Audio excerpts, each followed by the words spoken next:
Side 7. Hooter shook, sensed something urgent was going on when Trooper Makovich showed up with a trunk full of traffic cones and flares. "Hey, what you doing closing off all these lanes?" Hooter called out to him as he arranged the blaze-orange cones that always reminded her of the cap-the-hat game she used to play as a child. "Setting up a checkpoint," Makovich informed her as he dropped hissing, lit flares across 150 North, a busy four-lane interstate that led in and out of the city. Hooter watched with interest and a little anxiety as Makovich barricaded every lane with a wall of blaze-orange plastic and fire, leaving only her exact change lane open, forcing all northbound motorists by her window, where they would directly place money in her glove. She was a senior toll booth operator for the city and remembered the days when she didn't have to wear surgical gloves that were always getting punctured by her artificial nails. In modern times, all the operator seemed to worry about was coming in contact with the driver's fingers, when in truth, cash and coins were far dirtier than some stranger's hands. Money was touched by millions of people, Hooter knew. It was picked off the ground and rubbed up against other money inside dark wallets and little coin purses. Coins jingled against each other inside pockets that may not have been laundered in recent memory. Cash was porous paper that absorbed bacteria like a sponge, and in local topless bars, men stuffed dollar bills into skimpy clothing, and the money came in direct contact with diseased body parts. Hooter could talk for weeks about all the places money visited and how filthy it was, so she was happy to wear gloves when she finally realized the city didn't mind if she switched to cotton ones that her nails couldn't tear. But it did make her feel bad when she stuck a gloved hand out of her booth, as if the driver were Typhoid Mary. She hurt thousands of feelings every shift and never had time to explain to the driver that in her mind the glove wasn't about him or her, but about the unsanitary conditions of the economy. "Germs," Makovich said as he smoked, waiting for the next car as he stood outside Hooter's booth and talked to her through the sliding window. "Everything's about germs. Whew! I remember learning CPR on those life-size rubber dolls. And you was lucky if they wiped the rubber mouth off before you pinched the rubber nose shut and smacked your lips right over its rubber lips blowing away. Now you roll up on a scene and see someone unresponsive and bleeding bad, you got to double glove and drape the face with a sheet of plastic that's round with a hole in the middle, sort of like those disposable toilet seat covers you see in public restrooms. You just hope the person don't sneeze on you or puke or start moving around, and you pray they ain't got AIDS." "Bet you could get AIDS off of money," Hooter said, nodding at her own convictions. "How do you know some homosexual don't meet up with another homosexual and have sex in a park, and then before washing his hands, he buys a sandwich and pay for it with a $5 bill? That same $5 bill is shut up inside a little cash drawer with hundreds of other unsanitary bills, and then goes to the bank, and is picked up when some other man dying of AIDS cashes a check. Next thing, that $5 bill is smacked down on a filthy bar, and the waiter puts it in his unwashed pocket and decides to drive downtown and comes to my window." "That'll be next," Makovich thought out loud, and the conversation was making him uneasy and causing him to wonder if he would ever touch money again. "We'll have to wear gloves morning, noon, and night if we're going to pay for things. Thank God we don't got to take money directly when we write tickets." "Yeah, you mighty lucky in that department," Hooter said. Makovich stepped out into the lane and held up his flashlight at the approaching Pontiac Grand Prix. It was an older model with dents, and his pulse quickened when he recognized New York plates and an expired inspection sticker. He walked over to the driver's door, his hand conveniently touching the snap release of his holster. "License and registration," he said as the window cranked down, and he shone the flashlight on the frightened face of a Mexican boy who didn't look old enough to drive and was obviously an illegal alien. "You speak English, sir?" "Si." The Mexican made no move to deliver either his driver's license or the registration. "Why don't you ask him if he understands English?" Hooter loudly suggested from her booth, which had nothing inside it except a stool, a fire extinguisher, and her pleather pocketbook. Makovich repeated Hooter's question, while the Mexican averted his eyes from the blinding scrutiny of the flashlight. "No," the Mexican said, getting more frightened by the second. "No?" Makovich frowned. "Yeah? Well, if you don't understand English, how did you understand it enough to know I was asking you if you understood it?" "Creo que no." "What'd he say?" Makovich turned around and looked at Hooter, who was hanging out of her booth now. Guess I may as well come on out since the lane's all blocked with you and that big Pontiac, she said to Makovich as she opened the door and stepped outside. He said that? Makovich was baffled. He said he's getting out of his car? Because it don't look to me like he has any intention of getting out or cooperating in any way.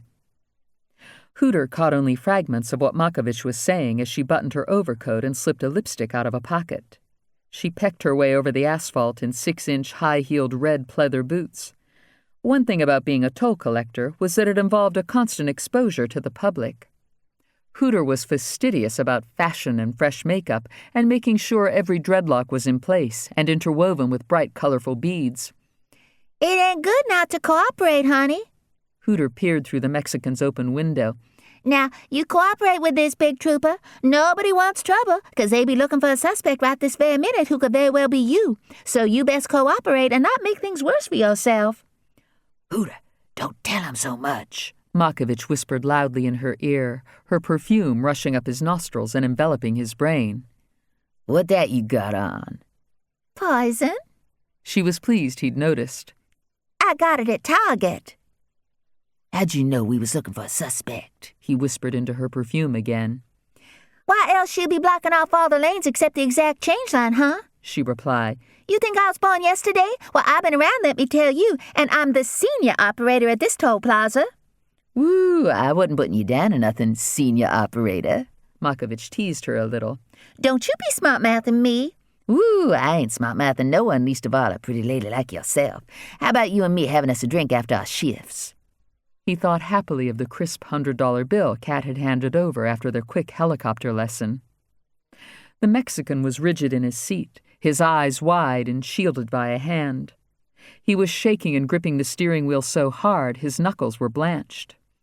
Por favor. He glanced up at both Makovich and Hooter. No buena armonía.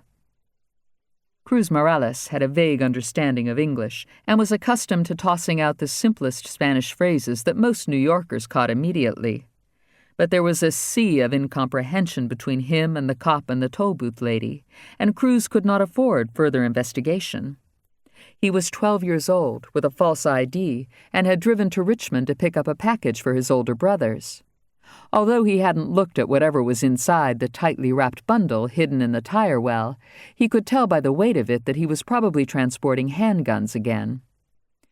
I think the child say he's poor and needs a favor, Hooter translated for Makovich. He looked too little and young to hurt nobody. Her maternal instincts wafted out on a cloud of perfume. Maybe he need a soda or coffee. All them Mexicans start drinking coffee when they're little babies. The toll booth lady's gold front tooth seemed the only bright spot in Cruz Morales' existence this morning. He made eye contact with her and smiled a little, his teeth chattering. See? Hooter nudged Makovich with her elbow, bumping his pistol. He's relating now. We getting through to him. She glanced up at miles of parked cars in her lane. Why, it was an endless stream of impatient headlights, and it puffed her up to think they were all here to see her. She felt like a movie star for an instant, and was overwhelmed by sympathy for the little Mexican boy, who clearly was far from home and frightened. He was probably cold, tired, and hungry, too. Hooter reached into her coat pocket, dug through tubes of lipstick, and produced a napkin that some nice-looking white trooper had given her last year when that man with the paper sack over his head had tried to rob the toll booth and had run into it instead. Hooter fished out a pen, clicked it open, and wrote down her home phone number on the napkin, which she handed to the Mexican boy. Honey, you call me any time you need something, she magnanimously said. I know exactly what it feels like to be a minority and have folks always thinking the worst when you ain't done nothing but collect their unsanitary money or drive somewhere and probably not knowing your inspection ticket's expired. Get out of the car, Makovich ordered the illegal alien. Get out slowly and let me see your hands. Cruz Morales smashed the accelerator to the floor and squealed rubber, flying through the toll lane as lights flashed and alarms screamed because he didn't have time to toss 3 quarters into the bin. Shit, Makovich exclaimed, patting around his duty belt, looking for his keys as he ran to his unmarked car and jumped in. He flipped on his lights and sirens and flew down the interstate, reminding Hooter of a screaming, flashing Christmas tree. She returned to her custom-fabricated aluminum booth with its vandal-resistant stainless steel coin basket and shut the extenda door. The endless river of headlights began to move sluggishly toward her, and she hoped people wouldn't be grumpy after the delay. "What the hell's going on?" the first driver asked from the high seat of his pickup truck. "If I sat here much longer, I was going to turn into a skeleton."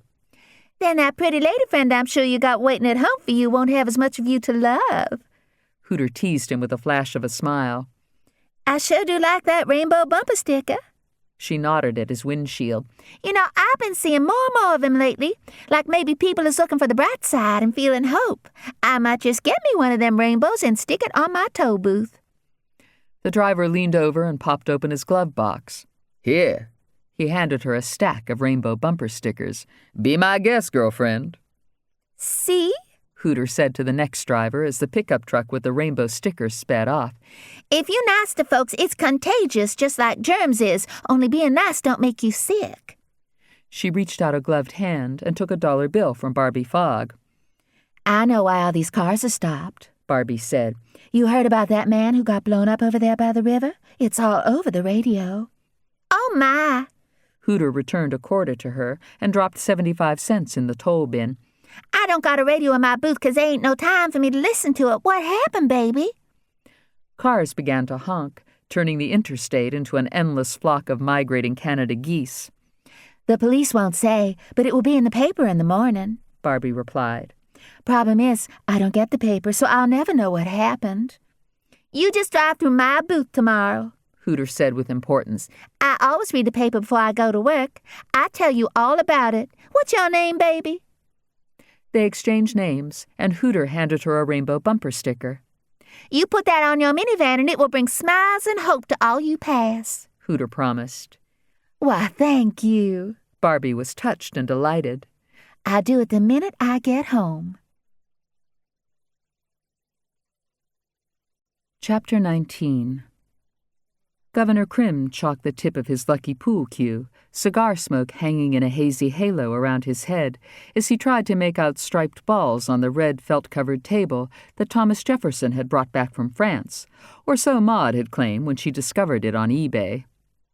Every few minutes one of the troopers came into the billiards room to give the governor updates. The news was not promising.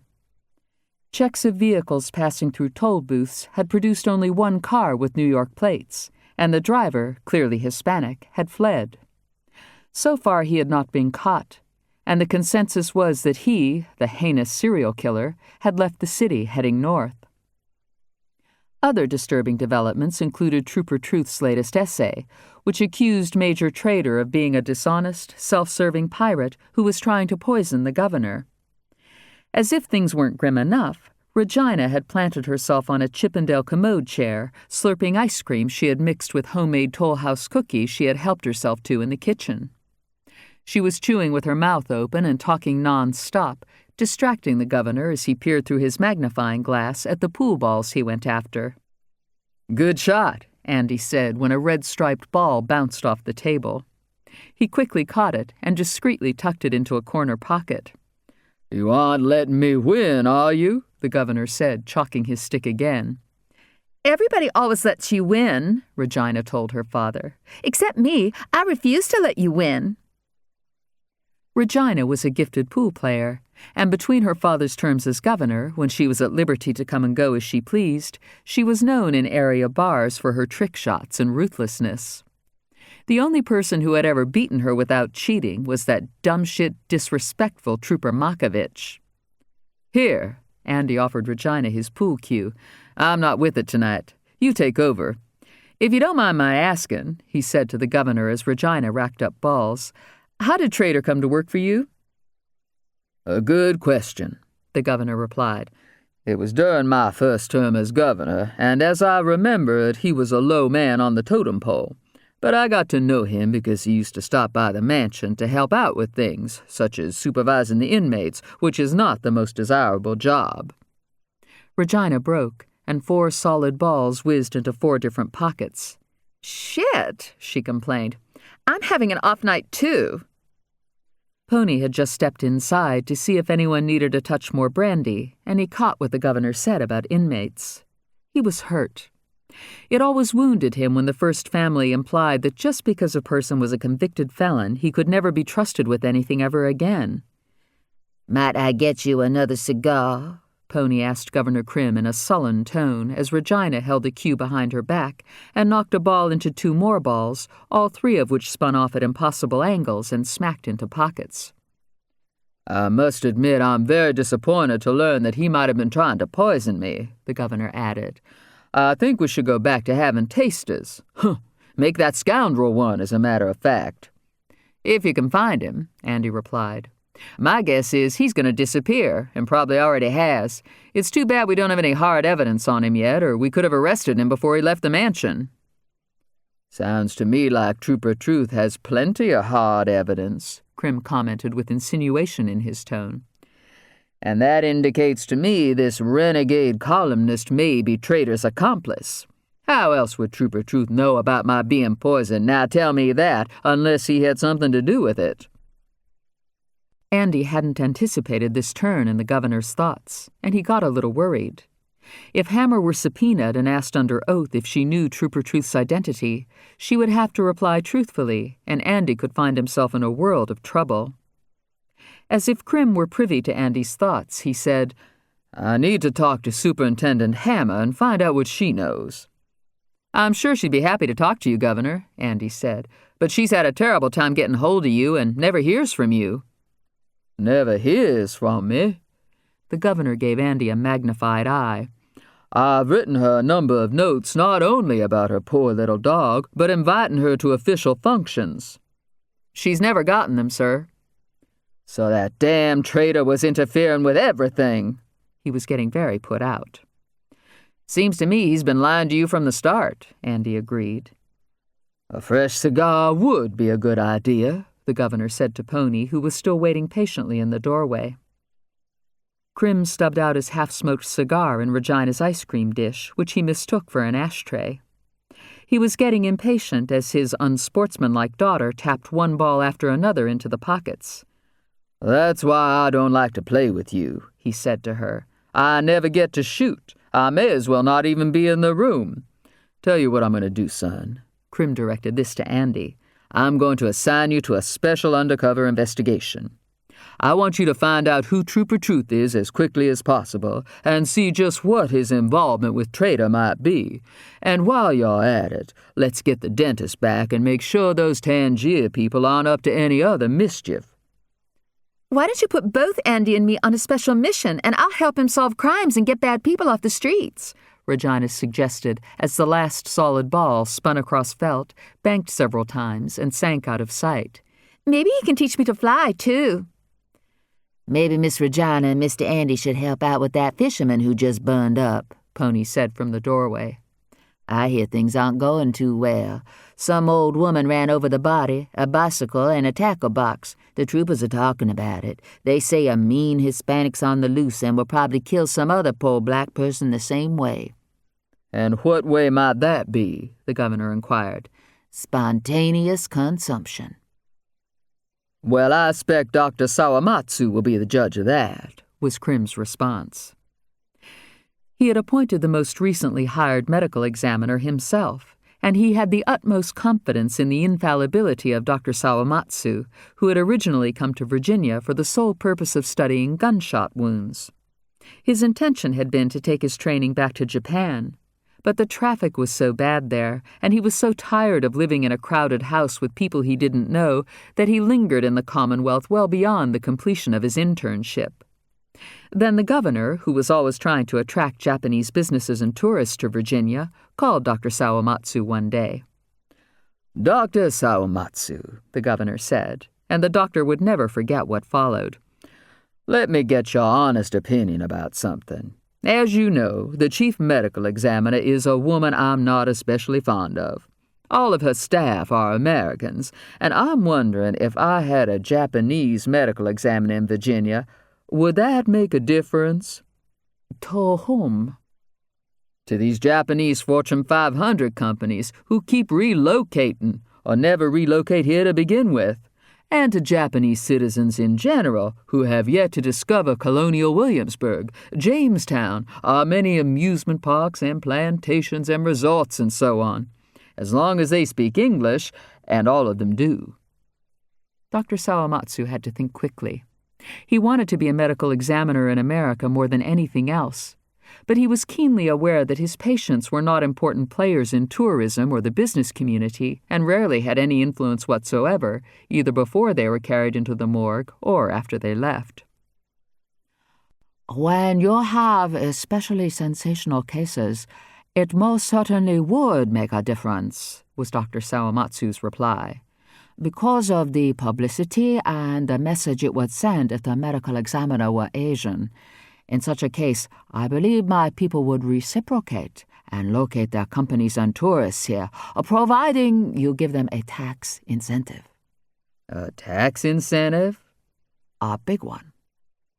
"What an unusual idea," the governor said, and the minute he got off the phone, he told his cabinet that he planned to make all Japanese businesses and individuals exempt from state taxes. The result was stunning. Within a year, tourism flourished. Railways and Greyhound had to double their staffs and buses, and camera stores began popping up on every corner. Dr. Sawamatsu became an assistant chief medical examiner and received a personal thank you note from Governor Krim, which the young doctor framed and hung in his living room next to the display case of souvenirs he had collected from dead patients who no longer had any need of artificial body parts, suicide or threatening notes, or the wreckage of whatever they had died in, or the weapons that had killed them. "We need to get this body out of here," Dr. Sawamatsu was telling the police as he crouched in the dark, pulling on surgical gloves. "Please do not let anyone else run over it." "Where's the chief?" asked Detective Slipper, who did not share the governor's high opinion of Dr. Sawamatsu. "Why isn't Dr. Scarpetta here? She almost always responds personally to complicated, sensational crime scenes."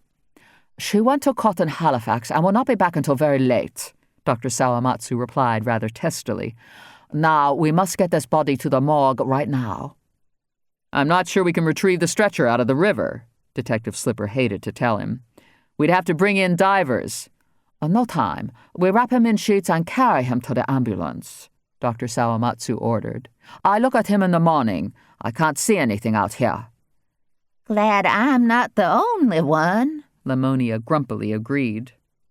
She was in handcuffs and standing by her dented Dodge Dart, not sure what she had done to irritate everybody so much. Trader, of course, was not put out with Lamonia in the least. He was watching the activity through his shattered windshield after a fruitless hour of standing on a bridge, shining a powerful flashlight down into the water, trying to find the crabs and the trout.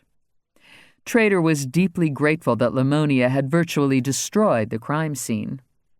He watched the medical examiner and paramedics cover the dead fisherman with sheets and carry him away, tucking him into the back of the ambulance, which had a crunched-in tailgate. How could Trader's luck have changed so dramatically, all in one day?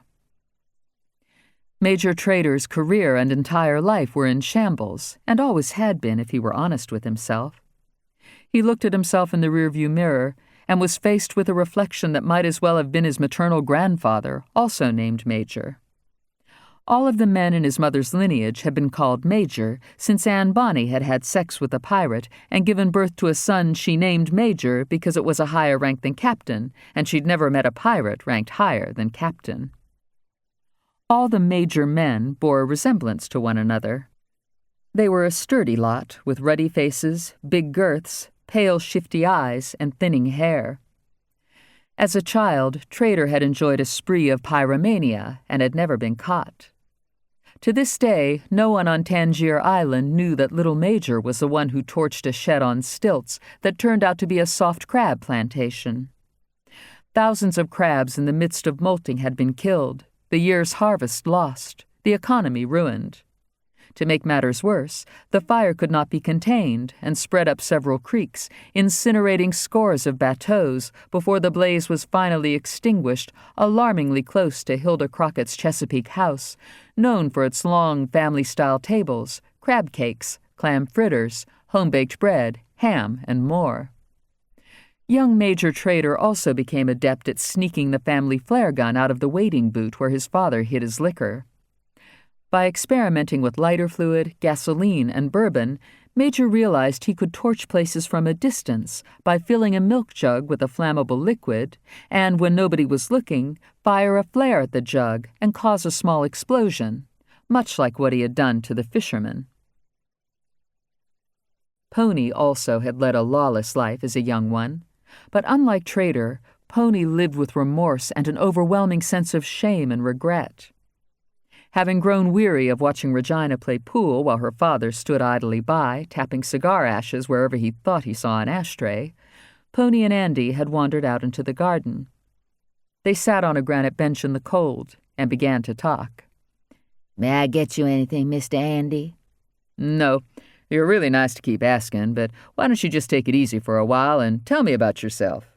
Why do you call yourself Pony?" "I don't," Pony replied, his breath smoking out and reminding him he longed for a cigarette. "You mind?" He pulled a pack out of his white jacket. "My daddy called me Pony because when my sister was born, she's older than me, she used to tell my daddy she wanted a pony. We couldn't afford a pony, so when I was born a few years later, my daddy named me Pony and says to my sister, 'Now you got a pony.'" Andy didn't comment as he tried to discern whether the story was heartwarming or simply depressing. "It's not a name that's helped me out much, you want to know the truth," Pony continued. "The other inmates make comments about it till they figure I'll fight 'em if they think for 1 minute they're going to ride me in the showers, you know what I mean?" He shook his head and grinned, several gold caps gleaming in the dark. "I had my share of scuffles, but I'm stronger than I look. Did some prize fighting when I was younger. Know karate pretty good, too." "How long you in for?" Andy asked. "Another 2 years, unless the governor lets me out. And he could, but he won't. Thing is, I do a good job, and none of the crims want someone else. They're used to me. And if I do a bad job, they'll just send me back to lockup. So I'm kind of stuck." He flicked an ash. "I should never have stole that pack of cigarettes." He shook his head again and sighed. "You're in jail for stealing a pack of cigarettes?" Andy couldn't believe it. Pony nodded. "It violated my parole. Before that, it was 2 pints of apricot brandy at the ABC store. So I pretty much ruined my life over things that ain't good for me anyway. It runs in my family." "Stealing?" Andy asked. "Self-destruction. How about you?" It was rare anyone asked about Andy's life, and he had always been cautious about what he revealed. "Tell me about yourself, Mr. Andy." Pony encouraged him to talk. "What about a girl? You got someone special?"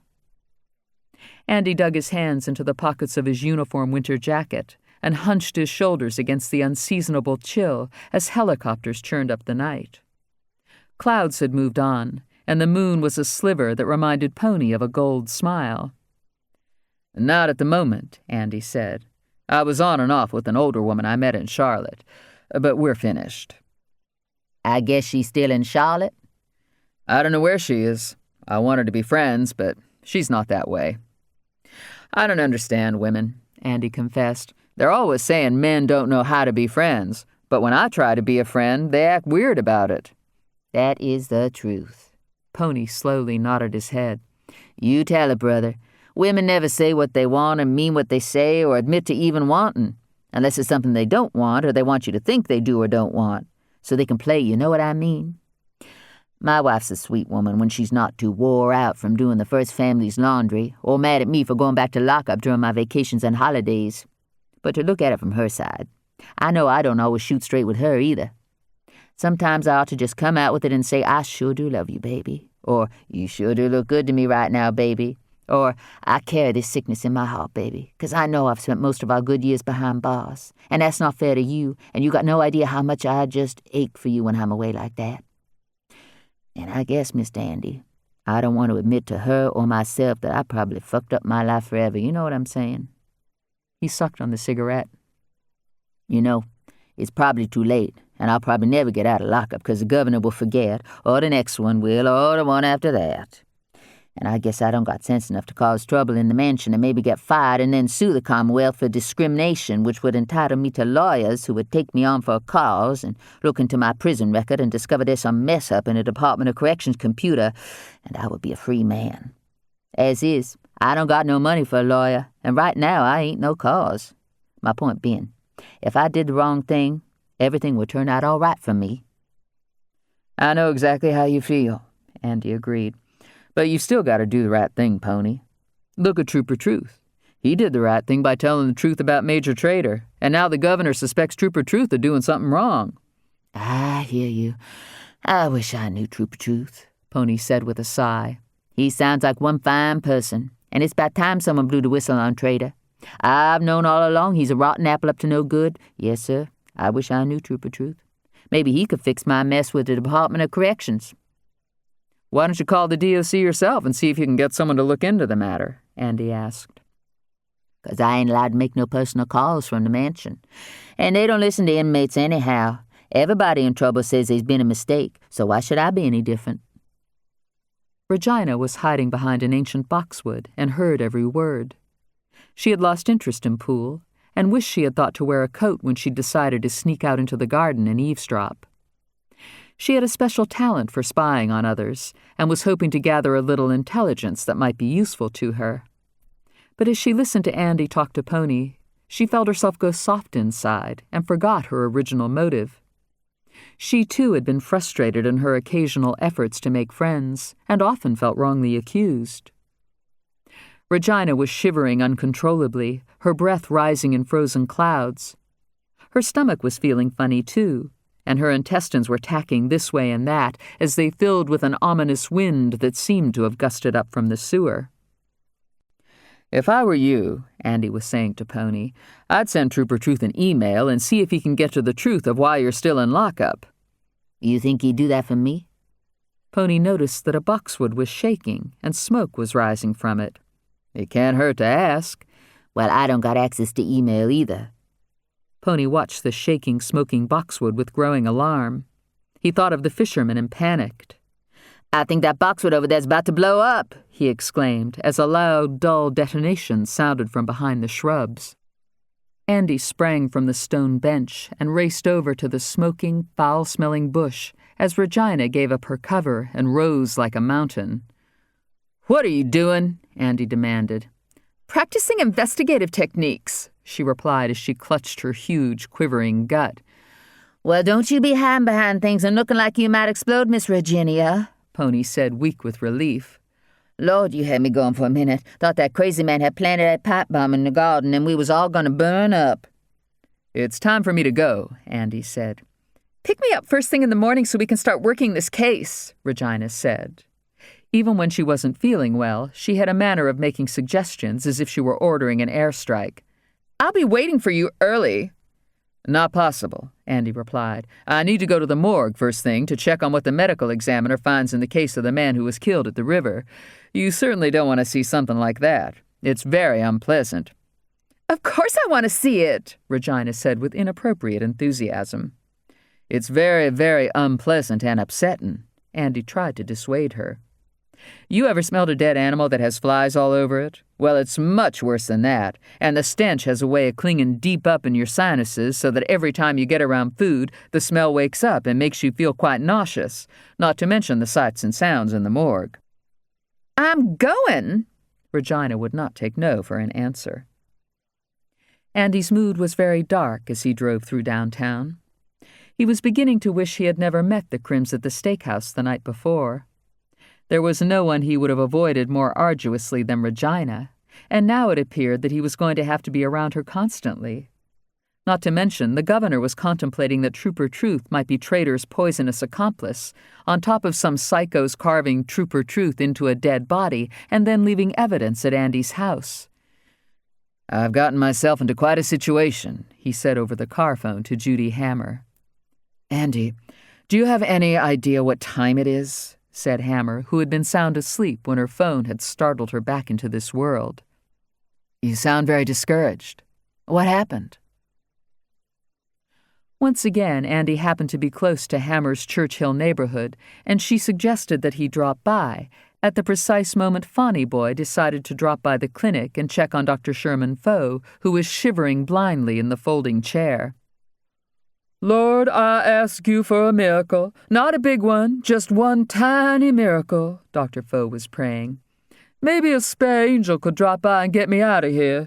I promise I'll move quickly and not take unnecessary time, because I know there are so many people and animals who need your help far more than I do.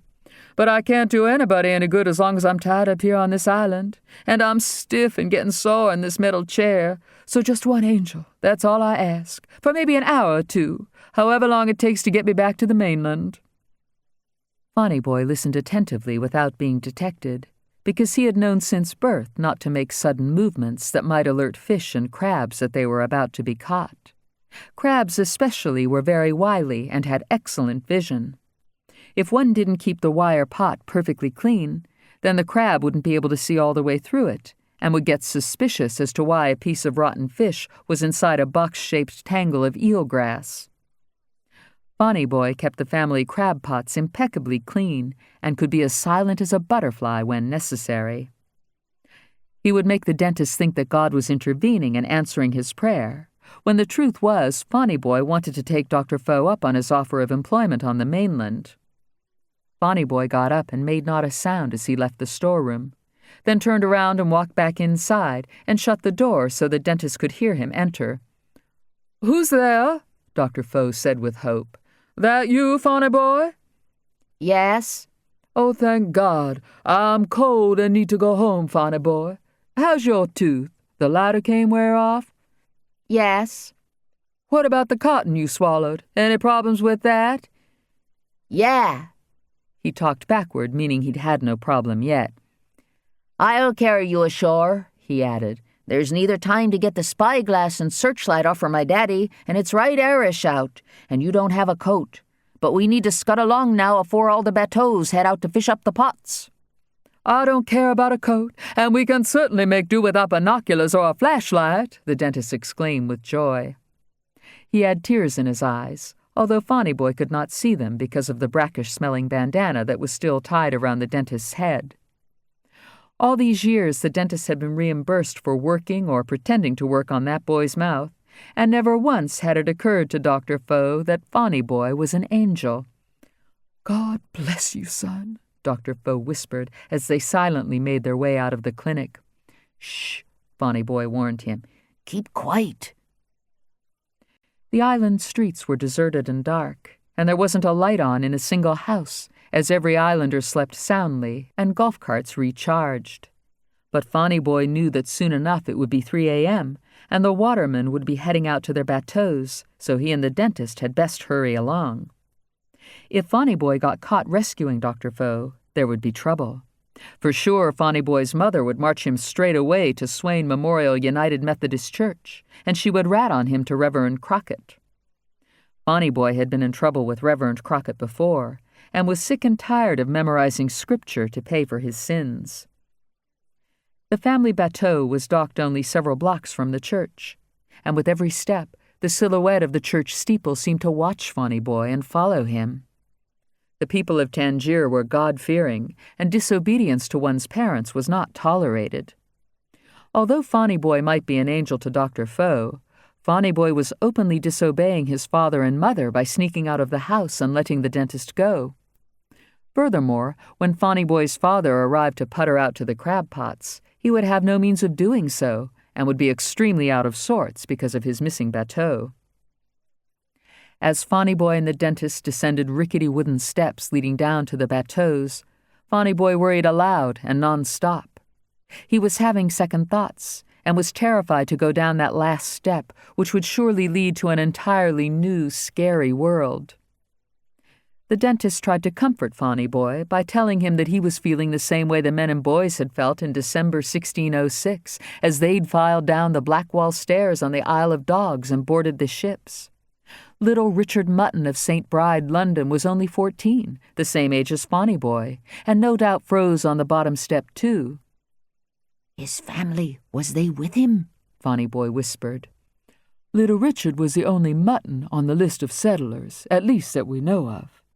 "Then what for did he do it?" Bonnie Boy whispered, as he imagined Richard Mutton all alone and shivering in the dark as he stared out at the 3 tiny ships that were going to sail all the way across the Atlantic Ocean to an unknown, dangerous world. "Gold," Dr. Foe replied.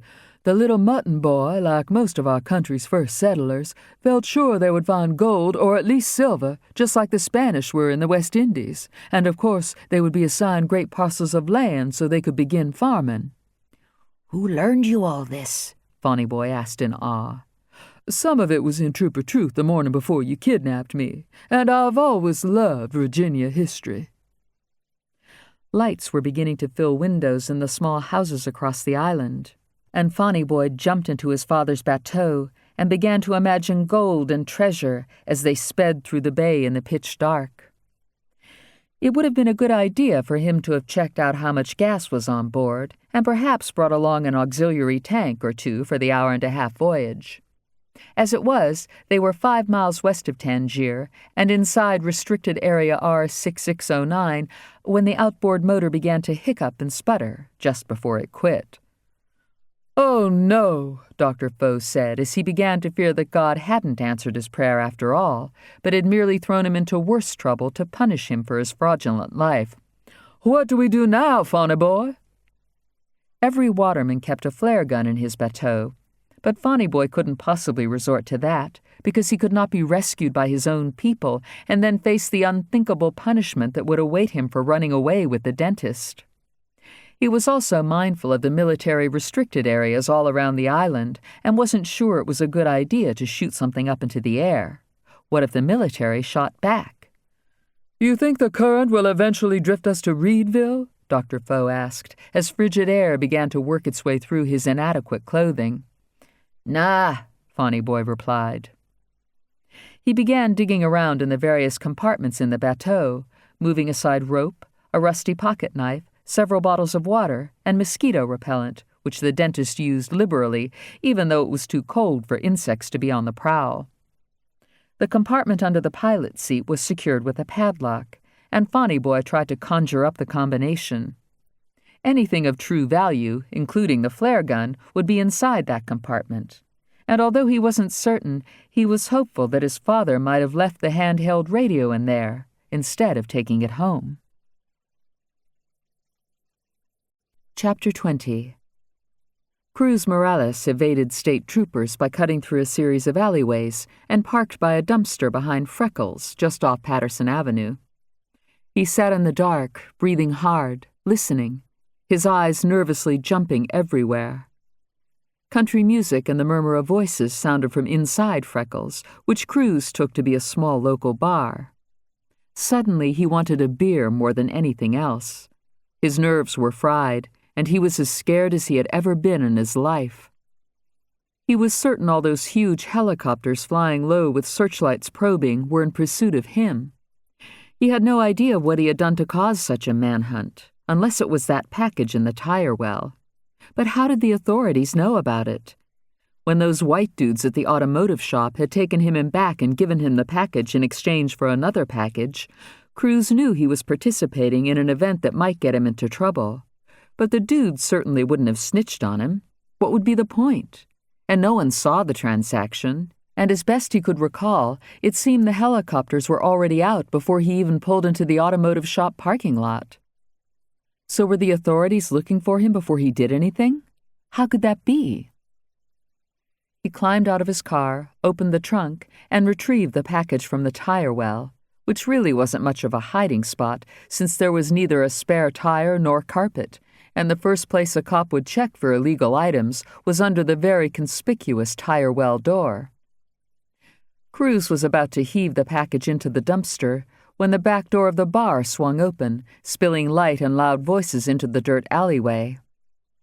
Major Trader was drunk and feeling macho and decided to pee outside, even though Freckles had perfectly adequate restrooms. But relieving himself in the great outdoors returned him to his roots, and pirates and watermen were quite skilled at adapting to inconvenience. Bateaus, for example, did not have heads, and when Trader was coming along, his family had had an outhouse, which he rarely used, unless he had more serious business than peeing to manage. Trader staggered a bit as he struggled with his fly, and stubborn zipper teeth bit into the cloth of his ill-fitting pants and held on for dear life. Shit! Trader swore like a pirate, yanking hard.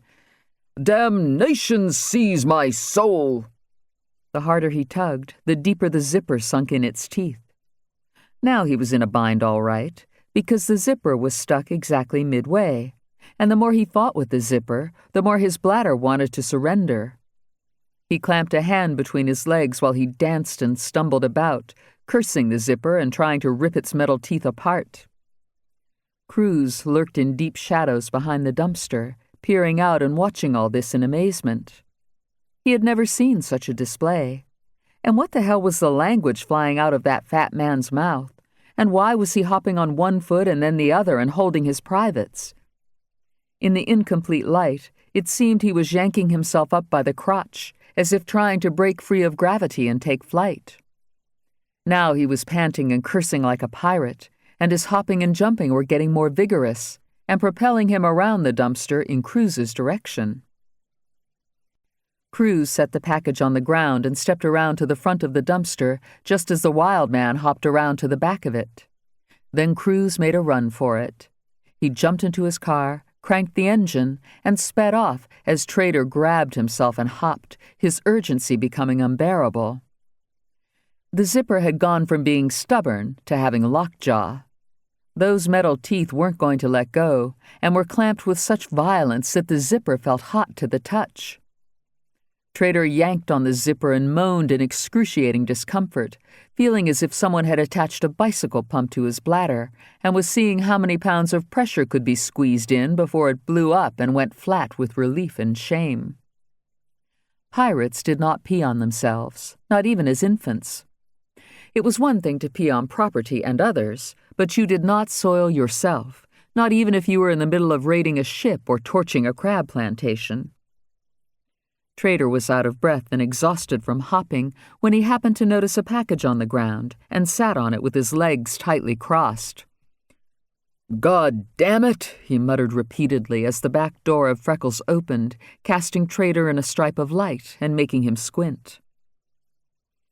Hooter Shook had just ended her shift at the toll booth and had dropped by Freckles for a little male company and refreshment. She had been having such a good time with that big trooper Makovich that her head had begun to spin. And then, unfortunately, they had gotten into a disagreement. "Don't believe in getting married," Makovich told her as he threw back his fourth beer, "'cause I don't want no bunch of kids jumping on me the minute I walk in the door and then all my money going out the window. I've been saving for a Corvette." What? Hooter was a bit looped herself, and beer and her basic disposition weren't a good mix. You just like all the rest, she accused him as she clacked her amazingly long acrylic nails on the Formica tabletop. Uh-huh. I work my ass off and come home to you, and you just be out there polishing that vet of yours while the babies are in the house squalling with dirty diapers and nothing to eat. Then you expect sex from me while you drink a beer, and you don't even ask me about my day. Woo, you skipping to the end of the movie, babe. We ain't even held hands yet, and already we's married with babies. Why don't we just drink beer and chill, you know? She clacked her nails so loudly and erratically that they sounded like ice skates in a hockey game. "I never did understand why you women got to have these nails 3 inches long," he confessed. "How you even pick up a penny or a postage stamp?" I don't pick up no pennies without gloves, she said indignantly. You know how I feel about dirt and things unsanitarian. This worried him considerably. If she felt that way about money, what kind of exchanges could he ever hope to have with her? For all he knew, she wore a biological hazard suit to bed, and those nails of hers could cause him damage in tender places. Ooh, he thought, what if she dug them nails into his horsey? Why did she wear a perfume called Poison, too? He ought to know better than to pick up somebody at the toll booth. Last time he picked up a woman he knew nothing about, the situation had been similar. Letitia Sweet worked in the Shell Quick Mart not far from headquarters, and Makovich was minding his own business one afternoon when he popped in for a coffee and popcorn. Letitia was built like an old Cadillac and probably had just as many miles and layers of paint, but Makovich was in a mood because of that pool shark Krim girl. "What you got on?" he asked Letitia when he stepped up to the counter and impressed her by pulling out a $20 bill. "What you mean, what I got on?" She gave him a smirk as she bent over the cash drawer in a way that exposed her bullet-like headlights. He had to give her credit. That woman was a handful no matter which way he grabbed her, even though their first date was their last. "Who you think you are?" Letitia yelled at him in the car. "What you think you're doing grabbing at me like that? You think I ain't got no nerves beneath all that flesh? How you like it if I grabbed and twist you like a rag I'm wringing out when I clean up the nacho bin at the end of the day?" She demonstrated, and Makovich had to admit that he didn't like it a bit. So why did he go from her to Hooter? He was lost in the space of his own dysfunction and bad experiences, and decided it was best not to protest when Hooter said she needed air, and if he was lucky, would talk to him briefly next time he came through her exact change lane. Typically, she ended the date in a forsaken place and had no ride home, and she was feeling a little sorry for herself when she emerged in the alleyway and spied a fat white man sitting on a package by the dumpster. For a minute, she forgot her own problems.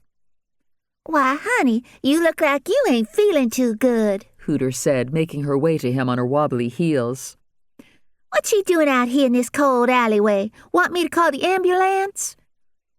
"My zipper's stoppered shut," Trader told her, squeezing himself and yanking the slide to no avail. "Damnation!" "I had that happen sometimes," Hooter sympathized with him, coming closer and getting a good look at him to make sure he wasn't some crazy person. "I tell you, it's a whole lot worse when it's in back." She indicated the back of an imaginary long evening gown. "I had that happen one time when I went to this fancy New Year's Eve ball at the Holiday Inn, and I couldn't get my dress zipped up, and was afraid if I yanked too hard, I'd rip that beautiful thing for sure." She went on to explain in detail how she had finally waited out in the hallway of the motel until some nice Arab man had passed by and helped her unzip her dress so she could start all over again and zip it up without getting snagged on chiffon. But the Arab man hadn't wanted her to zip the dress back up, and in fact had insisted that she take it off, along with everything under it, so she had had no choice but to beat him up. Hooter lit a cigarette caught up in the memory as Trader held himself and begged the zipper to deliver him from captivity.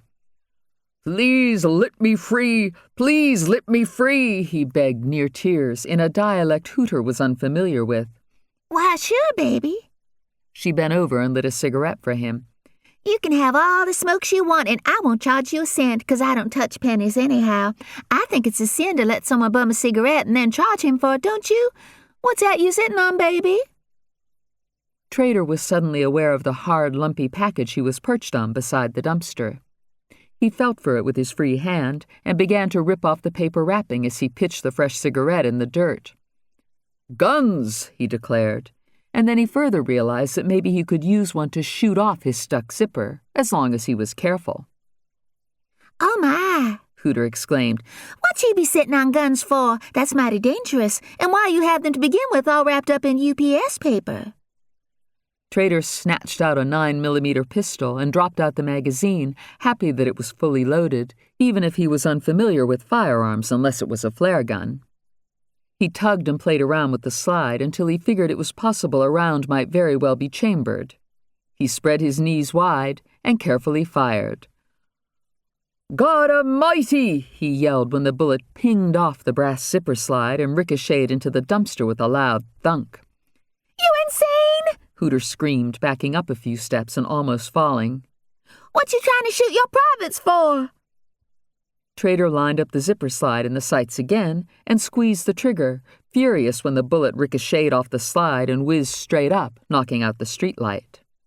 The zipper was indestructible, clenching its teeth in a death grip while Trader fired again and again, ejected cartridge cases sailing and clinking in the dirt, as Hooter ran through the alleyway screeching for the police and waving her arms at the big helicopters flying overhead. "Help! Help!" she hollered up at the Blackhawks. "Get down here and stop this crazy man. He's trying to shoot his privates off and keep missing, but soon enough he's gonna hit something. Help! Help!" Andy was parking in front of Judy Hammer's house when the call came over the radio. "Promiscuous shooting in the 5000 block of Patterson Avenue. Any officer in the area. Report of shots fired in the alleyway." Hammer appeared on the front porch, wondering why Andy wasn't getting out of his car. She came down the steps to investigate. "What are you doing?" Hammer asked as Andy rolled down his window. "There's a shooting and nobody's responding," he said, getting excited. "I guess all the city units must be tied up on other shootings and looking for the Hispanic." "Let's go," she said without hesitation, climbing in. They roared off with the blue grill lights and siren going full tilt, while the city police dispatcher continued trying to raise an officer to respond to Patterson Avenue. 3:30, Andy said over the radio, using his former unit number from his days with the Richmond Police Department. 3:30, the dispatcher came back and sounded slightly confused because she remembered Andy's pleasant voice and knew he didn't work for the city any longer. "Responding to Patterson Avenue," Andy said. 10-4, former Unit 330. "Do you know exactly where in the alleyway?" he asked into the mic. 10-10, 330, which was the city's way of saying negative Officer Brazil or whoever is riding around pretending to be Officer Brazil. Dispatcher Betty Freakley turned around to the 911 operator sitting behind her and shrugged. "I thought he'd gone and signed up with the state police. What's he doing riding around in the city again?" she asked. All the 911 operators were busy. Things were hopping in Richmond this night. An intoxicated white male had fallen down in the yard while taking his dog out. A black female was lying in the middle of the street near Eggleston's grocery store. An infant had eaten all the little beads inside a purple Beanie Baby Millennium Y2K bear. There were several car wrecks, and most officers were tied up looking for a Hispanic male suspect driving a Grand Prix with New York plates. But the urgent matter that caught Hammer's attention was the report of a male with a bag over his head who was trying to rob Popeye's Chicken and Biscuits on Chamberlain Avenue. "I wonder if that's the same man who tried to rob the toll booth last year," Hammer said. "What's his name?" "He ran into the toll booth because the holes he cut in the bag were in the wrong place and he couldn't see." "Goes by the street name Stick," Andy said. "He's got an endless rap sheet and has tried the bag thing for years." "You would think he'd figure out his M.O. is obvious and isn't working," Hammer replied, never failing to be amazed by the stupidity of most criminals. "He hit the Popeyes on Broad Street a couple months ago," Andy recalled, speeding through a yellow light on Carey Street. "Walked in with a bag over his head, tripped over the railing where people wait in line, and made off with an 8-piece chicken dinner, then walked into the glass door and broke his nose. We got his DNA off the blood on the paper bag." "Does he use a gun?" "That's a problem. He's never armed and just walks in with a bag over his head asking for whatever. So we can't get him on any charges that stick, which is why he never spends much time in jail.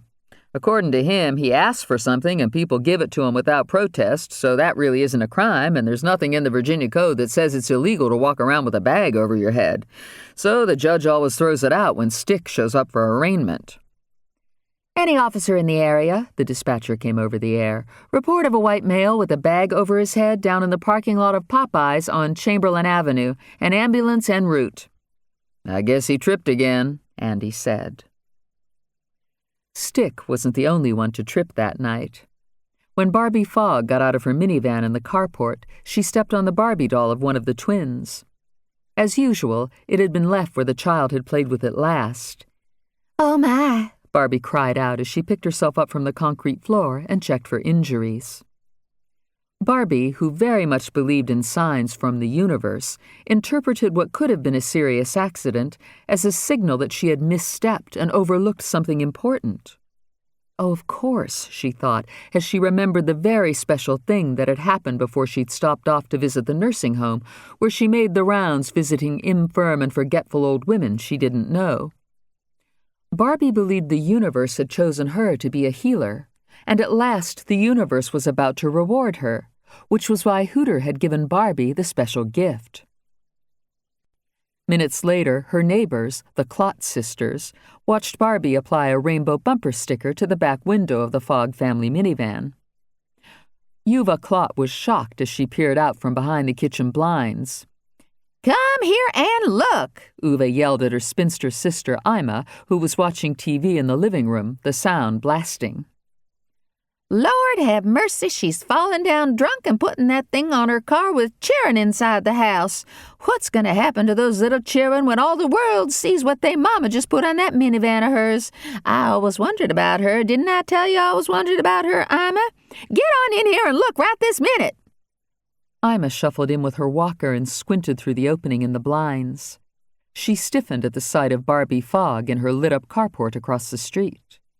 Ima couldn't quite make out what Barbie was doing, but it looked like she was walking around her minivan and kicking a doll across the concrete, and she kept smoothing something on the back window and admiring whatever it was. Ima barely made out a few bright colors. What's she up to? She asked her sister.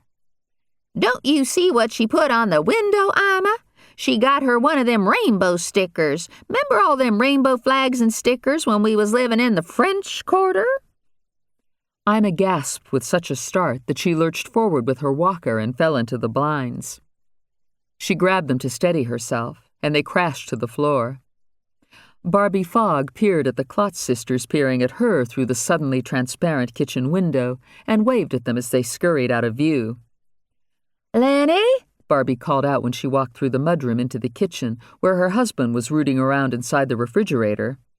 You'll never guess what happened tonight. You're probably right, Lenny testily replied as he popped open a Budweiser. And I'm not gonna guess. A figure of speech. She said what she always did. What took you so long? I thought you'd be home hours ago. Traffic and those poor people in the nursing home, she said. Oh, Lenny, I made a new girlfriend tonight, and I have a rainbow on my minivan. What'd you do, drive through a thunderstorm and now you're gonna find a pot of gold? Lenny gulped the beer and wiped his mouth on the back of his hand. Are the girls asleep? Barbie inquired as she looked inside the refrigerator, too, deciding she would celebrate her rainbow with a Mike's Hard Lemonade. Wouldn't a pot of gold be wonderful? Yeah. Listen, Lenny said.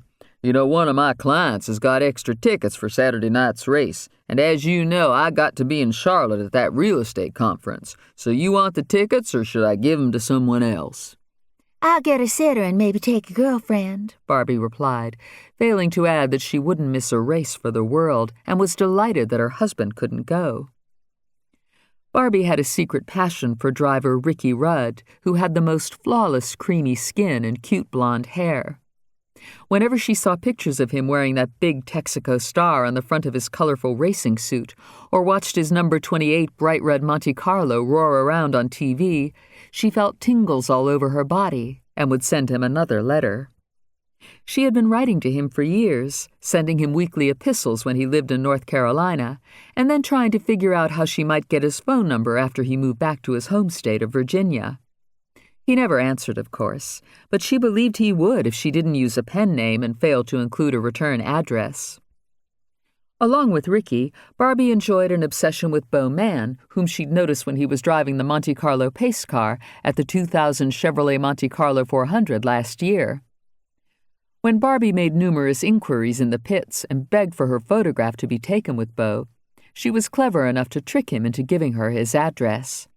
If I send you the photo with a stamped return envelope, will you autograph it? She had said to Beau as they posed together in front of the pace car after the race. Sign the envelope or the picture? He had asked, and oh, how Barbie loved a man with a sense of humor. I heard a man got blowed up by the river tonight, Lenny was saying. I guess that means there's another psycho on the loose. Let's go to bed and have sex. The lemonade was mounting straight to Barbie's head. Oh, dear, she sighed. I don't think I'm up for it tonight, Lenny. I've got rainbows on the brain and just want to relax a little and bask in it if you don't mind. Lenny did mind. Frustrated, he finished the beer and got out another one. He popped the top and eyed his wife's trim figure. She spent so much time taking care of herself, but then she didn't want him to snatch her clothes off and explore what she worked so hard to maintain. It didn't make sense. Why does a woman bother looking good if she doesn't want sex? I think I need to check on the girls and go to bed, Barbie announced. Oh, my, this lemonade's making me swoon. Glad something does, he muttered, as he thought of how seldom he complained about his wife's shopping sprees, or what she spent on cosmetic surgery and injections and God knows what all she did when she visited that doctor of hers once a month. Lenny was good about sending her flowers, too, even when there was no special occasion, and he never complained about babysitting the twins, Mandy and Missy, who were almost 5. He just wanted his wife to let him touch her, and at least pretend she liked it or didn't mind. Lenny got her another lemonade and helped himself to another beer. Getting her drunk used to work, but now all it did was make her groggy and distant. I can't keep on living like this, he said. I work my ass off selling real estate, and half the time come home and babysit while you visit with invalids or your lady friends up and down the street. Then you're too damn tired for me.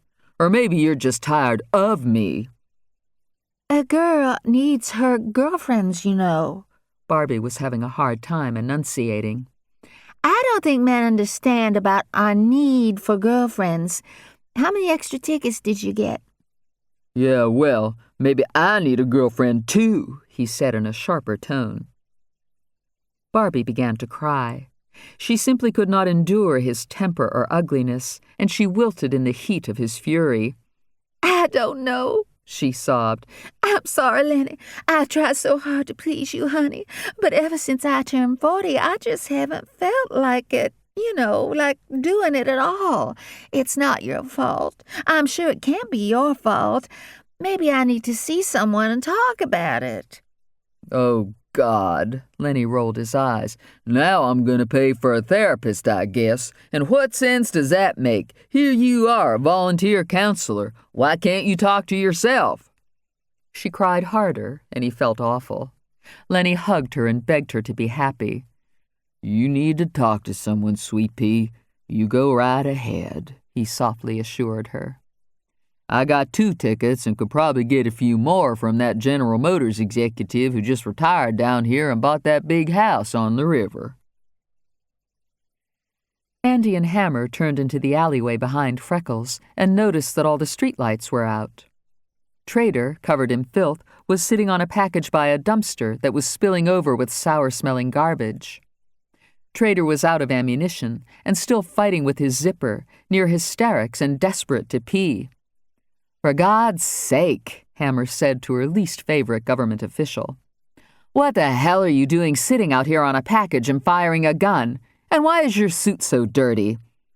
My zipper stoppered shut, Trader exploded in rage. Hammer bent over to inspect the problem as Andy noticed a woman lurking in the shadows a safe distance away. That's because you've managed to zip your underwear in it, Hammer said. How'd the little slide get all dented up? I've been trying to shit it off. Now settle down, Hammer ordered. Let me see what I can do. She touched Trader's zipper slide, careful not to touch anything else. Within seconds, she had unsnagged Trader's underwear, and the zipper smiled open. Trader darted behind the dumpster and began to pee like a horse. Jesus Christ, Andy said in disgust. He inspected the package and shook his head as he counted 5 high-powered pistols and several boxes of ammunition. Looks like he's got all kinds of little businesses on the side, Andy said. Huh, Hammer remarked angrily. What a disgrace. Hey, Andy called out to the woman hanging back in the shadows, unable to make out anything except a silhouette of dreadlocks and high heels. Come here. Hooter wobbled through the dirt, a little nervous that she might be in trouble too, but not sure for what. Oh, I recognize you two, Hooter said in surprise. You that woman police chief, only you ain't the chief no more 'cause you took over the troopers. And you the nice trooper who tried to help me when that man with the bag on his head tried to stick me up at the toll booth last year, she declared to Andy. What do you know about this? Andy nodded in the direction of Trader, who was still relieving himself. I just know I come out the bar, and he was hopping around in the alleyway and then sat himself on a package. Oh, my Lord, look at all them guns. Why he was out here sitting on guns by a dumpster, I never know. I told him it was dangerous, but he wouldn't get off the package and was holding himself. So I don't know nothing more than that, except all of a sudden he started shooting all over the place, and I ran for cover and yelled for help. What were you doing out here in the alleyway? Andy asked. Getting a little air. If you were getting a little air, then you must have been inside someplace that didn't have much air. So where were you before you walked out here? Andy inquired. Having me a little drink. She nodded at Freckles. It was mighty smoky in there, especially 'cause that big trooper never puts one out without lighting up another one. Andy immediately thought of Makovich. So did Hammer. Check to see if he's still in there, Hammer said to Andy. He trotted around to the front of the small old neighborhood bar, and scores of bleary eyes turned on him as he walked through the door. Makovich was sitting in a booth by himself, drunk and sucking on another cigarette. Andy slid into the seat across from him. We just picked up Major Trader in the alleyway, he said. Didn't you hear all those gunshots? Thought they was car backfires, Makovich slurred through a cloud of smoke. And I'm off duty, he sullenly added. I know Trader was in the area, though, 'cause he was sitting up there at the bar for a long time drinking beers all by himself. Now, I didn't speak to him or draw no attention to myself. Did you notice him interacting with anyone or talking on the cell phone? Anything that might give you reason to believe he was here to meet someone and maybe buy a package of guns? Ooh, ain't nothing but trouble these days, Makovich said, turning a beer bottle in little circles on the table. Much as I don't like that man, I can't say I saw him up to nothing. Then we can't prove he had anything to do with those guns, Andy said, disappointed. At least not at the moment. And it's really not our jurisdiction to charge him with promiscuous shooting. The city police will have to do that if they are so inclined. Were you in here with Hooter? Ooh, that was a mistake. She don't hold her beer worth a damn and got nasty. That's what I get for picking up a toll lady. Makovich tried to act as if he didn't care at all for Hooter. She was beneath him, a lowly toll booth operator. So what if she got ugly and stormed out? He could find women every minute of the day, and he sure didn't need a toll booth operator, senior or not. Guess I better give her a ride home, Makovich said. She don't have a car. I think a better solution is for me to call both of you a cab, Andy replied. But she may have some explaining to do to the police. End of Side 7. Side 8. Hammer was asking Hooter about the police even as Andy said this. Are you the one who called them? Hammer inquired. Because somebody must have. I yelled up at all them helichoppers. Hooter looked up at a black hawk thundering overhead. So I reckon one of them radioed for help. It's not possible that people in a helicopter heard you yelling down here, Hammer pointed out, as Trader continued to splash the alleyway behind the dumpster. Well, all I know is I was yelling up at them and waving my arms, so it had to be the helichoppers who called the police, 'cause I didn't call nobody. I never heard nobody pee that long before either. She stared off in the direction of the noise. That one strange man. I think you better check him out. Bet he done other things that ain't right, you ask me. Maybe he's a homosexual, too, 'cause he was trying to shoot his privates off like he hate his manhood. So that probably mean he got AIDS and lots of dirty money in his pockets. I wouldn't touch him without gloves, you want my advice. I got a pair in my purse, you want to borrow 'em? She offered Hammer. I figure you're going to have to lock him up, she added, as Andy emerged from the back of Freckles. Trader was inside drinking, Andy told Hammer. Makovich saw him. Did you? He asked Hooter. I didn't notice him if he was in there, Hooter replied. There was too much smoke hanging over the table. I'll call the city police and see what they want to do, Andy said to Hammer. But I don't think this is our case at the moment. And we need to get you a taxi, he added to Hooter. Now you listen, she said indignantly. I ain't drunk. I didn't say you were, but you don't have a car. He got a car, and is the reason I got here. She jutted her chin in the direction of Freckles, obviously referring to Makovich. He's in no condition to drive, Andy said. He's had way too many beers and is in a bad mood. I think his feelings are hurt. Huh, Hooter said as interest lit up her eyes. He too insensitive to get his feelings hurt. That's simply not true, Andy replied. Sometimes the biggest, toughest men are overly sensitive and keep everything inside. Maybe you can drive him home in his car. Then what I do? She exclaimed. I ain't staying with no man who still live with his mama. Cruz Morales would have given anything for his mother as he sped around half the night. At 3 a.m., he glanced around furtively as he shut a payphone booth door and pulled out the dingy paper napkin the toll booth lady had given him. She seemed like a nice enough person, and Cruz needed help. He was never going to make it out of the city in his Pontiac with its New York plates, not with cops and helicopters everywhere. Now at least he understood what all of the commotion was about. While speeding away from the bar where that wild man was hopping around the dumpster, Cruz heard on the radio that someone had been burned up down by the river, and everyone was looking for a Hispanic suspect from New York who might be the serial killer that had been committing hate crimes that could be traced all the way back to a shooting at Jamestown, which was unsolved because some lady police person wasn't doing a good job, according to the governor. Cruz had no idea what all of this was about, but he was Hispanic, and he was at a loss as to how he had suddenly become a fugitive for crimes he knew nothing about. So he pulled into a 7-Eleven to make an urgent phone call. Cruz squinted at the napkin and noticed there were 2 phone numbers written down, one on one side, one on the other. He could have sworn the toll booth lady had written down only one number, so what was the other one, and which one was the right one? Cruz dropped a quarter in the payphone and dialed the first number. After 3 rings, it was picked up. "Hello?" a male voice asked. "I look for the toll lady," Cruz said, assuming the toll lady must have a boyfriend. "Who is this?" "I can't tell you, but I had to talk to her. She said for me to call," Cruz said. Andy was sitting at his computer working on the next Truth or Truth essay, and he had a feeling the toll lady in question was Hooter. But why was anybody looking for her at his house? "She's not here at the moment," Andy said, which was misleading but true. Hooter had taken Makovich home, and what happened after that was anybody's guess. Then Andy had called the city cops, who came and got the package of handguns, but decided not to arrest Trader with so little evidence to go on, especially since he was an important government official. "But if we trace these guns back to you," one of the cops had said to Trader, "then you're in a shitload of trouble. I don't care who you work for, so I recommend that you go on home and don't try to leave town or anything unwise like that." "Of course I wouldn't leave town," Trader had lied. Remarkably, wires had reconnected inside his head, and he was talking normally again. "I will be at work with the governor tomorrow, as usual."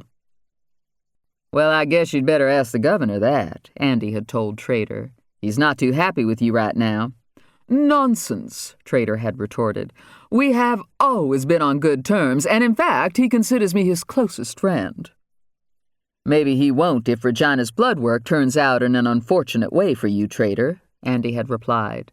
"I understand from the news she was rushed to the ER a little while ago with a severe gastrointestinal attack that you and I both know was precipitated by cookies you were witness to bring into the mansion kitchen and set down on a countertop.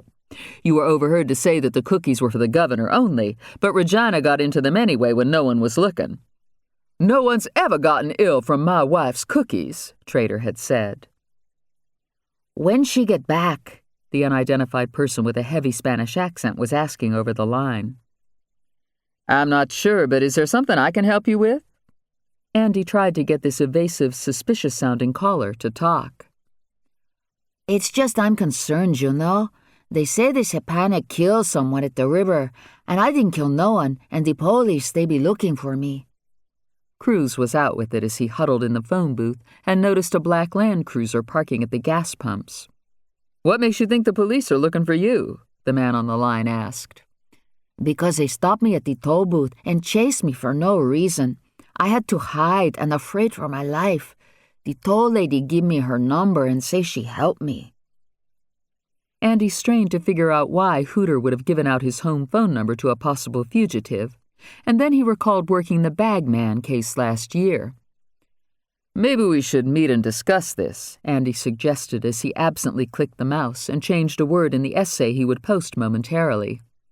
"There's no point in running from the police, even if you're innocent, because all you're going to do is create more legal problems for yourself. Why don't I meet you in a secure, safe place and we'll talk about it? I have connections and may be able to help you out." Cruz was tempted and possibly would have done the smart thing and met whoever he was talking to, but an unforeseen event began to unfold right before his very eyes. Through the expansive plate glass of the 7-Eleven, he saw a white woman walk into the convenience store and appear to be asking the clerk for help. Then a white man with dreadlocks staggered in looking stoned and whipped a pistol out from the inside of his coat and pointed it at the clerk, who was away from the counter and the emergency button that all convenience stores have these days. Cruz couldn't hear what the white man was saying, but he looked very mean and violent as he mouthed abusive words at the terrified clerk in her orange-checked 7-Eleven jacket. She began to cry and beg as the white man cleaned out the cash drawer. Then, to Cruz's horror, the woman with long black hair calmly took the dude's gun, put it right against the clerk's head, and fired repeatedly. The explosion shook the phone booth, and Cruz yelped. "What was that?" Andy asked, startled by what sounded like gunfire. This white dude with dreadlocks, they just shot the clerk," the Hispanic yelled over the line and hung up. Smoke? Andy wondered as he recalled the description of Smoke that the prison guard Pin had given after Smoke had escaped. According to Andy's caller ID, the Hispanic had called from a 7-Eleven off Hull Street south of the river, and Andy called 911 while Cruz jumped into his car and sped off. Cruz was horrified not a minute later to notice that the black Land Cruiser was right on his rear bumper. He had learned to drive in New York City and swung into several alleyways, gunned through a side street, then another, and roared across a median, and threaded his car precariously through others until he ended up on 3 Chopped Road in the parking lot of what looked like a huge mansion with tennis courts. A Brief History of Zippers by Trooper Truth. A zipper, for those of you who may never have given the subject much thought, is also called a slide fastener and is a simple device for binding the edges of an opening, such as a fly, the back of a dress, or a freezer bag, although the latter is actually sealed by a zip lock that is more like gums rather than teeth clamping shut. The zipper device of interest to us consists of 2 strips of cloth, each with a row of metal or plastic teeth that interlock, rather much like a railroad track when one pulls up the sliding piece. This railroad track then separates when one pulls down the sliding piece, unless the zipper gets off track or stubborn, which is what happened to that poisonous lying Major Trader last night. The first slide fastener recorded in history was exhibited in 1893 by Whitcomb L. Judson at the World's Fair in Chicago. Mr. Judson called his awkward arrangement of hooks and eyes a clasp locker. Within a few years, Gideon Sundback, a Swedish immigrant and electrical engineer, improved the device by substituting spring clips for the hooks and eyes, and in 1913 produced the hookless No. 2. Although it wasn't called a zipper until B.F. Goodrich coined the name in 1923 when the company manufactured zip-up overshoes. It goes without saying that if we happened upon a zipper in what we thought was a colonial grave at Jamestown, then we could at least conclude with some assurance that the human remains were post-1913. Just to linger with this scenario another moment, let's assume that while I was uncovering a grave at the archaeological site, I had indeed unearthed a zipper in the pelvic area of the skeletal remains. I would have immediately pointed this out to one of the archaeologists, preferably Dr. Bill Kelso, who is Jamestown's chief archaeologist and an expert on colonial artifacts, including buttons. Dr. Kelso, I probably would have said, "Look, a green stain in the dirt that is shaped exactly like a zipper. It's my interpretation that the green indicates a brass zipper that has eroded with time." The esteemed archaeologist most likely would agree with me and point out that as brass and copper shroud pins erode, they also leave a green stain, but a pin leaves a pin-shaped stain that is easily distinguishable from a zipper shape. He would go on to tell me that the medieval pin might be made of iron topped by a pewter head that was occasionally inlaid with glass or a semi-precious stone. But most pins found at historical sites are made of drawn brass wire with a conical head that is another piece of wire turned 3 to 5 times at the top of the shank and then flattened by a blow.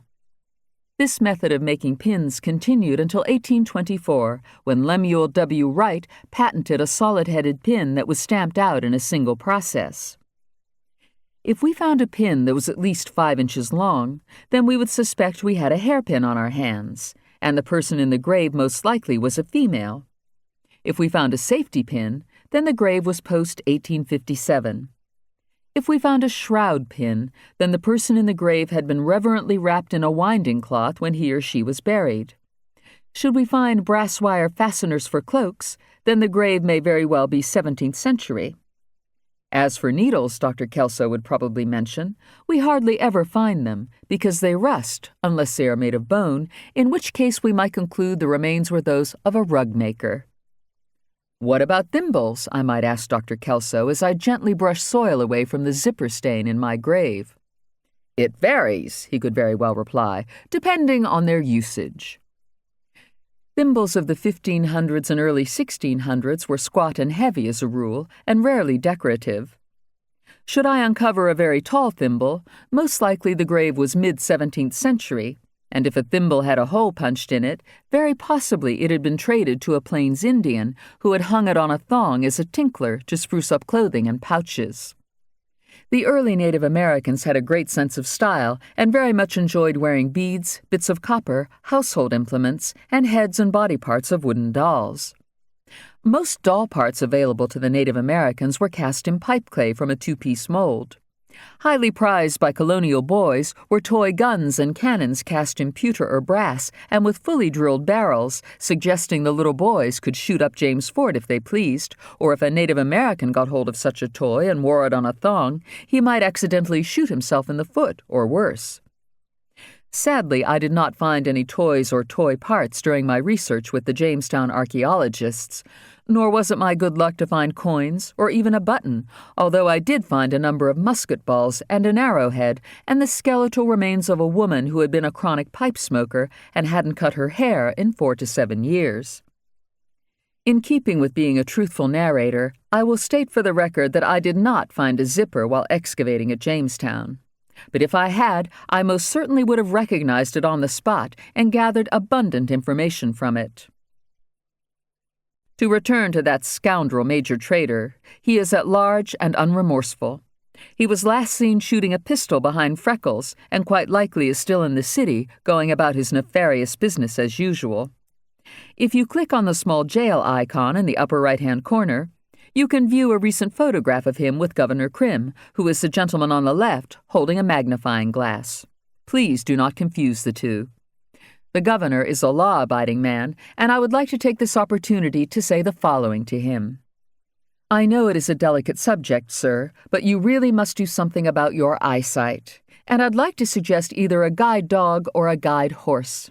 I actually think the latter is the best way to go because the wait for a mini horse is not as long. They live much longer than a dog, and you already have a dog who might take exception to another dog.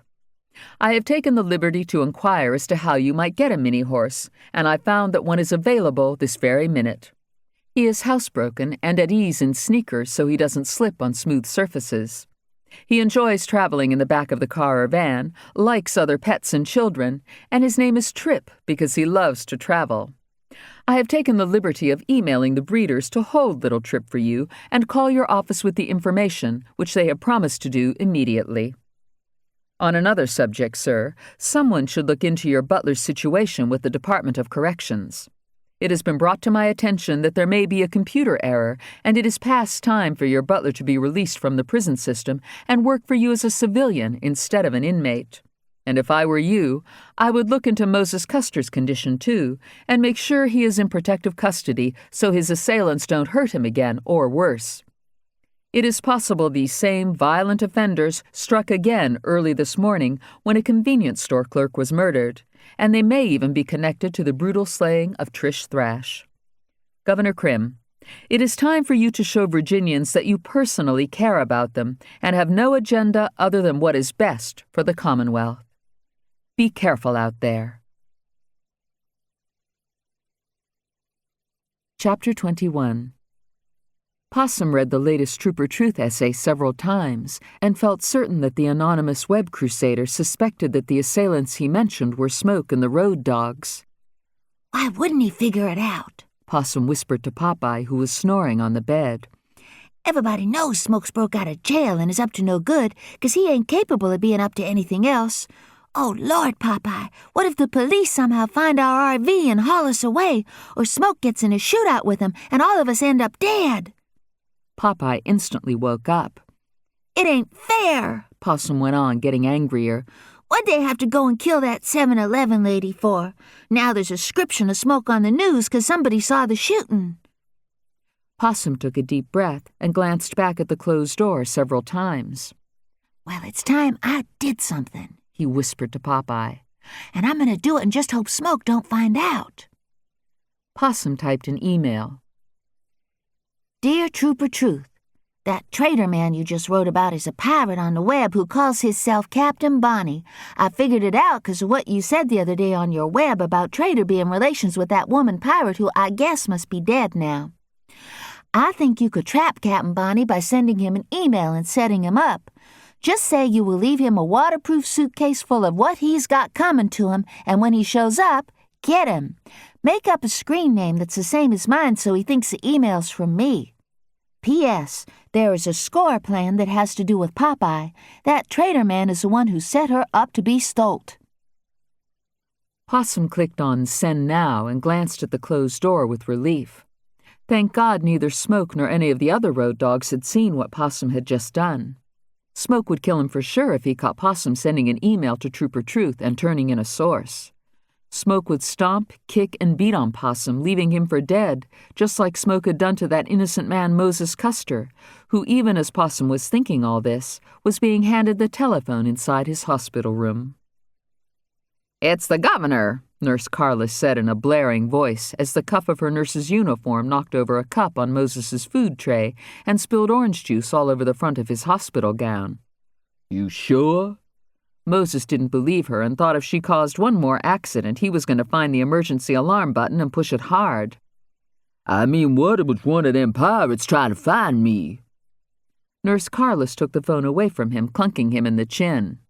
"I'm afraid he's not here," she said over the line as she wiped up orange juice and elbowed Moses in the Adam's apple.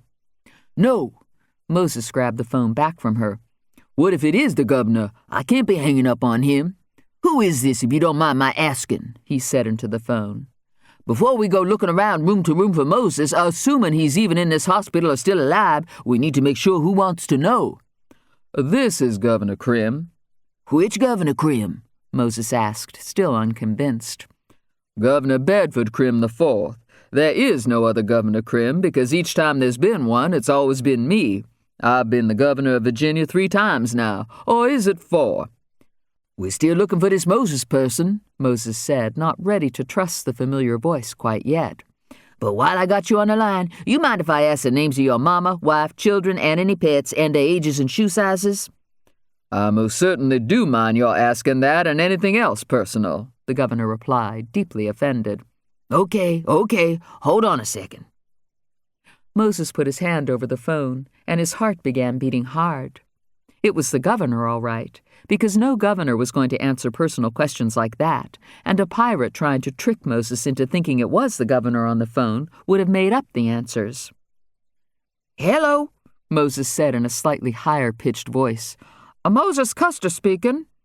Yes, Krim said with a touch of impatience as he sat in his upstairs mansion office, dimly staring out at the fine view of the circular drive and guard booth. "Things seem very disorganized at your hospital, and whoever answers the phone is very rude." "I tell you, it's a mess here," the strange, squeaky voice replied over the line. "Ouch," he said to someone. "You caught on my cat tube. Don't you be accidentally tugging that out again. It hurts like hell when you stick it back in."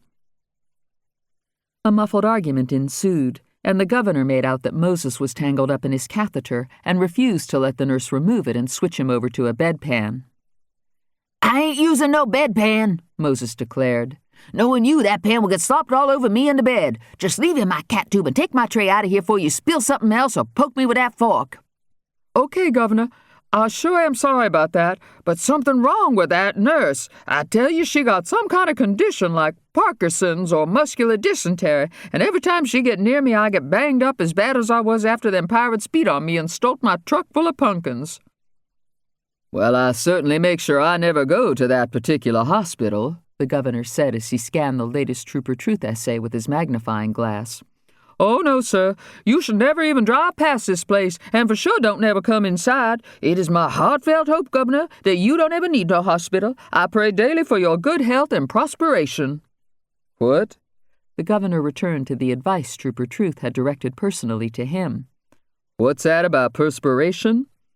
"Why, I don't know," Moses puzzled as Crim assumed that the poor man must be heavily sedated. "Now listen here." Crim got to the point. "The terrible attack on you has come to my attention, and I wanted to see how you're doing and let you know that I have a personal interest in your condition and intend to make sure that you are protected when you leave the hospital." "You do?" Moses's voice went up several more notes as what sounded like a food tray crashed to the floor. "Of course I do. You're a Virginian, and it's my sworn oath to take care of every citizen in this uncommon and magnificent commonwealth of ours. Now, when are you checking out of there?" The governor watched as the well-mannered Trooper Brazil drove through the front gates and parked his unmarked car in front of the mansion. Crim couldn't remember if there was a reason for the young man to show up this morning, but it seemed it had something to do with Regina, and this was a tremendous relief. Regina needed something to occupy her attention, and the governor needed someone to protect Moses Custer.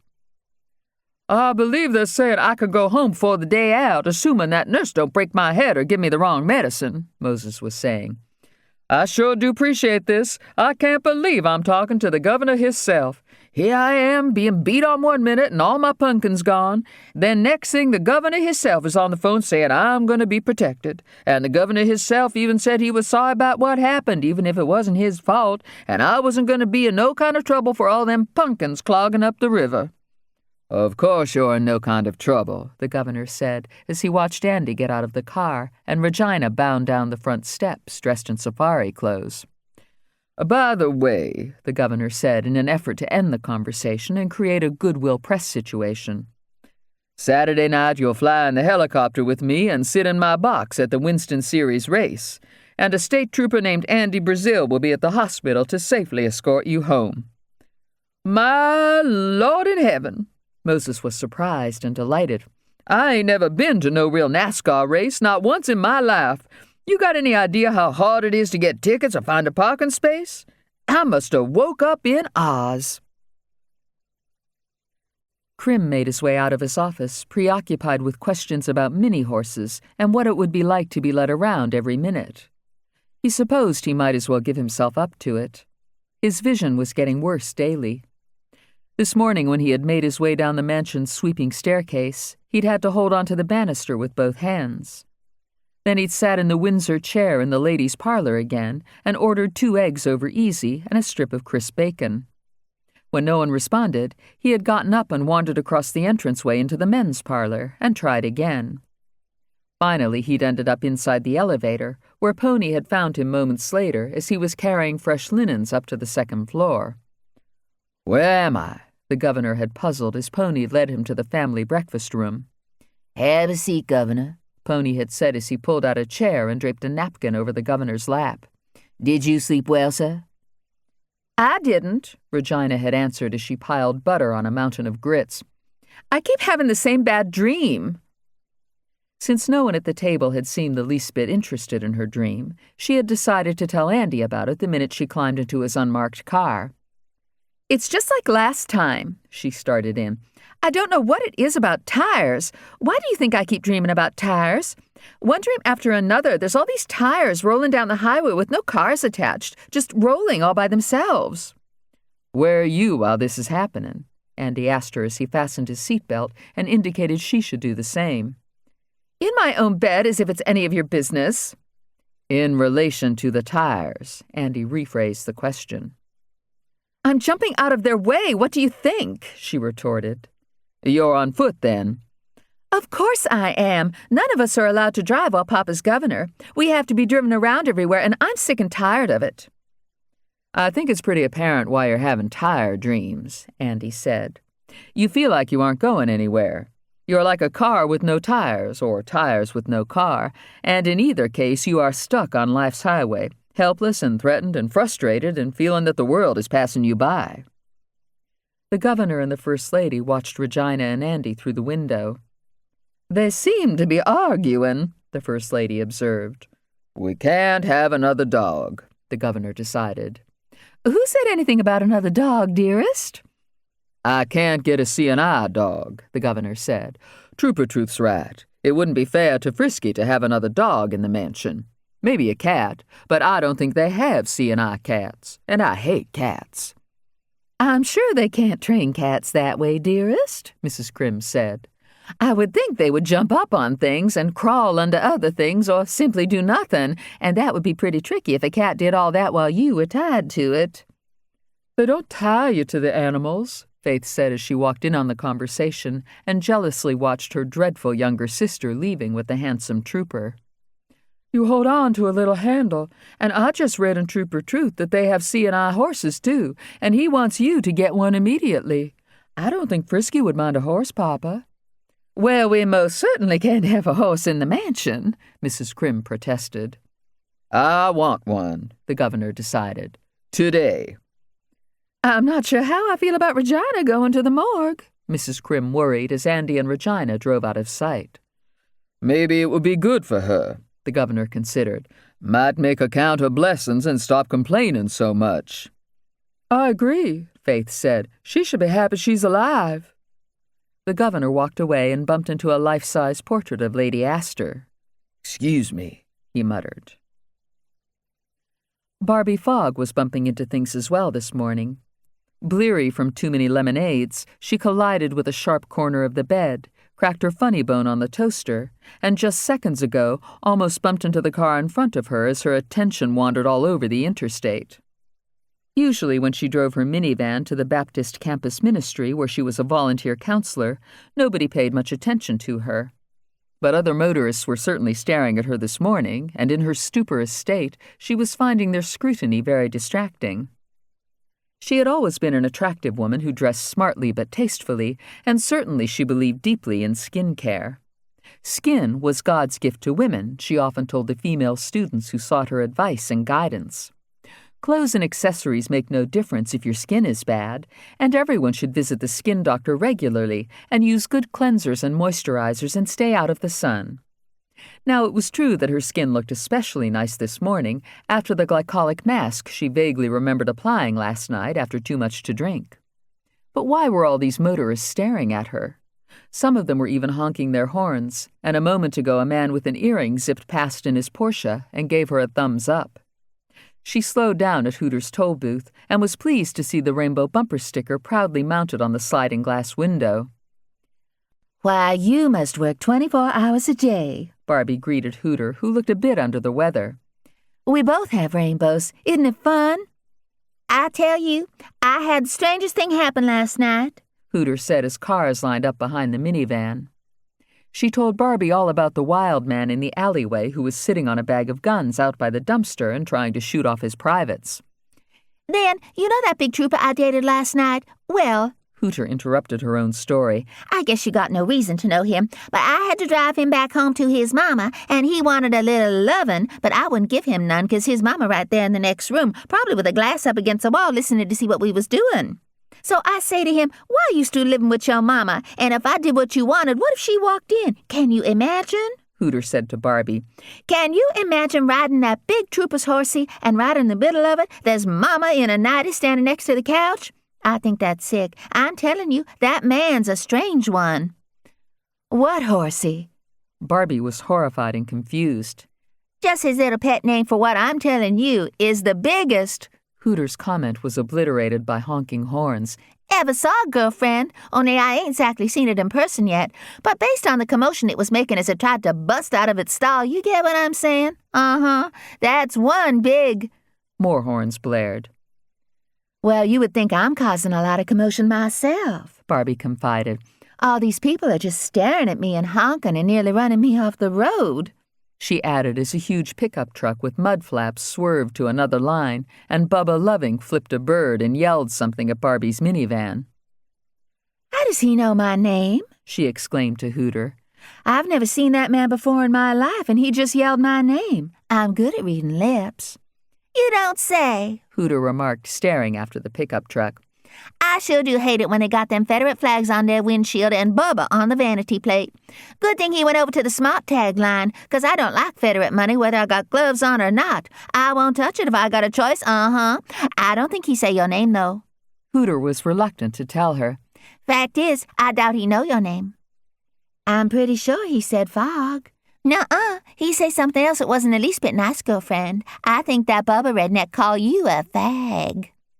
Well, now, if that doesn't take the cake. Barbie was mystified. You positive he didn't say Fog? I ain't gonna ask him. He's a mean redneck and probably got a hood in his closet, you know what I'm saying? Barbie didn't know what she meant. You know, a white sheet? Hooter explained. He probably some cross-burning Grand Dragon for the Ku Klux Klan. Anyone who burns a cross will go straight to hell, Barbie said with pious indignation. I don't care where people like him go after they's dead. I just don't want them stopping at my toll booth and maybe trying to find out where I live so they can shoot out my windows and burn a cross in my yard. Except I don't have a yard. I guess they could burn a cross in the parking lot, though. So many crazy people. Barbie was getting discouraged. The world just gets worse every day. Ever since the new mill minimum, everything's worse. Don't see how they could get worser. Hooter could not have agreed with Barbie Fogg more. Andy didn't see how things could get much worse either as he turned off 9th Street, bound for the morgue with Regina sitting in the passenger seat smacking gum and playing with the scanner. "How do you turn on the lights and siren in this thing?" she asked. "We're not turning on the lights and siren," he told her. "Why not? You're responding to a murder, aren't you? Seems to me you could turn them on if you wanted to." "No, I couldn't. We're not pursuing anyone or in a hurry." He worked hard to keep his irritation to himself. "Well, aren't we in a pissy mood today?" Regina commented as she stared out the window at people aimlessly searching for parking places and waiting in the cold to cross the street. She did not have to subject herself to common inconveniences, and for the first time in years, she was happy. She could not believe she had escaped the EPU at last and was inside a brand-new state police car on her way to the morgue with Andy. "I will make a very good partner for you," she went on. "I know a lot of things you don't, and probably more things than that medical examiner woman does for that matter. I bet you don't know what to do if you get stuck in quicksand now, do you?" "I don't intend to ever get stuck in quicksand," Andy replied. "I would avoid it." "Huh, that's easy to say. If it was a simple thing to avoid quicksand, then people wouldn't get stuck in it and sink to death. So what you do is spread your arms and legs and try to float." She showed him. "Then you put your walking stick under your back to keep your hips from sinking, and you pull your legs out and escape. And if you want to break down a door, you kick the lock. And you can pick a car lock with an Allen wrench and a bobby pin. I also know how to survive python, alligator, and killer bee attacks," she bragged. "And I could deliver a baby in a taxi cab or save myself if my parachute doesn't open." "Only because you've obviously read the worst-case scenario survival handbook," Andy replied, to her annoyance and surprise. "And just because you read about a dire situation while you're safely sitting in the mansion doesn't mean you could really save yourself if the worst really happened." "Papa gave it to me for my birthday," Regina smugly said. "And he's never given that book to my sisters because they don't care about adventure and are cowards. I can just imagine Faith trying to land a plane after the pilot has a heart attack, and Constance would panic to death if she were lost in the desert or adrift at sea." She rummaged in her knapsack and pulled out the bright yellow little handbook. "So what would you do if your parachute didn't open?" She tested him as she smoothed open a dog-eared page that was stained with what looked like chocolate. "I would check my chute before I jumped," Andy replied, as his patience tightened like a guitar string about to snap. "What about if lightning struck?" "I would avoid it." "Would you stand under a tall tree?" Regina was determined to evoke a wrong answer from him. "Of course not." "What if you were diving 100 feet down and ran out of air?" Regina asked in a confrontational manner. "I wouldn't." Regina smacked the handbook shut and shoved it back into her knapsack. "When do you think I can get a uniform?" she asked with mounting anger. "After you attend the academy and graduate. We're talking the better part of a year, assuming the academy accepts you." "They have to accept me." "Just because your father's the governor doesn't mean anybody has to accept you," Andy replied a bit sharply. "I don't intend to tell anybody who you are beyond saying that you're an intern who's riding along with me." "Then I'll tell them," she countered, opening the window and flicking out the gum. "That would be very unwise. Don't you think it's time you let people like you for yourself instead of for who you are? And don't throw anything out the window." "What if they don't?" Her mood wilted. "And you know they won't. Nobody has ever liked me, even when they know who Papa is. So why would they like me if they didn't know who he is?" "I guess you're just going to have to see what happens and face reality for once," Andy said as he turned off on Clay Street. "And if people don't like you, you have only yourself to blame." "Bullshit! None of it's my fault!" Regina's voice got louder and more strident. "I can't help the way I was born." "It's your choice to be rude and selfish," Andy said.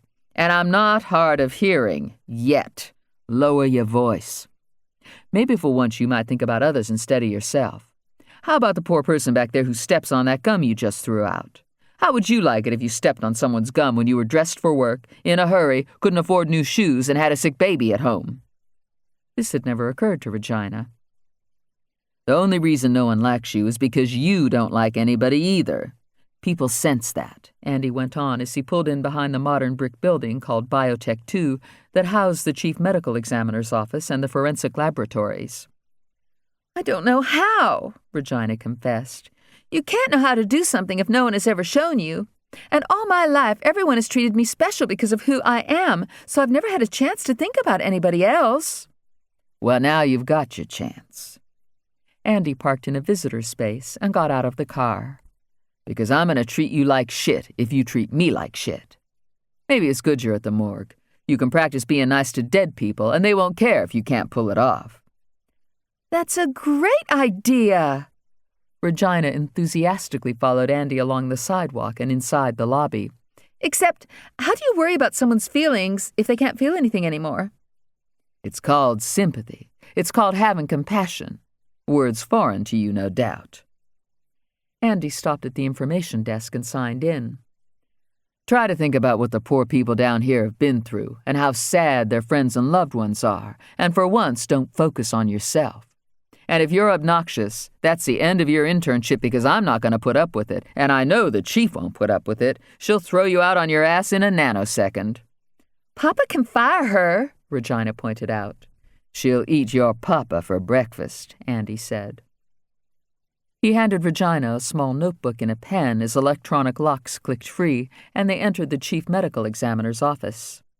"Take notes," he instructed her. "Write down everything the doctors say and keep your mouth shut." Regina was not accustomed to taking orders, but the instant she noticed graphic autopsy photographs on desks in the front office, she began to lose her usual bravado and self-absorption. The clerks knew Andy very well, it seemed, and were very friendly and flirtatious with him. Regina was stunned and thrilled when Andy introduced her as his intern. "Lucky you," one of the clerks said, giving Regina a sly wink. "Why can't I be your intern?" another one coyly asked him. "Well, baby, I'd be happy to let you teach me a thing or two." "We're here on the fisherman's case." Andy was all business. "Is Dr. Sawamatsu doing the case?" "No, he hasn't come in yet." "What about the chief?" Andy was relieved that Dr. Sawamatsu wasn't in and hoped he wouldn't show up at all. In the first place, Dr. Sawamatsu's English was poor, and Andy had a very difficult time understanding him, especially when he started throwing around medical terms. Dr. Sawamatsu was also clinical and came across as rather cold-blooded and cynical, and Andy took great exception to anyone who was callous around victims, alive or dead. Worst of all, Sawamatsu had repeatedly bragged to Andy about a secret collection of souvenirs that included artificial joints, breast and penile implants, a glass eye, pieces and parts from plane crashes and other disasters, and Andy doubted that the chief knew about her assistant's unseemly hobby because the collection was at his home and not at the office. "Maybe I'll just tell her," Andy thought out loud as he followed a long, carpeted corridor to Dr. Scarpetta's office suite. "Tell who what?" Regina looked around in wonder, pausing to stare inside offices where microscopes were perched on desks and X-rays were clipped to light boxes. "Don't ask questions, and as we say in bomb investigations, don't touch or move anything in any way," Andy warned her. "And everything you hear and see can never be divulged to anyone, including your family." "I'll try," she replied, "but I've never kept a secret before." Barbie Fogg routinely listened to secrets, and had a few of her own. Worried that Lenny might have secrets too, she decided to take the next exit and loop around so she could return to the exact change toll booth and confide to Hooter that Barbie was worried about her marriage. Lenny's leaving town and came right out and said he wants a girlfriend. You don't think he's having affairs on the road because I won't have sex anymore, do you? Barbie poured out her heart to Hooter. Well, anyway, Lenny sells real estate, meaning he's often at home with nothing much to do, so he usually watches the twins and certainly has plenty of time for affairs. And to make matters worse, he's heading out to Charlotte for an important meeting, and I'll pretty much be stuck at the house, meaning it's possible I won't be seeing you for a whole week. Both Barbie and Hooter were disappointed. It seemed they had been friends forever. Oh, dear, I didn't realize how much I'm going to miss you, Barbie confessed. Lord, I'm going to have separate anxiety without you come to my booth. Who I going to talk to anymore? Why he got to go to Charlotte? You know, I get so sick and tired of people going to North Carolina, like it's some kind of promised land or something. You know, I never even been to North Carolina. What's so special about it, huh? You got any vacation time with the city? Barbie asked as more cars piled up behind her and blared their horns. Why don't you come to the NASCAR race with me tomorrow night? I would just love it, and you could see all those handsome drivers. But you'd need to take the afternoon off because I like to get there early and hang around the pits and wait for the drivers to come out and climb into their cars. Sometimes they let you get your picture taken with them. Oh, if only you knew what that was like, standing arm in arm with a handsome stock car driver in his tight, colorful, fireproof jumpsuit. Now, I sure as heck never been to no NASCAR race, and I never seen no African-American drivers neither, so I wouldn't know. Hooter paid no attention to the endless line of impatient motorists. Maybe I'll take the whole day off. I ain't had no vacation since my sister got married and I was in the wedding, the mattress of honor. Hooter beamed at the memory of being decked out in that long pink dress with see-through sleeves and beads and bows. That was sure a time, let me tell you, girlfriend. Yeah, how about visiting with your fucking girlfriend some other time, you queer baits, and hurry up? Bubba Loving was back in his truck with mud flaps. What on earth is queer bait? Barbie asked as she jotted down her phone number on a post-it. Something you catch strange fish with? And why is that same vulgar man screaming about fishing? Take one to no one, Hooter yelled back at Bubba. Here, sweetie, Barbie said to Hooter.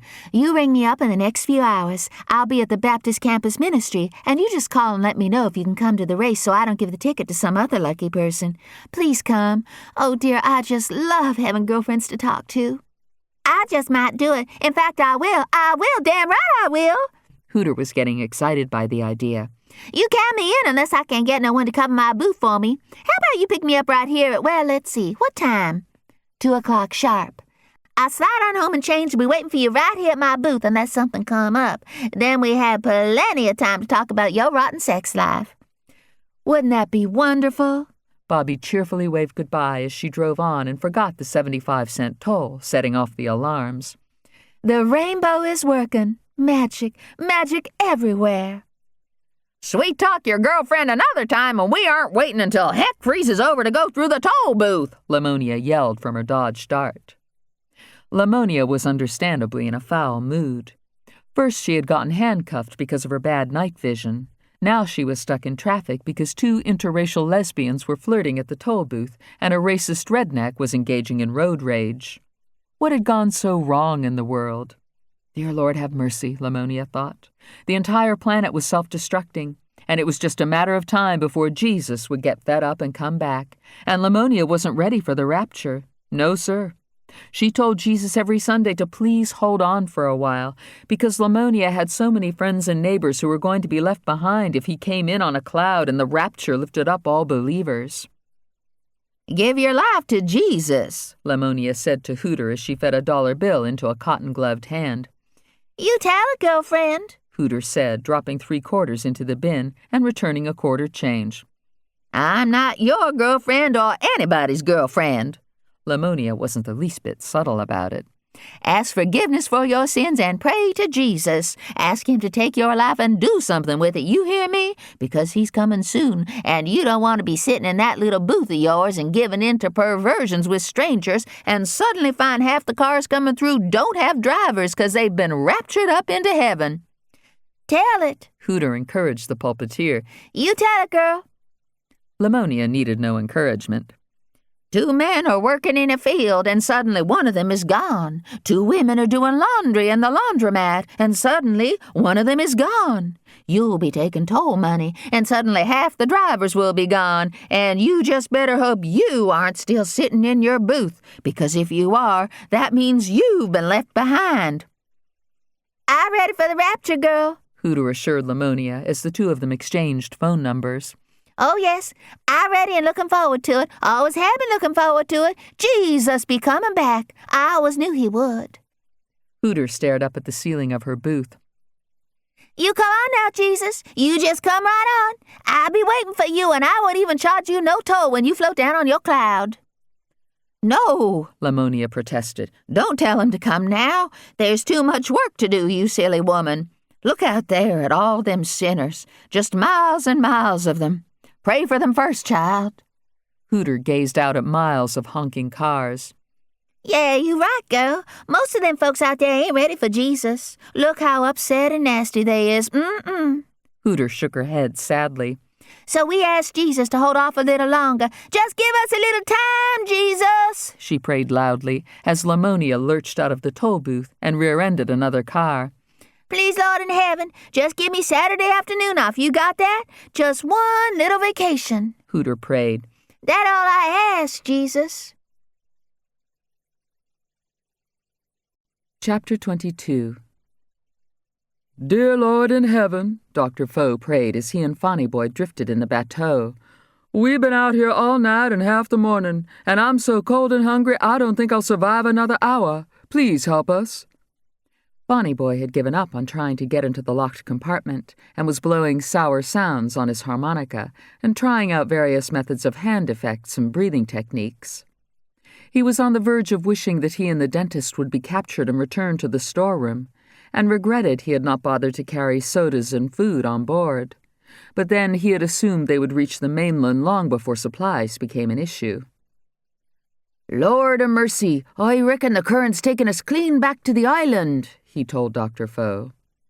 I don't see land at all, not anywhere, Fonny Boy. And if we were near the island, we would have been spotted by now and maybe blindfolded and forced to walk the plank. I think we might just have drifted into the sanctuary, and if so, no waterman will be in the area, and we will languish and die out here. Nah, Fonny Boy replied. You can make out the current. He pointed out gentle ripples of moving water.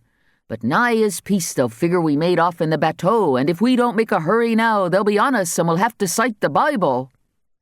Unless they figure we're on the mainland, and you know they won't look for us there. You sure you can't remember the combination to that damn padlock? Maybe there's a flare gun in that compartment, or even a mirror for sending signals. Fonny Boy had known the combination at one time, and he was terribly frustrated as he strained to recall it. He had tried every birthday in his family, Tangier's zip code, and several telephone numbers, all to no avail.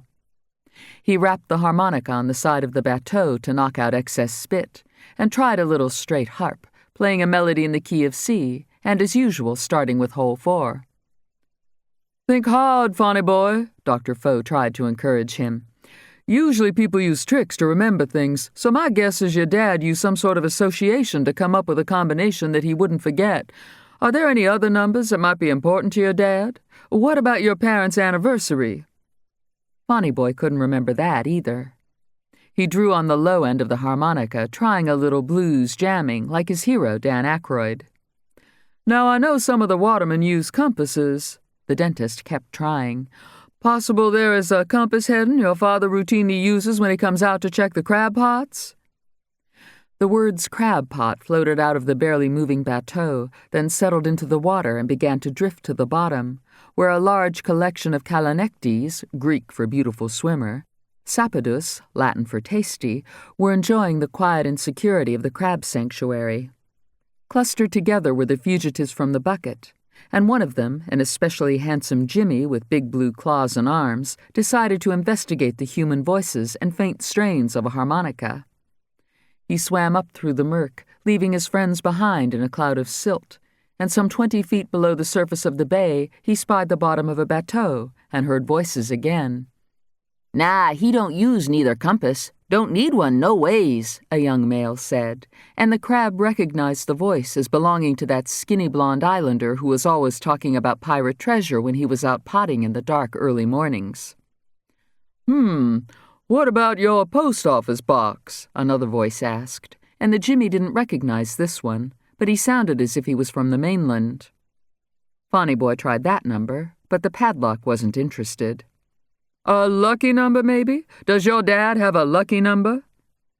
The only luck-related number Fonny Boy could think of was 13, and the padlock wouldn't budge. He tried playing straight harp style, and Oh Susanna was almost recognizable. What about a favorite food or drink that might have a number in it? Dr. Foe was not going to give up. Such as Heinz 57 sauce, 7-Up, or 2-Alarm chili? My daddy, he likes the 7-Up, Fonny Boy said with a glimmer of hope.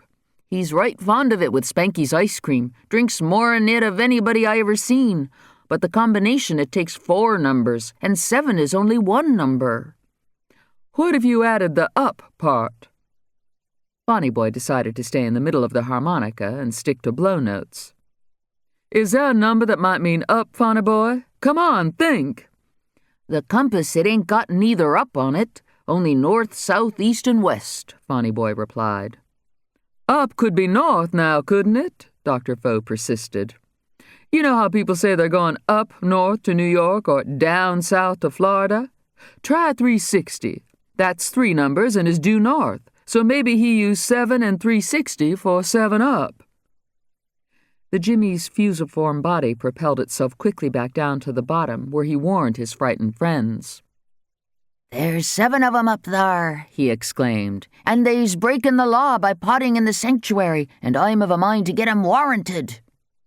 The Jimmy assumed that the 7 watermen up there in the bateau were a posse looking for the crabs and the trout, although the crabs hadn't seen the trout for quite some time. Or maybe the 7-Up gang, as the Jimmy began to think of them, were pirates the governor had promised immunity to if they would find the crabs and the trout and return them to the mansion in the bucket. Blue crabs were quite familiar with pirates and were neither impressed with nor afraid of them. Pirates were too angry and drunk to bother chasing after crabs, and this had been true for hundreds of years. Nor was the life of any crustacean made a whit better by all of the old cannons, coins, and jewels that crabs routinely scuttled over on the bottom of the bay. Crabs, frankly, didn't give a damn about treasure. But that blonde islander named Fonny Boy certainly did, the Jimmy thought as he scuttled through billowing silt to a shelf in the bay floor where the wreckage of a sloop appeared in the murk. The old wreck had been blasted with cannon fire and sank in a shoal, and over the centuries the current had nudged the broken vessel along the bottom of the bay until it had settled in its present location. The Jimmy rooted around near a rusting anchor and seized a small piece of iron. He paddled furiously with his swimming legs and sculled back up to the bateau, climbed on the small outboard motor, and tossed the piece of iron up in the air. It landed in Fonny Boy's lap right when he was in the middle of practicing a fish face by sucking in his cheeks to play cleaner single notes on his harmonica. "Why, I'll swagger!" Fonny Boy cried out in surprise. "Look!" He studied the piece of iron and knew it was extremely old and very likely from a sunken ship. "Treasure's nigh as peace falling from heaven, and it's for to tell there's a picaroon ship down thar," he exclaimed in uncontrollable excitement as he realized that finally, after such a hard life, he had met his destiny. "We have to mark the spot or we like it to lose it." The only way to mark the location was to drop a crab pot into the water, and minutes later, the fugitive crabs watched a wire cage descend through the depths and dangle well above the bottom because the rope was too short. The Jimmy crooked his funny mouth into a smile, certain what would happen next, because the islanders were so predictable. The island boy's greed would excite him into poor judgment, and soon enough, the 7-Up gang would be in jail. Possum's scheme was going along well, too, as he cut up different-colored T-shirts and sewed and glued the pieces into a pattern that was beginning to resemble a flag. "See what I'm doing, girl?" Possum whispered to Popeye. He smoothed the flag on the bed, and Popeye was startled by a grinning skull smoking a cigarette. "We got us a NASCAR flag for the races," Possum proudly whispered. See, we hang it up at the pit where we pretend to be a pit crew, and I'll make sure somebody look for the flag and come save us. Or if that don't work, maybe Smoke will like the flag so much he'll be nicer to us, and when we escape to Tangerine Island, I'll find a way to sneak off with you, and we'll run to the nearest fisherman's house." Possum dipped the needle in and out of the flag, sewing on letters that spelled Jolly Goodwrench. "Then I'll give you back to Superintendent Hammer, and the police will forget all about me shooting at Moses Custer. Maybe I even get to come see you now and then. Maybe Superintendent Hammer give me a job babysitting you. What do you think?" Popeye thought this was a wonderful idea. Possum continued to piece together the flag with T-shirt scraps, needle and thread, and superglue. The result was not quite what he had intended, because he was realizing that the flag would be one-sided and would have to be mounted rather than displayed from a pole, antenna, or stick. Otherwise, he was pleased with the result, which was not recognizable as NASCAR or a Jolly Roger, but a hybrid of both. Possum tacked the finished work up on the wall and sat on his bed, imagining Smoke's reaction, as Possum worried about going to the race on Saturday and wondered what plans and hopes might fly apart. Possum sure didn't want any more trouble. If only he could go back to his family's basement and wander the streets after dark again without any fear of being arrested. Possum had seen on the TV news that Moses was still in the hospital, and thank goodness his condition was now stable. Possum's heart trembled as he recalled pointing the pistol at the poor man on the pavement and jerking the trigger. He still didn't understand what had gotten into him, except that he was frightened of Smoke. Possum also knew that if he acted different from the other dogs or seemed to have a conscience, he was going to end up with a bullet in his head one of these days. Oh, how his mama would scream and cry if she heard on the news that Possum had been murdered, his body dumped somewhere along with the carcass of a little black and white dog. If only Ben Cartwright or Little Joe or Hoss could help him out. But in all the episodes of Bonanza that Possum had watched, he had never seen a black boy on the Ponderosa. "Maybe he don't like blacks," Possum talked to himself as he envisioned Ben Cartwright with his leather vest and snow-white hair. "Blacks was slaves. So who am I fooling thinking anybody on a horse is going to ride in to rescue me? At least the Cartwrights don't fly no Confederate flag, though." Possum gazed at his Jolly Goodwrench flag displayed behind the TV. "Never seen no Confederate flag or slaves on the Ponderosa neither. Just Hop Sing, and he's Chinese and could come and go as he pleased, long as he cooked and cleaned." Possum wondered if there might be something he could do to make it up to the Cartwrights, who certainly must be terribly disappointed in his recent run of criminal behavior. "I'm sorry about Moses." Possum was talking to Hoss now. "Well, little buddy, what you did was wrong," Hoss answered. "Believe me, I know, Hoss, but I was scared and Smoke would have killed me or beat me bad and maybe drowned Popeye if I hadn't pulled the trigger. I wish I could do it over and run away before it was too late. But it is too late. And here I am in the clubhouse." "You gotta make it right, little buddy," Hoss said from beneath his white 10-gallon hat. "What's done is done, but it ain't too late to make it right." "How?" Possum asked Ben this. Ben was sitting high on his horse, ready to ride off to Carson City on an errand. He looked down at Possum and smiled a little. "Why don't you start with calling Moses and apologizing?" he suggested, flicking the reins. "Then you're probably going to need to turn yourself in to Sheriff Coffee," he added as he galloped off. Possum sat in the dark and slowly flipped open his cell phone. His heart thudded, and he strained to make sure no one was stirring inside the RV. He heard not a sound and called directory assistance, and for 50 cents was connected to the hospital where he'd heard on the news Moses Custer was a patient. "Moses Custer, please," Possum said quietly. "What's your name? He's only taking calls from people on his list." Possum groped for a way to trick the lady. "I'm number 3 on his list, ma'am." He heard her checking and hoped Dale Earnhardt's number would prove lucky. It did, sort of. "It says Mr. and Mrs. Brutus Custer, so which are you?" Possum had a high-pitched, soft voice that could easily pass for a woman's. He was a bit offended, but knew he didn't sound like a Brutus. "This is Mrs. Custer," he said. "I'm so worried about my daddy-in-law, I can't sleep or eat. Tell him if he don't feel up to talking, I'll try another time." Possum had given the receptionist an out and was getting cold feet himself. Then Ben Cartwright turned around in the saddle and looked sternly at Possum. Hold on, the receptionist said. Hello? A male voice was on the line. This Jessie. How you doing, baby? Why ain't you come to see me yet? I'm going home today. Mr. Custer, this ain't Jessie, but I just got to talk to you, so please don't hang up. Possum's heart was beating so hard he thought it might break his ribs. Who is this? Moses was instantly suspicious. I can't tell you except to say I'm so sorry for what happened to you. It was wrong, and I didn't mean it, but I was forced. Who is this? Moses demanded in an upset voice. Why you be messing with me? You one of them pirates, ain't you? Yes, but I don't want to be, Possum confessed. The hell you don't want to be. I knew quick enough you wasn't Jessie, 'cause you don't sound like her. Possum took a deep breath. I can't talk long, but I just wanted to tell you I'm sorry for what I've done, and if I can find a way to make it up to you, I promise I will, Mr. Custer. And you be sure to keep lots of police around, 'cause them road dogs is already talking about finding you and finishing you off. Their leader's name is Smoke, and his girlfriend's Unique, and shot that poor 7-Eleven lady last night. And Smoke say he'd kill me if I didn't shoot at you when we took your truck and the reefer at the pumpkin stand.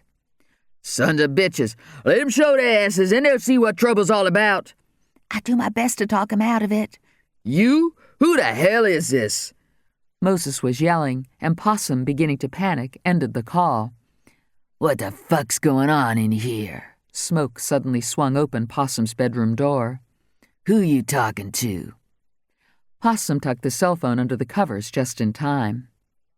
Just talking to Popeye about our new flag. Possum thought quickly.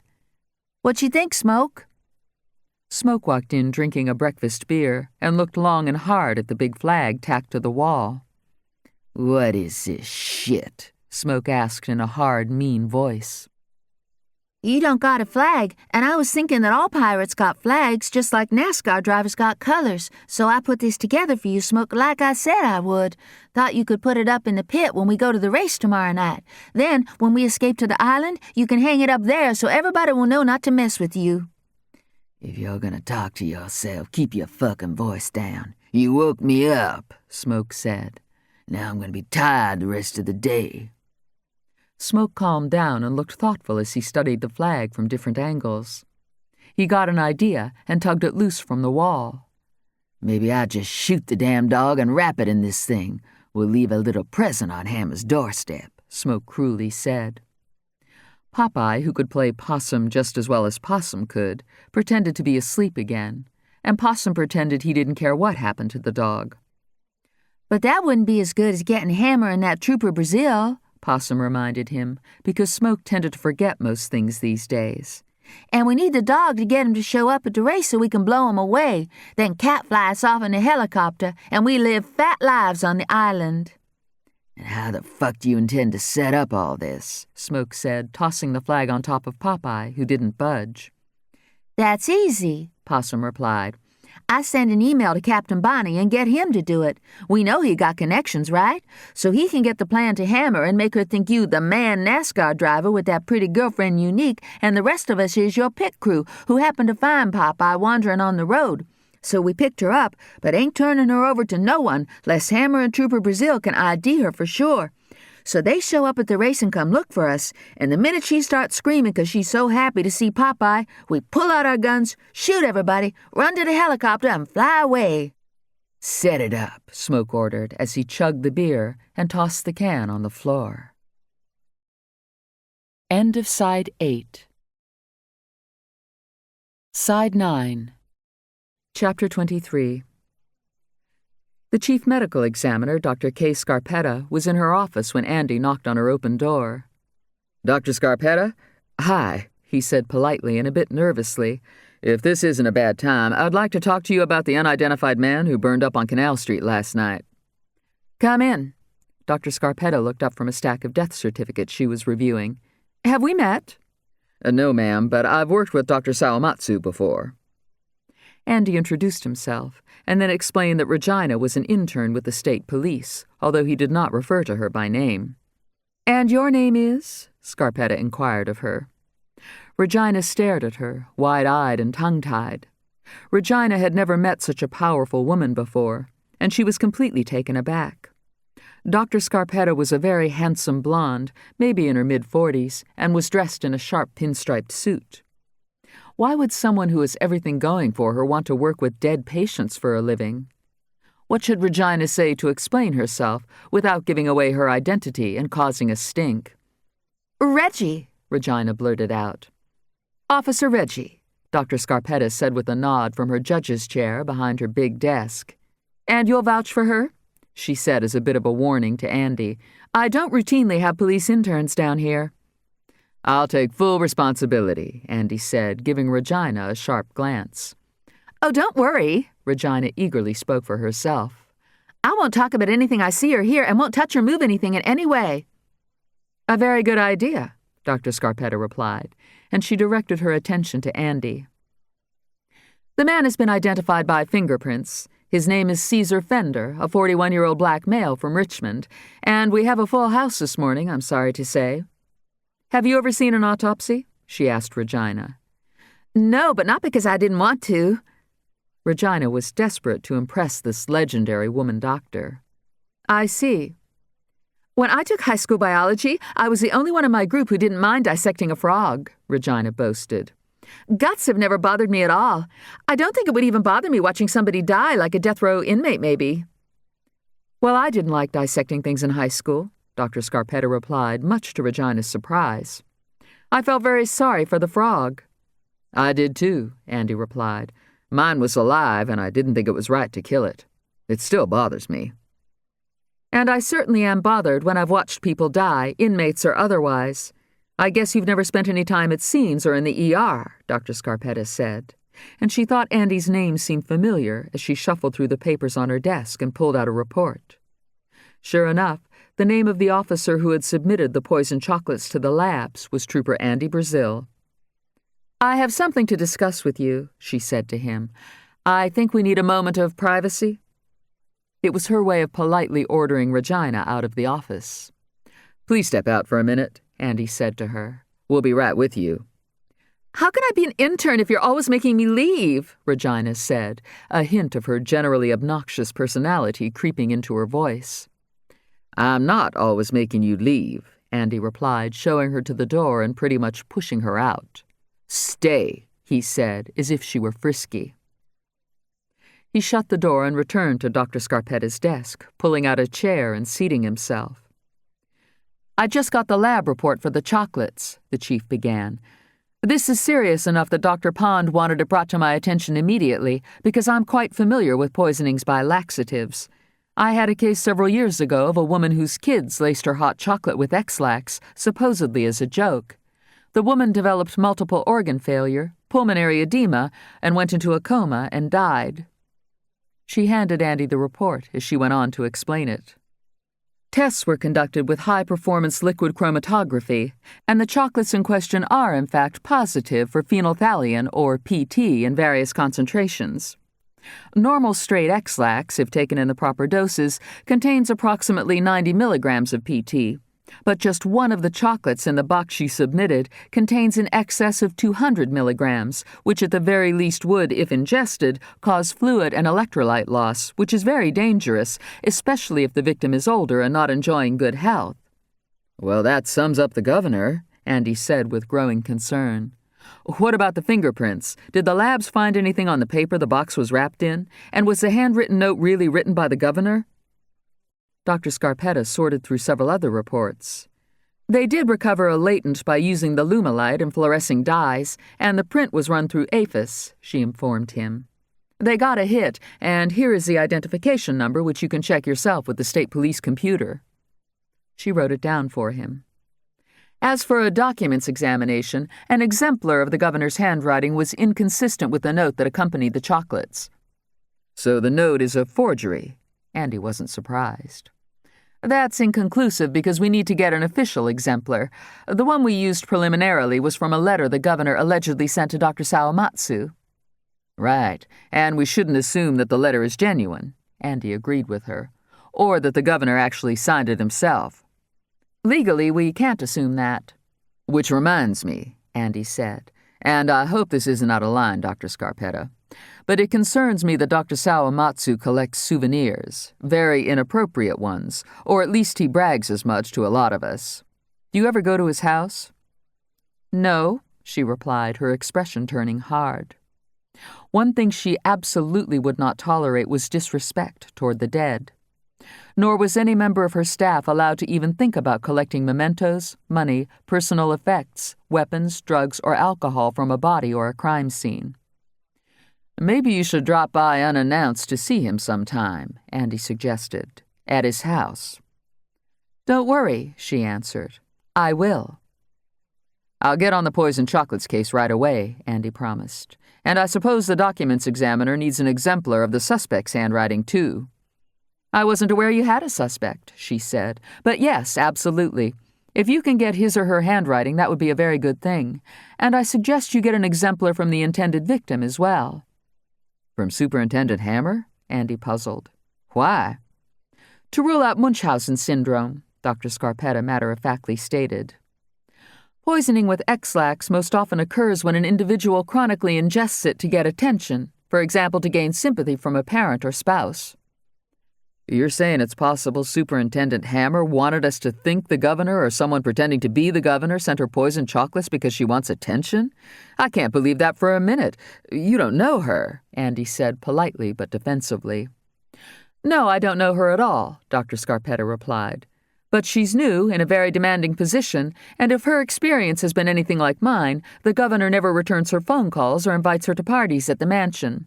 So she may have set up a situation to make it appear the governor was trying to poison her. If he suddenly found himself a suspect in an attempted murder, that would certainly get his attention, I should think." "Might I quickly ask you about Trish Thrash?" Andy jumped to that subject. "I know it's not my case, but I care about it a lot, and as you may know, the killer left evidence on my doorstep for reasons unknown." "Oh, so that was you?" Scarpetta frowned a little, and it was obvious to Andy that she was upset by the case. "A terribly mean-spirited, brutal death," she added. "But you were very wise to call Detective Slipper and not handle anything. We have recovered latent prints, but have thus far no hits in APHIS, and using STR we recovered DNA from the envelope, but have gotten no hit on that either. As for trace evidence, we did find several very long black hairs adhering to blood on the victim's clothing." "Female hairs?" "I don't know," Scarpetta replied, "but they could be." "But no hits. Interesting," he mused. "I'm wondering if you got no hits because the individual is young with a juvenile record, which of course would be sealed. And until very recently, we weren't allowed to enter a juvenile's fingerprints or DNA profiles into the databases. So maybe we're looking for a hardened criminal who is young and has long black hair and might just be a female, who kills for sport, and may even be associated with Smoke's highway pirates, who possibly assaulted Moses Custer and murdered the 7-Eleven clerk last night." "I don't know." Scarpetta got up from her desk and opened the door, and Regina rushed back into the office, her notepad and pen ready. "I don't want to take up your time, Dr. Scarpetta, but we are very concerned about this fisherman case." Andy went to the next item of business. "Especially since it's being called a hate crime, and I thought it a good idea to come down here personally to give you the information we have and see what you determine in the autopsy. A certain suspicious individual who witnessed the death claims the fisherman died of spontaneous human combustion that may have occurred when the hot lead and burning powder from a bullet caused synthetic fibers in the victim's shirt to ignite, thus supposedly explaining why he burst into flames. And let me add, this same suspicious individual is a prime suspect in the other case we were just discussing." "How come you left out the part about my being poisoned?" Regina blurted out. Obviously, she had eavesdropped through the shut door and heard at least some of the private conversation.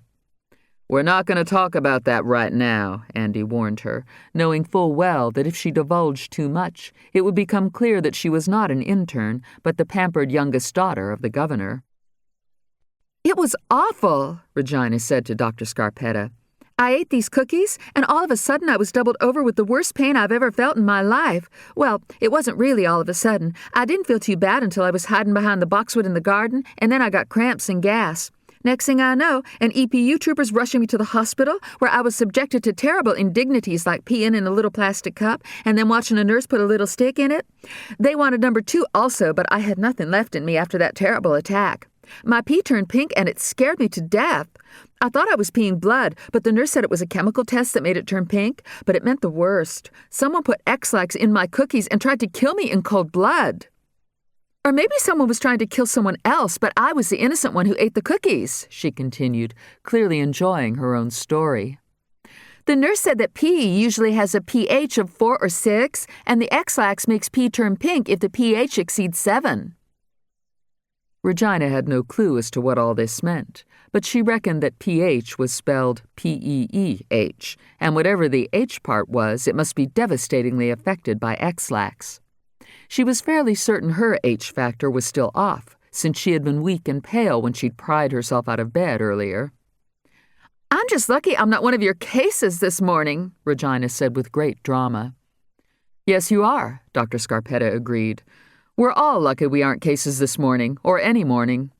Trooper Brazil, we've x-rayed the fisherman's body already, and there is no bullet. Then what else might have caused him to burn up? Of course we'll test for accelerants and other chemicals, she said, slipping off her suit jacket and hanging it behind the door. This is one of those cases when the external examination tells us quite a lot. She put on a lab coat. For example, there is a great deal of charring that is more pronounced posteriorly, which is consistent with whatever burned him entering the body at about the midline of the chest, a little left of the midline in the area of the heart, to be precise. Andy and Regina followed Dr. Scarpetta out into the corridor. Then he didn't just burn up for no reason, not if something entered his chest, Andy said as Regina faithfully took notes. No weapon found at the scene? The chief inquired. No, ma'am. How do you spell accelerant? Regina was struggling, and the chief had not even gotten to the really big words yet. This suspicious individual who witnessed the death, did he mention to you what color the flames were or their intensity? Dr. Scarpetta asked. If they were an intense white or blue or red, for example. Is midline 1 or 2 words? Regina's voice was getting strained and petulant. No, I also wouldn't expect him to be reliable, Andy answered the chief. 1 word, she said to Regina. How do you spell posteriorly? We'll worry about that later, Andy said in a tone that suggested Regina should not butt in again to volunteer indiscretions or to question spellings. Most significant is a whitish-gray lumpy residue inside the chest cavity, which is certainly consistent with some incendiary device or other material burning inside the body. Dr. Scarpetta stopped before the ladies' locker room door. You'll have to go in through the men's room, she instructed Andy. Officer Reggie and I will meet you in the changing room, and we'll get started. In sedentary? Regina was beginning to panic, and her reaction to insecurity and fear was always unfortunate. What kind of device? What the hell's an insedentary device? Her disposition turned ugly. I can't write this fast and it's not fair. Why should I know how to spell words like this? I'm not used to them. It's not like I hear them every day at the mansion. Dr. Scarpetta gave Regina a quizzical look. Maybe this isn't a good time for you to see your first autopsy, the chief decided. Andy got on his portable radio and raised Trooper Makovich on the air. Can you return the package to its origin? He asked in the code language of the EPU. And I need you to check out an ID number with APHIS. Damn foe, Makovich's voice came back, decidedly lacking in enthusiasm. 1025 us in the morgue bay. Damn foe, be there in 15. Now you've really done it, Andy complained to Regina minutes later as they waited inside the frigid bay, sitting in plastic chairs by the Coke machine. 2 Swifties removal service attendants were carrying a pouched body on a stretcher, making their way slowly and with difficulty down the ramp. The attendants, a man and a woman dressed in dark suits, seemed to be having a hard time getting the stretcher's legs to unfold. I didn't do a thing, Regina retorted. You're not nice to me. I told you to be quiet and mind your P's and Q's, and you didn't, Andy said. The attendants were in a bind. They couldn't open the stretcher's legs, which meant they couldn't set down the dead person, who clearly was very big, and so there wasn't a free hand to open the van's tailgate. Look at that, Regina said, pointing at the attendants. Why don't you go help those poor people instead of sitting here picking on me? As long as you stay in your chair and behave, said Andy, who didn't trust Regina for a minute. He trotted over to the van. "Here, let me help you," he said to the female attendant. "That's mighty nice of you," she replied, and gave him her end of the stretcher. "I thought you got this thing fixed, Sammy," she irritably said to her partner as she tugged on the stuck stretcher legs. "It just need oiling, Maybelline." "Then why ain't it working? These legs are froze stiff, and one of the wheels was sticking the other day. Bet you didn't get that fixed neither." Sammy was silent as Andy held on with one hand and tried the van door with the other. "How many times I got to tell you, don't say you getting something fixed, and then I find out you didn't." Maybelline was furious. "Breaking my back doing this stinking job, and you sitting around all the time watching the TV?" "I think the tailgate's locked," Andy said as the stretcher fishtailed and moved around perilously. "I think it's best you forget the legs and let's unlock the van. Then we can just slide the body in. We won't need to roll it." "Can't roll it anyway, not with that stuck wheel Sammy couldn't bother to fix. What did you do with the keys?" Maybelline yanked at the stretcher's legs. "In my pocket. I can't get 'em right this minute. I don't exactly have a hand free." Sammy was about to lose his temper. "Quit tugging on the legs before we drop the damn body on the floor." Regina, sensing an emergency, made her way over to the stretcher at the same time the buzzer sounded and the bay door began to screech open. "I'll get the keys out for you," she told Sammy as she began to pat him down the way she saw cops search people on TV. Regina had no reason to know that Sammy was extremely ticklish. When she started digging in the right front pocket of his pants, he shrieked and jumped 6 inches into the air. What Makovich witnessed when he drove into the bay was a crazy white man in a dark suit screaming with laughter and begging that ugly Crim daughter to stop. Next, the man grabbed himself, and the end of the stretcher he had been holding crashed to the floor, and the huge black body pouch thudded on concrete. Andy, meanwhile, was shouting at Regina, and a woman attendant howled in pain as the stretcher pinched her hand and knocked her in the face, leaving her bleeding and holding her nose and a finger. Makovich thought it wise to remain inside his unmarked car and observe the altercation, which was quickly turning violent. "Let's see what the pretty white boy does about this," he unkindly thought. "That's what you get for being the teacher pet and babysitting the gov's nasty daughter. Ha, ha. Yeah, I ain't seen a good fight in a while. Wait till Doc Scapetta sees what you doing out here. She kick your butt to the moon and complain to Superintendent Hammer." "You idiot!" Andy shouted at Regina.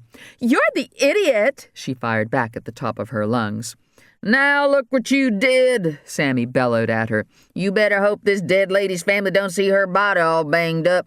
Wait till the funeral home find it with bruises and busted bones." "Dead bodies don't get bruises," Andy told him, "and I doubt any bones were broken." Sammy was enraged by the sight of Maybelline bleeding, and he shoved Regina against the van and snatched his keys from her. She shoved him back and kicked his ankle. Then she socked him in the eye and bit his hand when he grabbed her by the arm. Andy got between them and was putting Sammy in a chokehold as the door leading inside the building flew open, and Dr. Scarpetta, dressed in a surgical gown and gloves, emerged to see what all the commotion was about. "That's enough," she announced in a voice that commanded attention. "Stop it right now." Chapter 24. By high noon, Fonny Boy had finally figured out how many turns to the left and right would spring open the padlock if he used the combination 7360, which was nautical, he supposed, for 7-Up.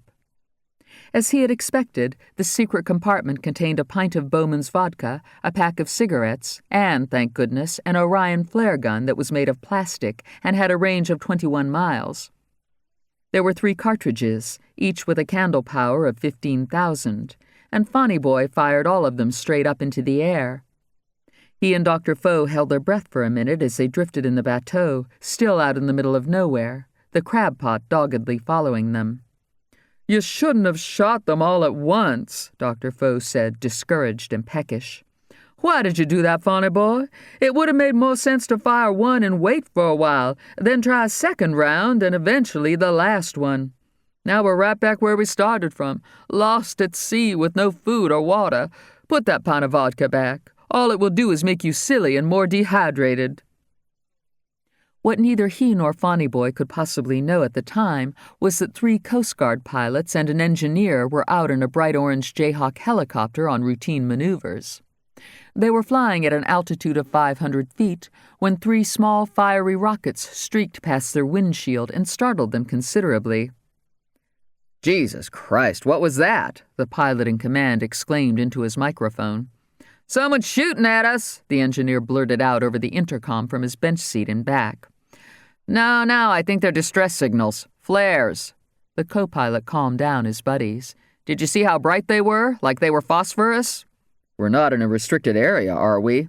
"No way." "Gotta be flares, then."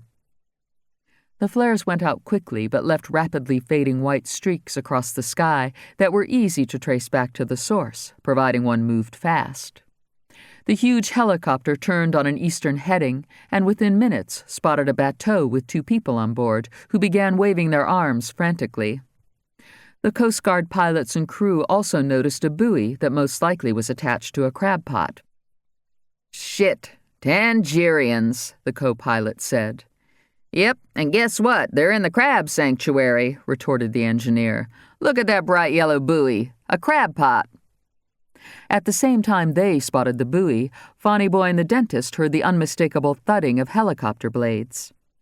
Fonny Boy had been conditioned to resent the Coast Guard, which he thought did nothing but persecute watermen. But he was feeling unusually optimistic because of the rusting piece of iron in his pocket. Didn't his mother always say there was a reason for things? Had he not helped the dentist escape, run out of gas, and been rescued by the Coast Guard, he never would have discovered a sunken ship that was plainly marked with a crab pot that, unbeknownst to Fonny Boy and Dr. Foe, was drifting with the current because the rope was too short. "Thank God," the dentist said as he stared up at the fast-approaching Jayhawk. "We've been found, and it's a good thing because it doesn't look to me as if we're moving at all. The crab pot is right here next to the bateau, and it would be farther away from us by now if we were moving." "I can't believe the nerve of them to so blatantly fish in the crab sanctuary," the Coast Guard engineer said, shaking his head. The pilot steadied the helicopter into a low hover that whipped up a whirlpool of water around the bateau. The 2 stranded men lowered their heads and covered their eyes, their clothing flapping like a scarecrow in a hurricane as the rescue basket was lowered. Cruz Morales also needed to be rescued and was becoming desperate. Maybe he should turn himself into the authorities. At least he could get out of the chilly morning and eat a hot meal. He was exhausted from walking around Richmond's West End, having wisely decided to ditch his car since all the police in Virginia and the military seemed to be looking for him. On top of everything else, he worried that he was going to be blamed for the 7-Eleven robbery and murder he had witnessed late last night. Cruz had never committed a violent crime, but as he wandered around the University of Richmond campus pretending to be a student, he began to plot and think thoughts that alarmed him. All he had to do was find someone he could overpower, a woman, especially one who didn't look athletic or assertive, and he could scare her into giving him money and the keys to her car. Then Cruz would flee, ditch that car as soon as possible, and then steal another one so he could get back to New York. Or better yet, he reasoned as he approached a small, squat brick building in a wooded area near a lake in the heart of the campus, he could abandon the car at the Amtrak station and take the train home. A sign in front of the brick building said Baptist Campus Ministry. Because Cruz couldn't read English beyond a 2nd grade level, he made the mistake of assuming that Baptist was close enough to Batista to suggest that maybe someone inside spoke Spanish. He ran his fingers through his hair and scrubbed his teeth with his coat sleeve, trying to tidy himself up a bit, and his heart picked up speed. He opened the front door at the very moment Barbie Fogg was walking a female student to the waiting area, where there was a coffee table piled with magazines and an abundance of silk plants that Barbie had picked up for a song at neighborhood yard sales. "I can only imagine," Barbie was sympathizing with the student who had acne. "I've always had dry skin, so blemishes have never been a problem, but I can certainly understand how you feel. Just give my doctor a try, and I just know he can help." "I sure hope so, Mrs. Fogg. Like I said, it's all I think about, and I'm so down on myself." Neither woman paid any attention to Cruz, who quickly sat on a sofa and absorbed himself in a magazine he could not comprehend. My mother used to always say that soap does the trick. You dab ivory soap on the problem areas, and it helps dry them out, Barbie went on, patting the young lady's shoulder. I've never tried it because it would not be helpful in my case. Maybe a peel would do the trick. A peel? My doctor does chemical peels. Ask him about it. I sure will. Thank you so much, Mrs. Fogg. It helps just to, talk to somebody. I'm the world's biggest believer in girlfriends talking, Barbie agreed with feeling. And don't you worry about none of these college boys asking you out. One of these days you'll find your prince and live happily ever after, with beautiful skin. Barbie felt a heaviness settle over her as she said the words that rang hollow in her soul. That girl was never going to have beautiful skin. Already it was pitted and dented with angry red and purple scars, and would certainly require laser surgery if there was ever a hope of undoing years of damage. As for living happily ever after, Barbie didn't know of anyone who could honestly make such a claim. Life with Lenny was flat and disconnected, and Barbie couldn't wait for a moment of quiet this morning so she could write another letter to her NASCAR lover. "I see you soon," she promised him under her breath. "See you soon, too," the acne-afflicted student said as she went out the door. It was then that Barbie noticed the scruffy-looking Mexican boy sitting on the sofa. She frowned a little and felt a prick of anxiety. He certainly didn't look like one of the students, but then young people could be so slovenly these days. He also seemed a little young for college, but the older Barbie got, the younger other people looked.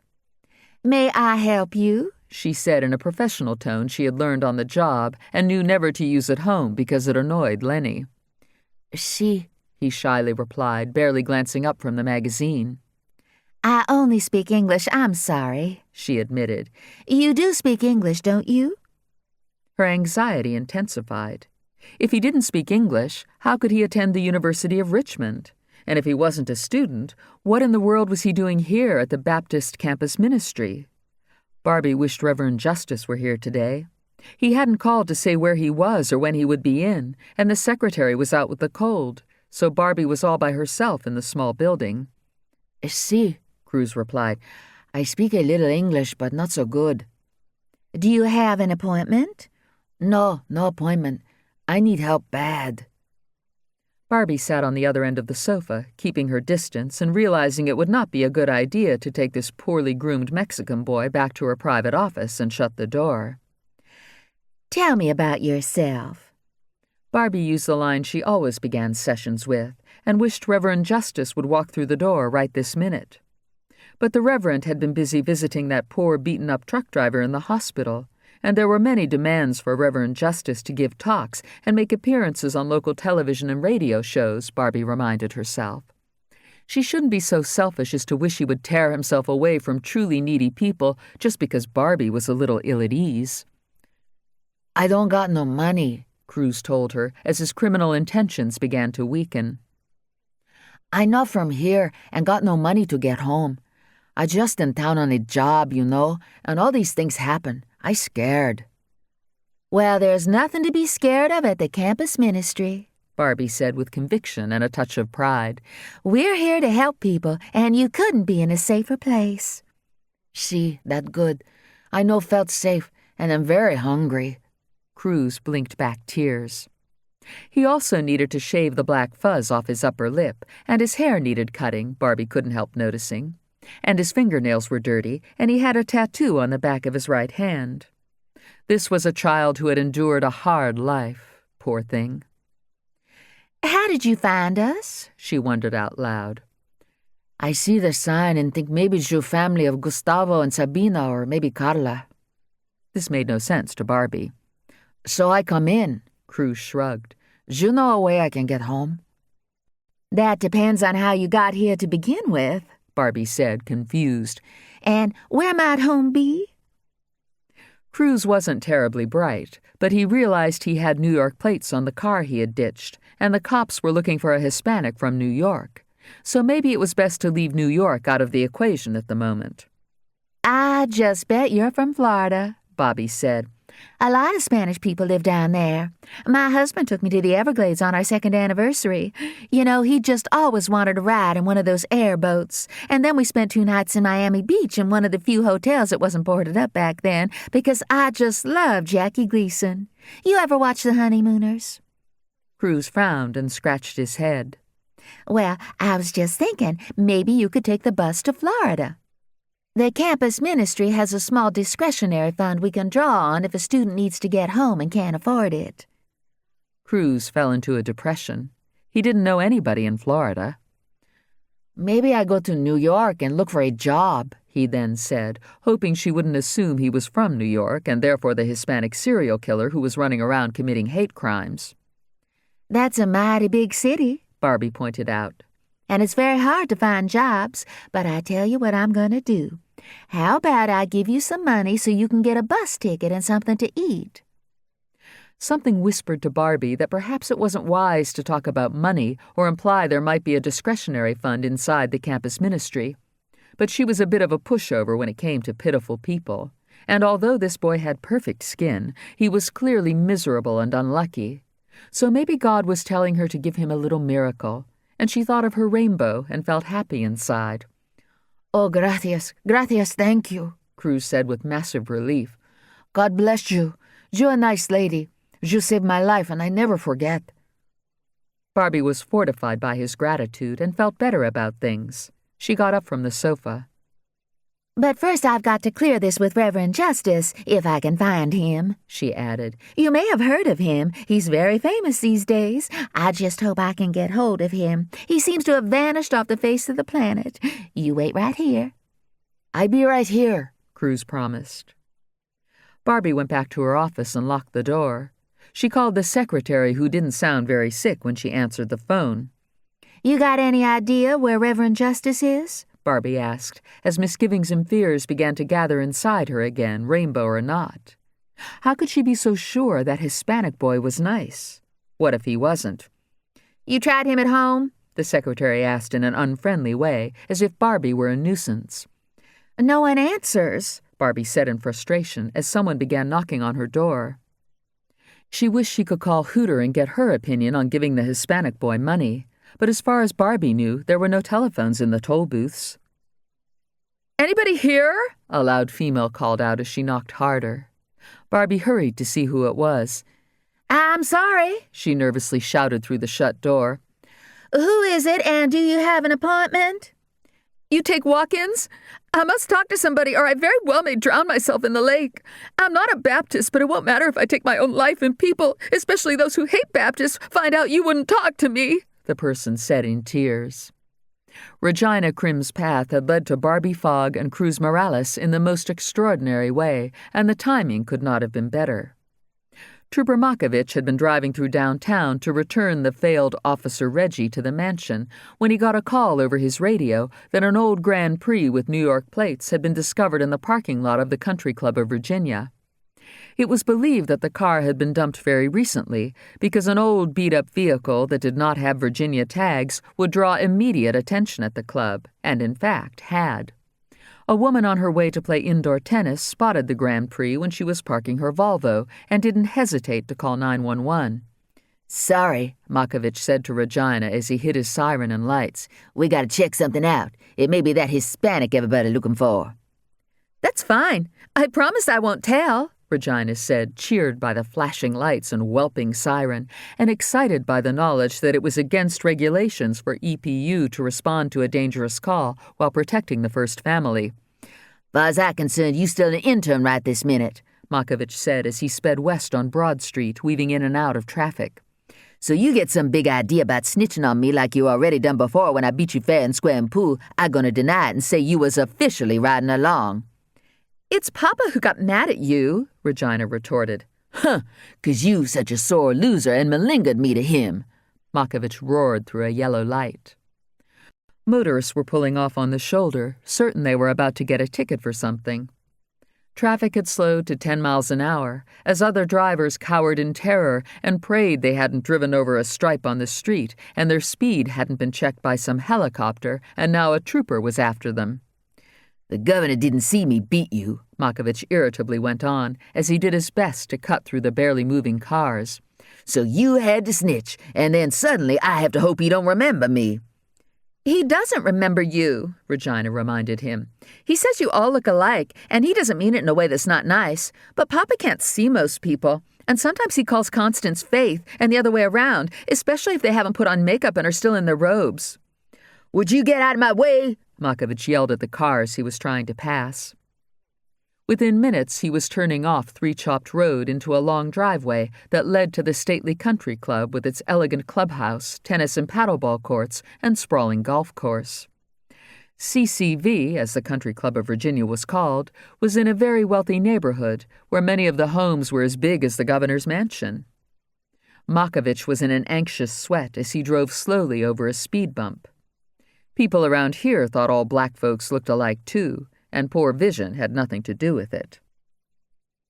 I tell you, nothing I hate more than coming over here, he muttered. What for? Papa's been a member ever since he was governor the first time. I practically grew up in this club. Regina scanned for the Grand Prix, hoping she would spot it first. Yeah, you a member as long as it's a family membership, but the day come you try to get in on your own when your daddy no longer the gov, then you see what happened, Makovich said, spotting the car near the indoor tennis facility. Folk like you and me don't get accepted into places like this, in case you ain't figured that out yet. And most other governors turn down a membership even if it's free, 'cause it go against their conscience. This was news to Regina. Why wouldn't I get in on my own? I'm white and from an old Virginia family. You still a minority. Makovich radioed that he had found the Grand Prix and requested a backup as he lit a cigarette. He got out and checked the car, noting that the key was still in the ignition, and when he cranked the engine, he discovered that the gas tank was on empty. It also did not escape his attention that there were no personal effects inside the vehicle or the trunk. He got back on the radio. Subject appears to have abandoned the vehicle, he informed another trooper who was minutes away. I'm going to check the area and let you work out getting the vehicle to the city tow lot. 10-4. What do you mean I'm a minority? Regina resumed arguing with Makovich. How dare you insult me like that? Oh, I get it. Makovich got mad inside his cloud of smoke. It ain't no insult for me to be a minority, but it is if you're one. Well, let me tell you something, Miss Majority. Every time your daddy ain't in office and you don't have EPU following you around, it's well known you hang out at Babe's playing pool. Not every time, just the last 2 times. I was too young before that. And so what? So when was the last time you saw a male in that joint, huh? We all know why you go in there. Maybe you come out with some nice field hockey player with a shaved head and dingo boots. Or maybe you ride off on a Harley with some other sweet young thing you meet in there at the bar. Or maybe you pick up a woman doctor or a lawyer who live in a closet until it's cocktail hour and they can hide in some booth inside a nice dark place where they can meet other majorities. Woo! You live some protected life, all right, acting like you the last one to know. Regina was crushed. She always assumed that when her father was out of office and not in the news, she could live her life as she wished.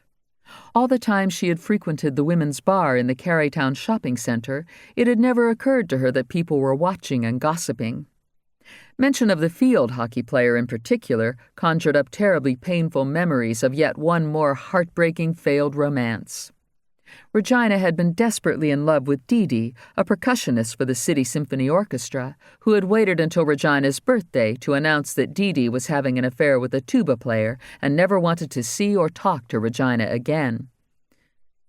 I hate my life, Regina told Makovich as he turned off into the nearby University of Richmond grounds so he could check with the campus police and see if they might have noticed anybody unusual in the area. I can't take this anymore. Regina was more upset than Makovich had ever seen her. You're mean. Everybody's mean to me. A person can only endure so much cruelty and humiliation. Makovich pulled into a small parking lot by the lake so he could turn around and head the other way. I'm so unhappy I might just blow up. One of these days I think I'm just going to explode, and they'll find just a little burn spot on the floor, Regina threatened as she noticed a white minivan with a rainbow bumper sticker parked in front of a small brick building that said Baptist Campus Ministry out front. Stop the car, she demanded. Stop it now or I'll hold my breath until I die, and then you'll have a lot of explaining to do. They won't be able to find out what killed me, and you'll be blamed. Makovich slammed on the brakes and parked by the minivan as Regina imagined her neglected, unloved body inside a pouch at the morgue. Dr. Scarpetta would spend an inordinate amount of time on Regina and finally admit that there was no apparent cause of death. It may be that she died of a broken heart, the famous medical examiner would tell Regina's important parents. Or better yet, Regina would figure out a way to burn herself up like the fishermen, and then Andy would spend the rest of his life investigating her mysterious, tragic, and untimely death. He would be sleepless, frustrated, and compelled by guilt to somehow figure out exactly what had happened to her. He would think of her morning, noon, and night, and wish he had been nicer to her and had not kicked her out of the very morgue where he would visit her after it was too late. Regina walked past the minivan with its rainbow bumper sticker heading to the clinic, which she assumed specialized in counseling gay Baptists. How unfair to be born a gay Baptist, and she was surprised that the University of Richmond had enough gay Baptist students to merit a clinic for them. She climbed the front steps and walked into the lobby, where what she assumed was a gay Baptist Mexican was sitting on the couch. She self-consciously averted her puffy, tear-stained face from his curious eyes as she wiped her nose again, and another wave of grief racked her massive body. Andy would be sorry. Oh, yes, he would. He would be devastated when he rushed to the morgue and begged to say goodbye to his former partner, Officer Reggie. "Please, let me have just a moment alone with her in the viewing room," he would ask Dr. Scarpetta. "This is all my fault. I was afraid to show her how much I really cared and needed her, and now it's come to this.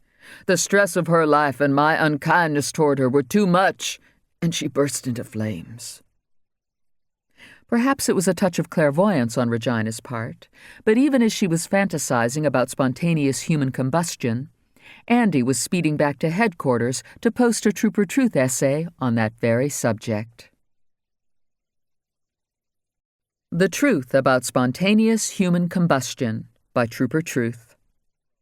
Although there is no evidence that people literally blow up without some mechanical or chemical assistance, it is a fact that living human beings can burn up in the absence of any external fire.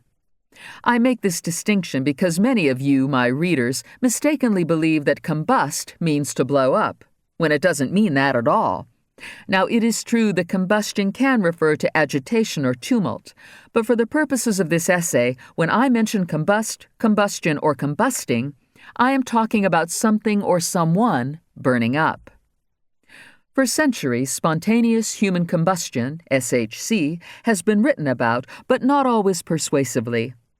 Novelists like Melville and Dickens, for example, use SHC to demonstrate that what goes around comes around, and if you are evil and unfair to others, then it is poetic justice if you burst into flames one day while you're minding your own selfish business in your castle or house. What may perhaps surprise the reader is that there is a scientific explanation for SHC.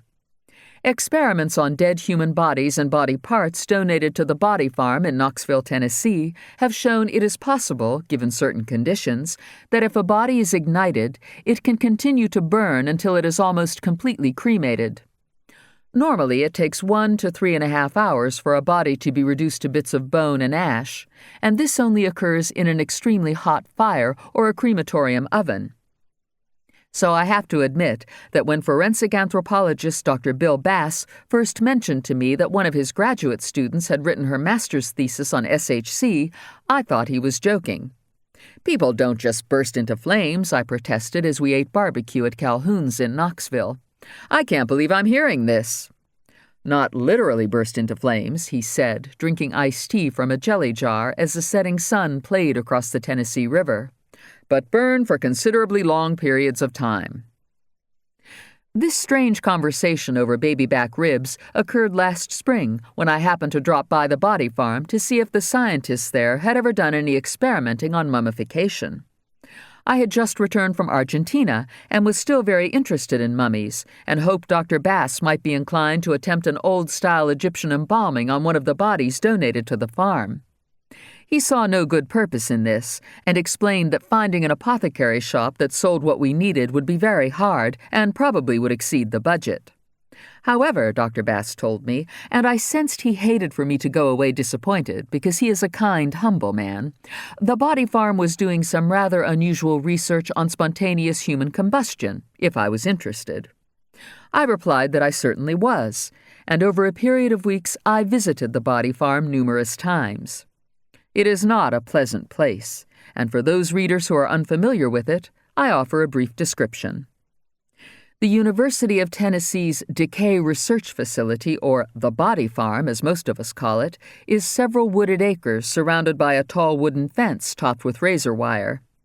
For some 25 years, anthropologists and forensic experts have devoted themselves to studying decomposition for reasons that should be fairly obvious. Without knowing how the human body changes in different conditions over periods of time, we would have no data to help us determine time of death.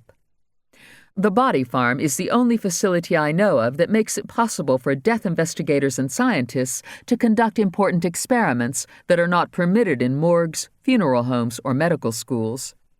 But when bodies are donated to the Body Farm, it is known up front and approved that the remains will be used for research, which in this instance included setting an amputated leg on fire to see if it could sustain almost complete combustion in the absence of external fuel. I can summarize anthropologist Dr. Angie Christensen's brilliant work by saying that the tissue was ignited by a cotton wick, and the sample continued to burn for 45 minutes as it was fueled by melting fat, which was absorbed by the wick, known as the wicking effect. Further experiments on burning bones showed that osteoporotic or thinning bones burn much more readily and completely than dense, healthy bones. After many meticulous tests and mathematical calculations, Christensen concluded that in some instances, the human body can indeed burn itself up at a very low heat if it is aided by cotton clothing that serves as a wick. Obese elderly women with thinning bones and cotton house dresses are most likely to fall victim to this rare but ghastly phenomenon. And I offer here the sad case of Ivy, whose last name I will withhold out of respect for her privacy. Ivy was a 74-year-old white female who, at 4'11", weighed almost 200 pounds, according to her driver's license and descriptions given by people who last saw her in the neighborhood. Up until 2 years before her strange, fiery death, she worked as a babysitter in Miami to supplement her modest income from Social Security checks and the small amount of cash her husband Wally had left her upon his sudden death. Ivy never worked for the same family longer than 6 months, as she would inevitably alienate the parents after they were subjected to one suspicious situation after another, until finally they dismissed the peculiar woman, even if they couldn't prove that she had actually done anything wrong. Ivy had an insatiable need to be needed, and by her way of thinking, no one was needier than a sick or frightened child. She was careful never to take jobs if the children were old enough to talk intelligently and credibly, and therefore the parents never heard the truth about her misdeeds, but certainly became concerned when they would return from outings and discover little Johnny or little Mary with stomach cramps, diarrhea, unusual bumps and burns, or in hysterics. Several former clients of hers called her Poison Ivy behind her back and claimed she doctored their children's food with laxatives and other medicines and by overspicing. One couple was certain the woman had burned their 2-year-old with a cigarette deliberately, although Ivy claimed the child had grabbed the cigarette out of the ashtray and stomped on it, thus explaining the 8 burns on the bottom of his tiny feet. Tales and scandals swirled about Ivy, and she finally decided it was best to retire, which was when her real problems began. Home alone most of the time in her tiny stucco house, Ivy spent her days drinking cheap port, smoking, and eating snacks in front of the television. She was very stooped and round-shouldered from osteoporosis, and her arthritis seemed to flare up more often. No one called anymore or needed her for a thing. She grew to hate her life and everybody who had ever touched it, and never imagined that she was well on her way to becoming a case study in spontaneous human combustion. As fate would have it, Ivy was in an especially foul mood on Christmas Day 1987 when she put on a long-sleeve cotton house dress because the weather was a bit nippy. She fixed herself a strong screwdriver after opening the deluxe box of Whitman chocolates that were a gift from her son, who lived nearby but never came to see her and rarely called. She parked herself on the vinyl couch in front of the TV and drank and smoked the morning away. It was here on this very couch that her badly burned body was discovered 2 days later when the Cuban lady who lived next door became concerned because Ivy had not picked up her newspapers. Virginia Chief Medical Examiner Dr. K. Scarpetta worked the case you, the reader, might be interested in knowing. She was beginning her career as a resident forensic pathologist at the Dade County Medical Examiner's Office and responded to the baffling scene. Fire investigators and the police had never encountered anything like this, which isn't surprising since there have only been some 200 cases of SHC reported since the 1600s.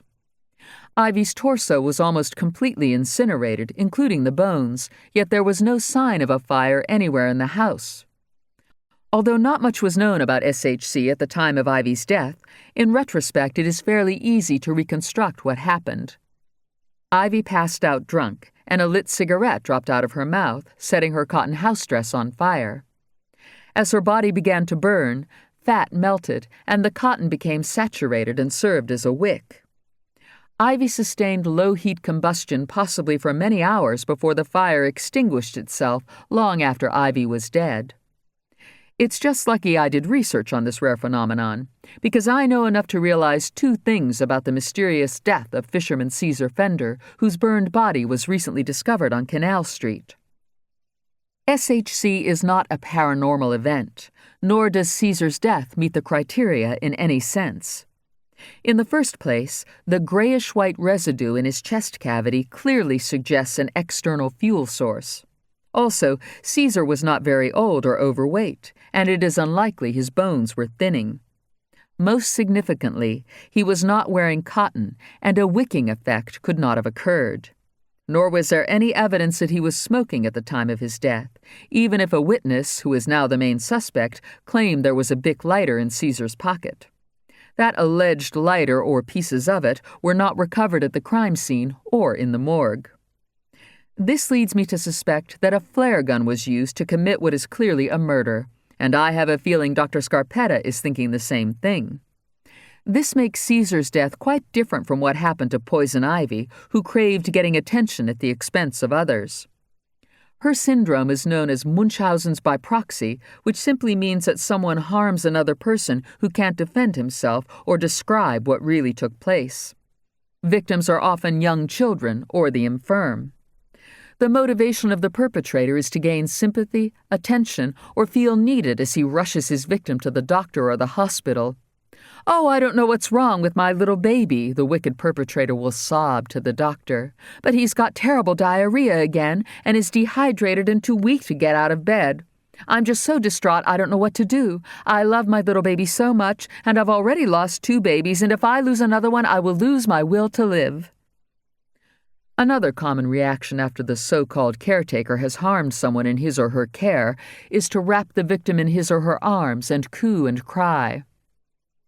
"Poor little baby," the mendacious, cruel-hearted perpetrator cries out. "Oh, my poor little baby, how did you burn your little feet? Oh, don't you worry, I'll take care of you. Don't cry, please don't cry, and don't be mad at me. I didn't do anything, you poor little darling." Baby wails and shrieks, and in pain and terror clings to mommy, daddy, or the caretaker's neck as the little one is rushed to the doctor, where the parent or caretaker gets the desired attention and compassion. I think it is entirely possible that Major Trader, in addition to his pirate proclivities, suffers from Munchausen's by proxy. He poisons others to manipulate and feel needed. If any of you, my readers, run across him or know where he is, please call the police immediately. He was last seen eating a breakfast sandwich as he backed out of his driveway earlier today, and has evaded arrest, and is now considered a dangerous fugitive. If you spot him, please do not approach him, as he is violent and incapable of remorse. Nor should you accept any food from him, especially sweets. Be careful out there. Chapter 25. "That's what I'm considering." Dr. Scarpetta's voice came over the speakerphone in Hammer's office shortly after Trooper Truth's latest essay rocketed through cyberspace. "But I would have preferred not having any information about a flare gun or anything else pertaining to my case published on the Internet."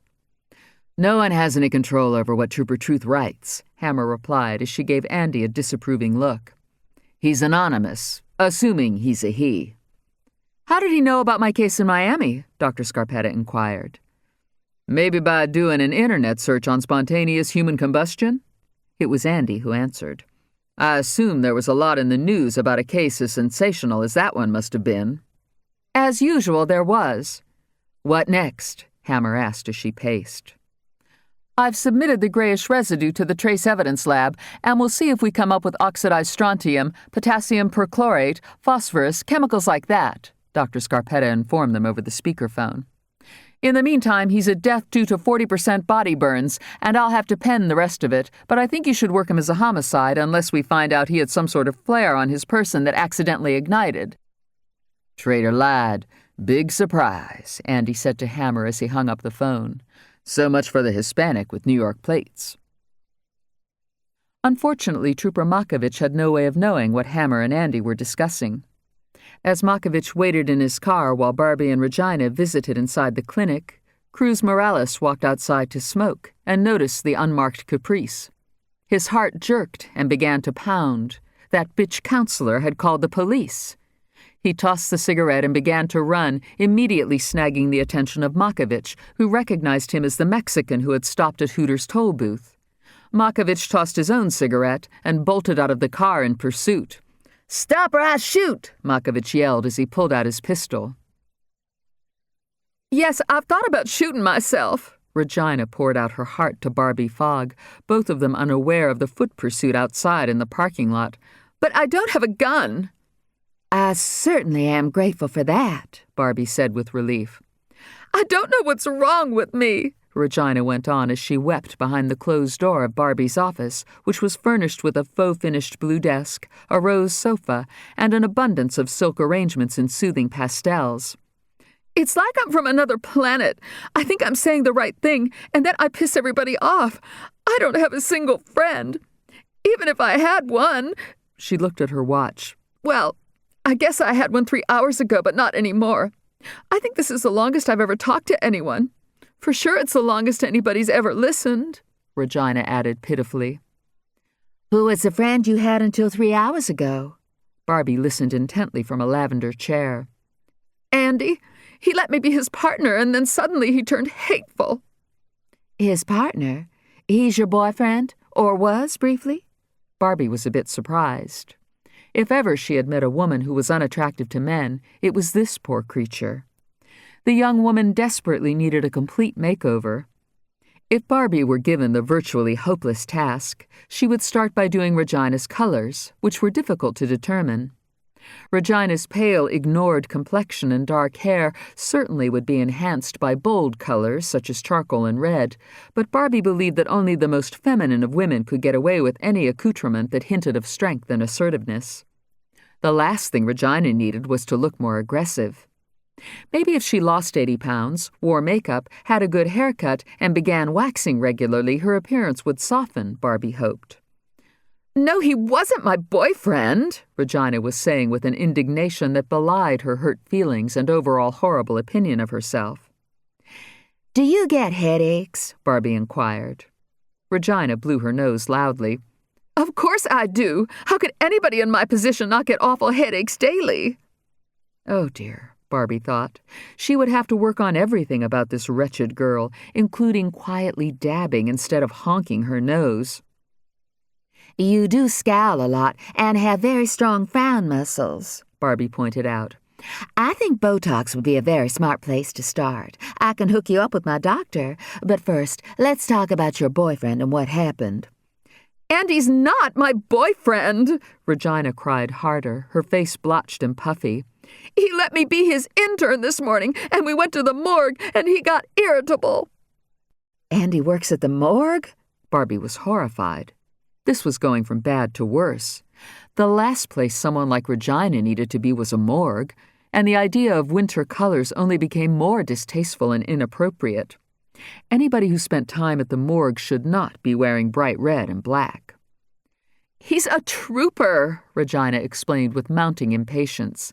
But that lady who runs the morgue didn't like me either and would let me watch an autopsy just because I couldn't spell. Barbie listened in perplexed silence. You know, Regina went on, that lady chief?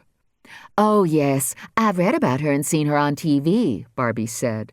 Now, with her blonde hair and trim figure, she does fine in winter colors, but I'm beginning to see that we should try something different with you. Maybe summer colors. Have you ever worn a skirt?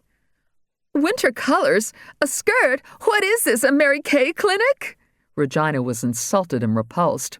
I came here to talk about my problems. I didn't come here to have you turn me into my mother. We'll talk about your mother another day, Barbie directed her client. One thing at a time. We're going to need a lot of sessions, sweetie, but I think we should get back to Andy because clearly he has hurt your feelings. I've never had anybody like him pay attention to me, and then I have to be such a big dumb fuck and fall for it. Tears flowed again. He told me I don't have any friends because I'm selfish and have no regard for the feelings of others, and then he exiled me to the bay and yelled at me when I was trying to find keys and a body fell on the concrete. Oh, my. This was far more than Barbie could process, and the images flashing in her mind were more than she could bear and would, no doubt, disturb her much-needed sleep tonight. I ruined my chance, Regina sobbed. I realize I did and don't know what to do about it. I want him to respect and admire me for something, but I don't know what. All of us women need to work hard for praise and admiration. Barbie understood something at last. Oh, yes, that is very important. So what you need is a little project. What little project could you start that might get you on the right track? Something you do all by yourself that would impress others and give them a higher opinion of you? Regina thought hard for a minute, sniffing and wiping her nose. What about if we start with waxing and complete skin care? Barbie suggested. Then we might chat about dieting and yoga.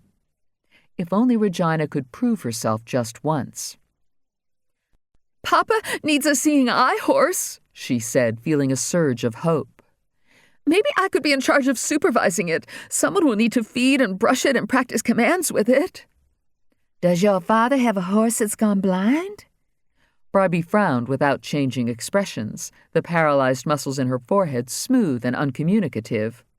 No, he can't see and wants a mini-horse because we already have Frisky. Oh, well, what a sweet idea. Barbie tried to be encouraging. Then why don't you start with that? Let's work on supervising your father's little seeing eye horse. He can take it to the race tomorrow night, and I'll make sure everybody sees me supervising, Regina said, her mood a bit lighter. That will impress everybody, even Andy.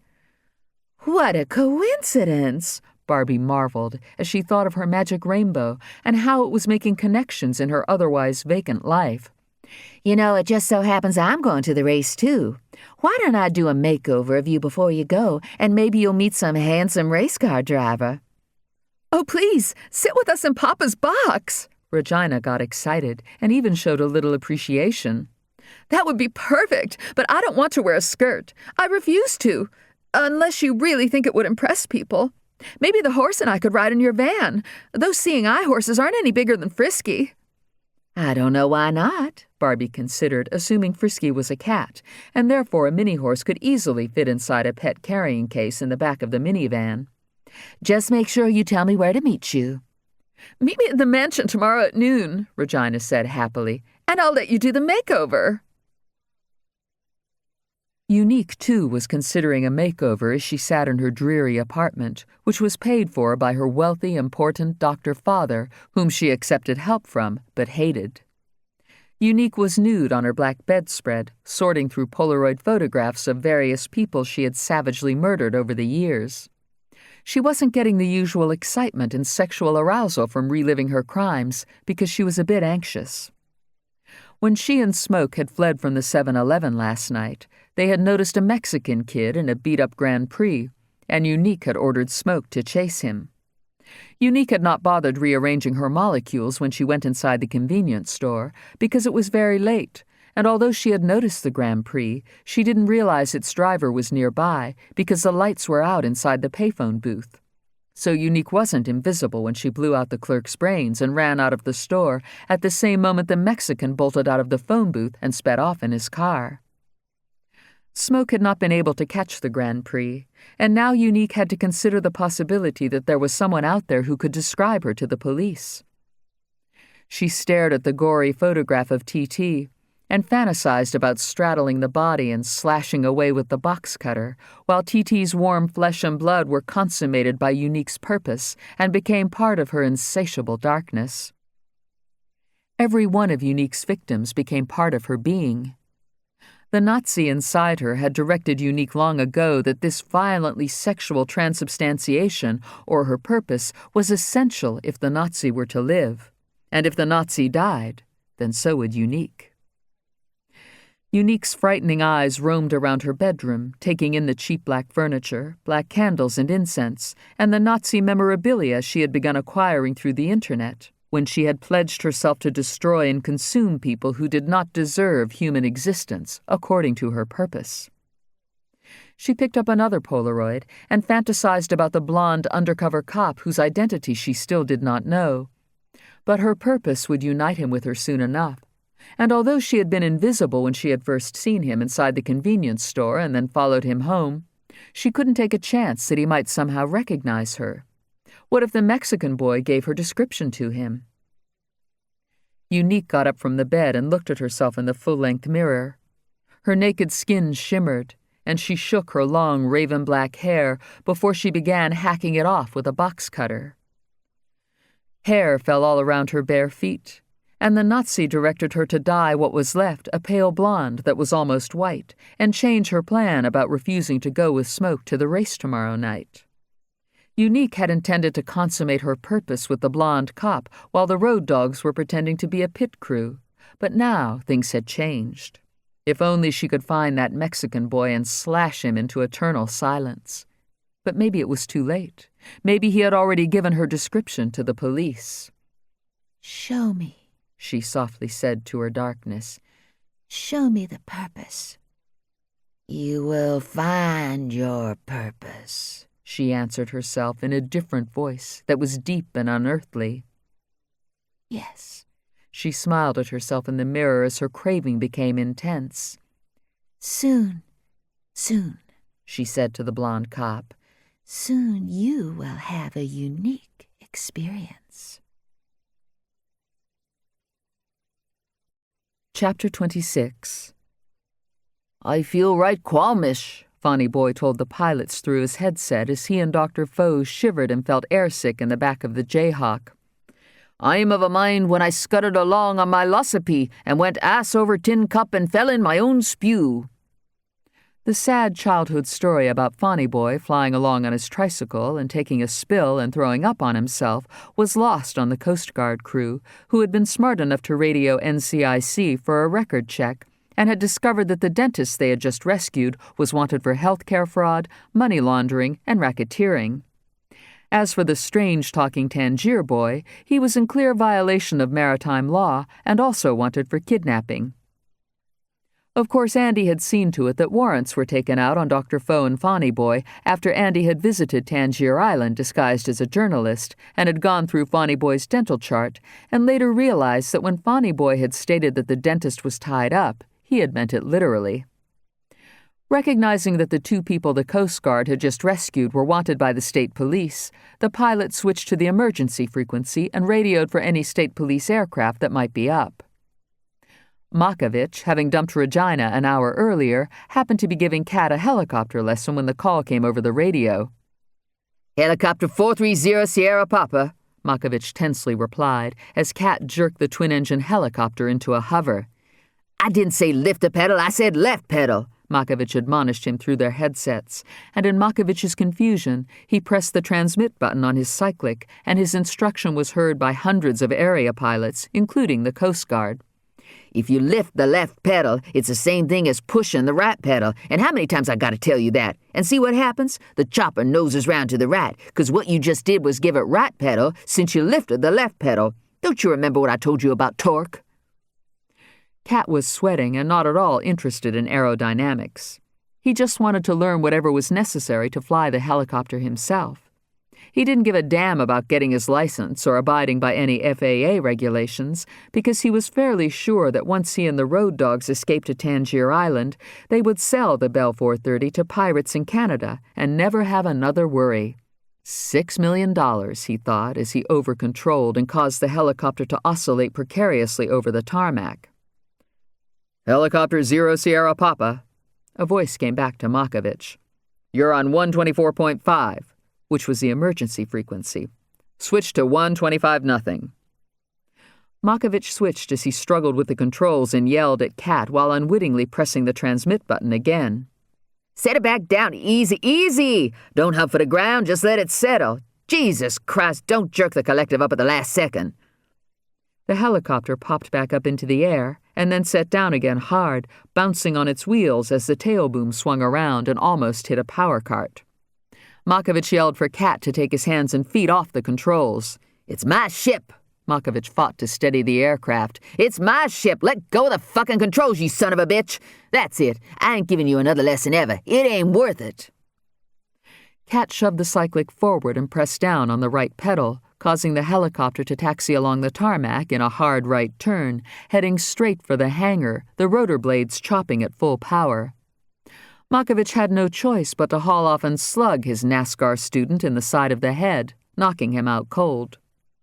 Makovich pressed down both pedals and stopped the helicopter before it taxied into the back of a Cessna Citation.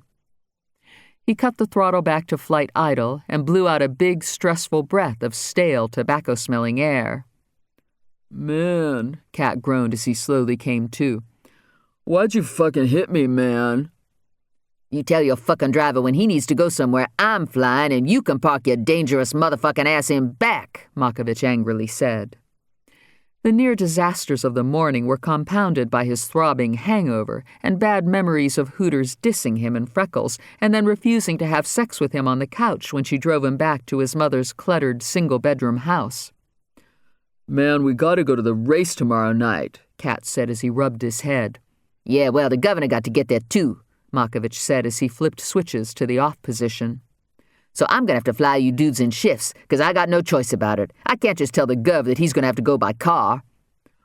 What you talking about? Kat hotly replied. Look at all them helicopters. He stared at the fleet of shiny new helicopters inside the hangar. We don't care which one you fly us in, as long as it costs as much as this one, Kat said. Makovich figured the NASCAR pit crew had an important, powerful image to maintain and puzzled what to do. He supposed he could recruit Andy to fly the first family in a smaller but equally luxurious 407, which would leave Makovich free to transport the thus far anonymous NASCAR driver and his pit crew in appropriate style for a handsome price that would enable Makovich to get his own apartment, so the women he picked up would feel more comfortable about having sex with him. He would just lie to the governor and say the 430 was in for maintenance, assuming the governor even noticed. Helicopter Sierra Papa? You got company? The Coast Guard pilot tried again as he choppered at 170 knots toward the Richmond skyline. Sierra Papa, who's trying to contact? The breathless voice came back, and the Coast Guard pilots glanced at each other and nodded, which was their way of signaling that it was no bloody wonder state police pilots were always quitting. Stories had made the aviation rounds, and the accepted version was that no one wanted to fly for the state police because the First Lady was always trying to matchmake her ugly daughters with the pilots who flew the first family to dinner and shopping. Well, maybe not. Most likely it was because the entire state police department had gone wacko ever since it had been taken over by the woman superintendent the Coast Guard needed to contact about 2 fugitives. We're a Coast Guard H-860, the pilot radioed back. Have 2 subjects on board and need a state police contact. The situation's sensitive. You got a freak for the superintendent? End of Side 9. Side 10. It's just like a movie, Windy Breeze exclaimed as she blew through Hammer's door a minute later and excitedly informed her and Andy that a Coast Guard helicopter had just picked up the kidnapped dentist and his harmonica-playing abductor. They're in a helicopter and had to lift them up in this huge basket with waves crashing everywhere and the wind storming just like in The Perfect Howl. Did you see that with Keanu Clooney? Oh, if only he were older. All right, Hammer said. See if you can get the Coast Guard back on the air so we can talk to them. Hammer swiveled her chair around to the radio on the table behind her desk as Andy switched to 125.0, a rather generic frequency shared by small airports, and often not very busy. "Tell them we're on 125-0, Andy told the secretary. Soon enough, they had the Coast Guard pilots on the air. "This is the State Police," Andy said into the microphone. "Are you on crew only?" "Roger," was the comeback. "Roger," Andy said. "Can you relay the circumstances?" "Roger. We spotted 2 subjects in a boat and brought them on board. Appears they were fishing in the crab sanctuary and ran out of gas. They fired flares at our aircraft, and a post-SAR boarding showed they were not in compliance. No fire extinguishers or life jackets." "We need them here." Superintendent Hammer got on the radio. "What's your present location?" 11.3 miles east of the Richmond airport.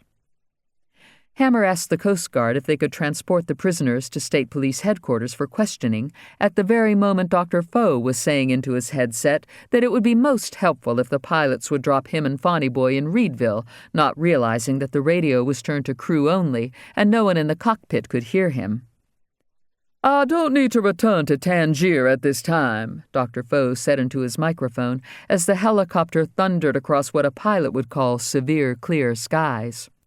"And I want to make sure that you understand that Fonny Boy was simply being kind enough to play his harmonica for me while he showed me around the bay when the bateau experienced engine problems. As for the crab pot, we have no idea where that came from." "That true?" asked the engineer, who was in back with them and could hear the dentist's transmission but not what was being said in the cockpit. "Nah." Fonny Boy made the mistake of talking backward as the helicopter choppered west toward State Police headquarters. "Oh, it's not true," the engineer said harshly. "I thought as much. So you were crabbing." "I'll call my wife and she'll come get us," Dr. Foe nervously rattled on. "And I sure am sorry for all the trouble, but you certainly saved our lives. If you ever need any free dental work, please call me. Here's my card." He held out a business card, which was caught by air rushing past the helicopter's open door. The card sailed out into the bright afternoon and was shredded by the tail rotor. "Oh dear, that was my last one. And this doesn't look like Reedville," Dr. Foe said in alarm as the Jayhawk made its approach to a helipad in what looked like Richmond. "You've got a lot of explaining to do," Andy said to Fonny Boy and the dentist after they were handcuffed and led to an interrogation room. "It's all a mistake," Dr. Foe said, deciding he would deny being kidnapped and anything else that might stir up a bigger mess. "I had simply extended my stay on the island, and Fonny Boy was taking me home when his bateau ran out of gas." Fonny Boy's attention wandered down to the rusting piece of iron in his pocket. No matter what, he had to get back to the crab pot and follow the rope down to the sunken ship, which by now he was convinced was filled with treasure. He wasn't entirely sure why the buoy had remained only 2 feet from the bateau's stern as they drifted with the current, but assumed he had gotten disoriented and the bateau had not moved at all. He couldn't face the possibility that he had lost the location of his destiny, and all that awaited him in life was returning to Tangier Island or maybe finding himself behind bars. "Have they taken anybody else hostage on the island?" Hammer asked the dentist as Windy took notes. "I know nothing about any hostages," Dr. Foe said, "and it's outrageous that you are detaining me here in handcuffs like a common criminal. I'm a dentist who helps the poor." "Yes, you help them all right," Andy aggressively said, playing bad cop, "by ruining their teeth with unnecessary, lousy, and non-existent dental work, such as substituting cheap materials for expensive crowns and fillings, and billing for bogus behavior management of pediatric patients who end up with more steel crowns than they have baby teeth. Last year alone, 32 patients of yours endured some 192 tooth removals, and in at least 100 instances, you billed for bringing in anesthetists when in fact you were sedating the patients yourself." "I could go on," Andy sternly said as he stared hard at Dr. Foe, who was feeling faint. "Just so you know, I've mounted a joint investigation that includes a Virginia Medicaid Fraud Control Unit of the Attorney General's Office, plus the FBI and IRS. There's been an outstanding warrant out against you for 2 days because the sheriff couldn't find you to serve you. And guess why that is?" "I don't know," Dr. Foe's voice squeaked as Fonny Boy ran his tongue over his poor-fitting braces and a rubber band shot across the conference table. Your only address is a post office box, and your home and office phones are answered by a machine, Andy berated him. And you've never allowed friends and family to take photographs of you, so the sheriff has no idea what you look like. And you were being held hostage on Tangier Island anyway, and no sheriff is going to try to find you on the island because the islanders aren't likely to cooperate with anyone in uniform, especially if he's trying to serve a warrant. That's your opinion, Dr. Foe said, and his real nature began to show itself. You'll have to prove everything you're saying and what the reasons are. A lot of people use post office boxes and are shy about having their picture taken. I was not a hostage, and there are no hostages. Listen, Dr. Foe, we need your help, Hammer said, playing the good cop. The last thing anybody wants is another civil war. The islanders are citizens of this Commonwealth just the same as you and I, and to fight us is to fight themselves. It's like getting angry and shooting yourself in the leg.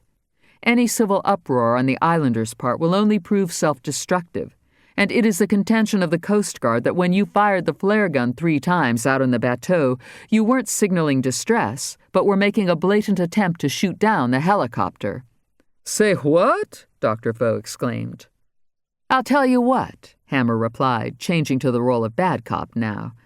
When an island declares war on its own government and takes down the state flag and commits a kidnapping, what is anybody supposed to think when suddenly one of these islanders starts firing at a law enforcement aircraft? Not to mention, aircraft are part of what the islanders are upset about because of Vascar. Fonny Boy shot the flares, not me, and I'm not an islander. Dr. Foe quickly pointed the finger. I told him not to do it, and he's the one who dropped the crab pot into the sanctuary, too, so he could find that pirate ship. Pirate ship? Andy asked. Fonny Boy tuned in at this and gave Dr. Foe a menacing look. You hadn't ought to do that. Don't you be talking about my picaroon ship, Fonny Boy said in protest. I knew you was not much count. I count for quite a lot, the dentist said huffily. And you didn't find a ship. What happened exactly is a piece of old metal found you. What are you, a magnet? Andy sarcastically said to Fonny Boy. I think it's about time someone told the damn truth around here. Let me see the piece of metal. Yes. Fonny Boy talked backwards, scraping his handcuffs over the tabletop and protectively moving his hands toward a pocket. Don't make me pat you down for it. Hammer helped Andy gang up on Fonny Boy. It's mine. Fonny Boy refused to cooperate. It fell out from the sky and landed on my leg as I was playing the juice harp. Please, let me see the piece of metal, Andy said, switching to good cop and getting up from his chair. I promise I'm not going to keep it unless it's related to a crime or an accident investigation, okay? That's it.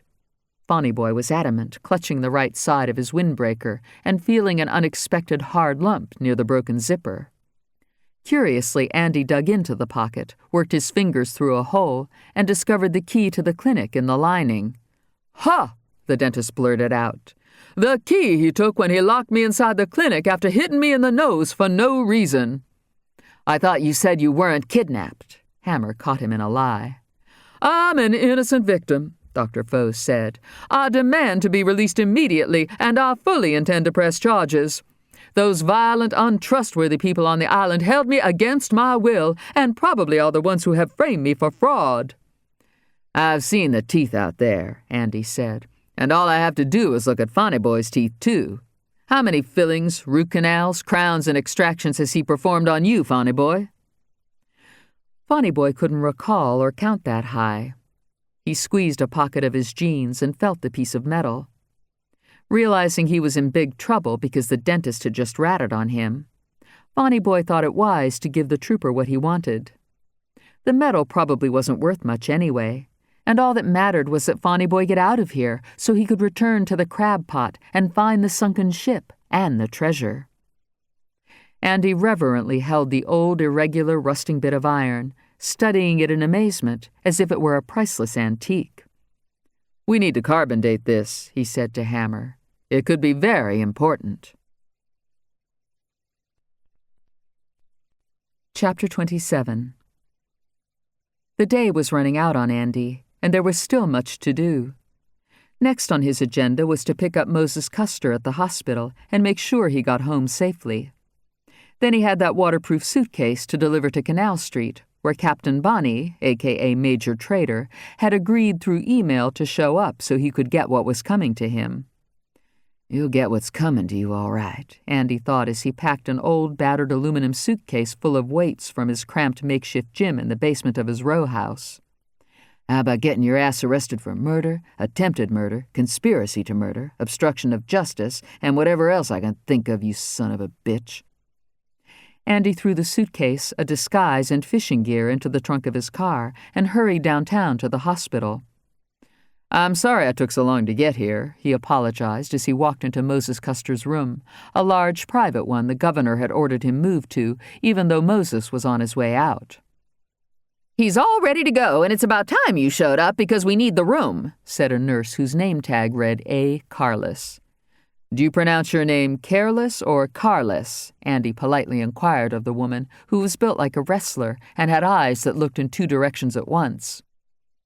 "People pronounce it both ways," she replied as she began to help Custer out of the bed and into a wheelchair. "I don't need no wheelchair," Custer nervously said. "Ouch! You just hit my mouth with your elbow. Hold on, my gown ain't closed in the back. Lord help me, Mr. Trooper. Please get this woman away from me. I'm more banged up now than when I got here." Moses Custer was a pitiful sight. His head was black and blue, one eye was swollen shut, and he was missing teeth, although it was unclear how much of it was related to the assault. One arm was in a cast that Nurse Carless managed to knock against the bedside table as she tried to force him from beneath the covers into the wheelchair that she had forgotten to secure with the brakes.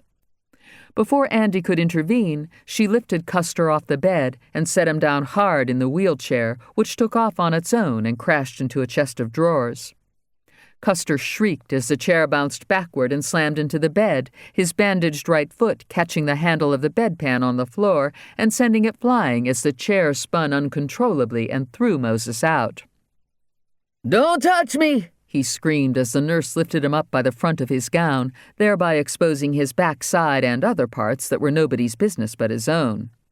"Whoa," Andy said, gently taking Custer by the elbow, closing the gown, and blocking Nurse Carless to prevent further physical harm to the patient. "Wear your clothes so you can get dressed." "My son brought me over some, in that drawer there," Moses said. "Don't you get 'em," he snapped at the nurse. "Let the trooper get 'em." Andy helped Moses dress over the protests and attempted interventions of Nurse Carless, and then helped him into the wheelchair. "I'll wheel you out to the car," Andy said. "We don't need your help," he warned the nurse, who was getting put out and more aggressive. "It's hospital policy that a nurse must roll the patient out," she protested. "And it's state police policy that someone in protective custody will be transported by an officer of the law," Andy replied. "I suggest you don't interfere, Nurse Careless." "It's Carless," she declared, defiantly putting her hands on her big hips. Big nurse's shoes sounded after them as Andy rolled Moses swiftly through the hallway. "I'm reporting you to my supervisor," Nurse Carless called out as she shoved an intern out of her way and caused another nurse to swerve and almost crash an IV stand that rolled precariously into a potted corn plant. Major Trader was not the sort to ride the bus unless he was desperate. But when he read the latest Trooper Truth essay, he thought it might be a good idea to stop by the Trailway station and get a one-way ticket to Key West, where he had relatives who shared his pirate heritage and would never turn him in to authorities. Clearly, an intensive investigation was underway that would reveal many facts that would not serve Trader well. Governor Krim would be no friend when he learned for a fact that Trader had been poisoning him for years. Nor would the governor be happy to learn that Trader had, as a matter of course, lied, withheld and blocked information, forged notes when needed, been lazy, framed colleagues, manipulated news releases to his egotistical and financial advantage, used an internet alias to conduct illegal business with pirates, was in fact born of pirate stock, was a pyromaniac as a child, and had murdered the fisherman on Canal Street, to mention but a few of Trader's failings. He left the bus station, the ticket in his pocket assigned to an assumed name, flagged down a taxi, and headed to Canal Street. Realizing time was running short, Andy had asked Moses if he minded riding along with him on an assignment. "That nurse slowed us up," Andy explained, "and I'm supposed to meet a suspect at 2:30, which is just 15 minutes away." "I'll be glad to go with you," Moses replied. "I've been cooped up for what seems like a month. A little fresh air and activity would do me good. Can I help with anything?" "Can you remember anything else about being assaulted?" "Nope. All I recollect is an angel saying her car broke down and promising me something unique." "Unique?" Andy puzzled. "That what she say." "Do you know how to fish?" Andy then asked. "Is a pig's ass made of pork?" Moses replied. Andy parked several streets down from the predetermined location, which just happened to be the place where Trader had murdered Caesar Fender. When the so-called Captain Bonnie had exchanged emails with Andy, who was really signed on with Possum's screen name, although Andy didn't even know Possum's real identity yet, Andy had suggested the location of the drop. He thought it might add insult to injury if he not only lured Trader back to the scene of his crime, but rewarded his evil deeds with a suitcase full of iron and a free ride to the city lockup. Andy popped the trunk and lifted out the suitcase. He put on the same fake beard, ponytail wig, and frumpy clothes he'd worn undercover on Tangier Island and handed Moses a fishing pole. "All you got to do is fish," he told Moses as they walked in the direction of the retaining wall at the river's edge. "You just fish and don't pay any attention to me. What will happen is a man will show up and try to pick up this suitcase as if it belongs to him. He won't be able to move it an inch and will struggle with it. I'll volunteer to help him, and next thing he knows, he'll have on handcuffs and will be on his way to jail." "Uh-huh. Sound good to me," Moses said. "Then I'll get you home safe and sound." "Yeah." Moses limped along. "That sound fine." Tatters of yellow crime scene tape fluttered in a stiff, cold wind, and Moses looked around a bit uneasily and stared at a burn mark on the concrete and an overturned plastic bucket. "Well, look at that," Andy said in annoyance as he picked up the bucket. "Yeah, real good policing. I can't believe they just left this thing lying around out here." He set the bucket on the wall and placed the heavy suitcase several feet away. Moses tied a plastic worm on his fishing line and attached a bobber. "This ain't where that fisherman blowed up, is it?" he worried. "As a matter of fact, it is," Andy replied, preparing his own fishing gear. "I hope you ain't meeting no killer here," Moses said. "I had my share of mean people for a while." "Don't be alarmed," Andy assured him. "Just mind your own business and fish. The person who'll show up isn't going to do anything to you. All he wants is to grab this suitcase and run." "Got to admit, no one would ever recognize you in that getup," Moses said, smoothly casting his line into the sluggish, rocky river. "You look like a leftover hippie, one of them types that drives an OVW with big flowers stuck all over it." "Good. And make sure you don't call me Andy or Trooper when this dude shows up." "Not me," Moses said. "I ain't tipping my hand with no killer around. Why'd he blow up that poor black fisherman? And what makes you so sure he won't take one look at me and decide to do the same thing? You're going to need to put a bobber on or your worm's going to sink straight to the bottom and get hung on a rock." "This guy just wants to take the money and get the hell out of Dodge," Andy said as he clipped a bobber on his line and cast it into the river. "Besides, I'm here, and if he tries anything, he'll have a big problem on his hands." "You packing?" "Got my friend right here on the back of my waistband," Andy said as he felt a slight tug on his line. Major Trader rolled up in a Bluebird taxi and told the driver to wait or he wouldn't get paid. Trader spied two bums fishing on the wall and a beat-up aluminum suitcase sitting all by itself. His loaded flare gun was in his coat pocket, just in case anybody tried to give him a hard time, and he strode right up to the suitcase. "This belong to either of you fellas?" Trader asked. "Never seen it before in my life," Andy replied, because it was perfectly acceptable to be deceptive when one was undercover. "Me neither," Moses echoed. "Was sitting there just like it is when we come here to fish." "Someone stole my car and my suitcase was in it, which is why I had to take a taxi," Trader lied. "I had a feeling whoever the culprit was, he'd probably dumped the suitcase somewhere because there's nothing in it but clothes and a few books." "Help yourself," Andy said. Trader took a good look at the two fishermen to make sure they weren't paying him any mind and would not be able to identify him later should they ever get questioned. Both of them were obviously losers and probably had never held a real job in their lives. Why else would they be out fishing on a Friday afternoon while decent people were at work? Trader grabbed the suitcase handle, and his shoulder practically came out of the socket as he yanked. "Shit," he muttered in surprise. The damn thing must weigh 200 pounds. He imagined hundreds of silver dollars and stacks of bills and maybe gold. The pirates must have made quite a score. He tried to lift the suitcase again and couldn't get it an inch off the ground. Then he tried to open it, but the combination was set and the locks wouldn't budge. While he was deliberating what to do and furtively glancing about and starting to sweat, the old black fisherman, who looked as if he had been in a bad car wreck, jerked up his pole and started reeling hard. "Got me one," Moses announced for all to hear. "Yes, sir, this baby ain't long for the water." "How do you always do that?" Andy played his role. "Every time I come out here with you, you catch a bucket of fish and I go home with nothing." It was then that Trader noticed the familiar white plastic bucket, and his adrenaline kicked in, and an internal alarm went off. "That your bucket?" Trader asked as he tried different lock combinations. "Sure is," Moses replied. "Then how is it the bucket has Park Seafood on it, which is a Tangier Island fish shop?" Trader was getting suspicious and felt for his flare gun. "That bucket came from the governor's mansion, so don't be telling me it belongs to you." "Wouldn't know. Never been to the governor's mansion, but I'm going tomorrow 'cause the governor taking me to the NASCAR race. Someone left that bucket out here," Moses said, reeling in a fish. "Didn't seem like nobody wanted it, and I don't mind returning it to the mansion when I get there." "Well, if it's yours now," Trader said, walking over to get a closer look, "then why is it you have no water in it? Seems to me if you intended to use it for the fish you catch, you would have bothered to fill it with water, and I know for a fact you're not going to the race with the governor." The fish broke the surface of the river as it fought for its life, and Andy thought it looked familiar.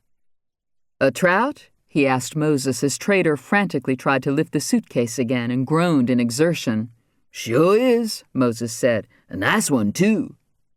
Becoming more desperate and a little wary of the two ragged fishermen, Trader tried to drag the suitcase and began cursing.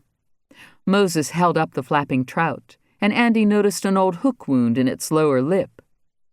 The trout looked at Trader and played dead. "Let it go," Andy said to Moses.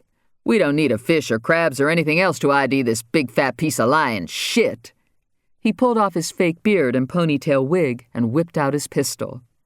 "Hands up in the air, traitor," Andy fiercely ordered as Moses worked the hook out of the trout's mouth and tossed him back into the river. "Free at last," Moses said to the trout as it swam away. "You're under arrest," Andy shouted. Regina was giving orders and shouting as well, and not having a good result. Trip the mini-horse had been delivered to the mansion an hour earlier, and Regina had paid little attention to the trainer's instructions and had not bothered to watch the training videotape. How hard could it be to tell a tiny horse to turn right, left, sit, come, or lie down? But she had been barking commands at the guide animal non-stop, and Trip just stood in the middle of the ballroom and stared at her. "Move!" Regina said, snapping her fingers and stamping her foot. Trip blinked and didn't budge. "Come here right this minute!" Regina tried again in a harsh tone as the First Lady hurried down the winding staircase, clutching a box of trivets that she intended to stash in the butler's pantry.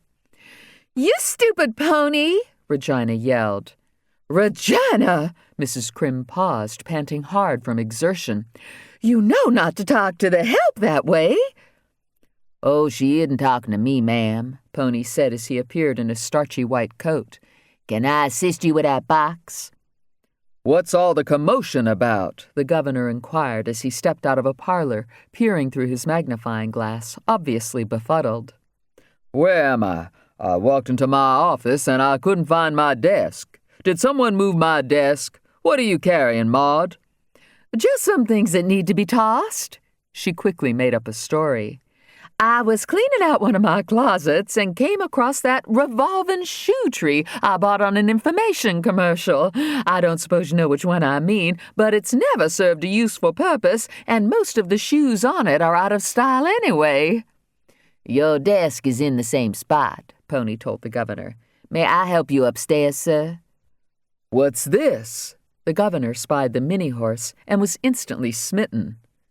"What a pretty little fellow you are, and such a handsome harness with a nice little leather handle, and my goodness, he even has shoes." "He has to have shoes or he'll slide all over the hardwood floor," Regina impatiently explained as the First Lady dashed downstairs to hide the trivets.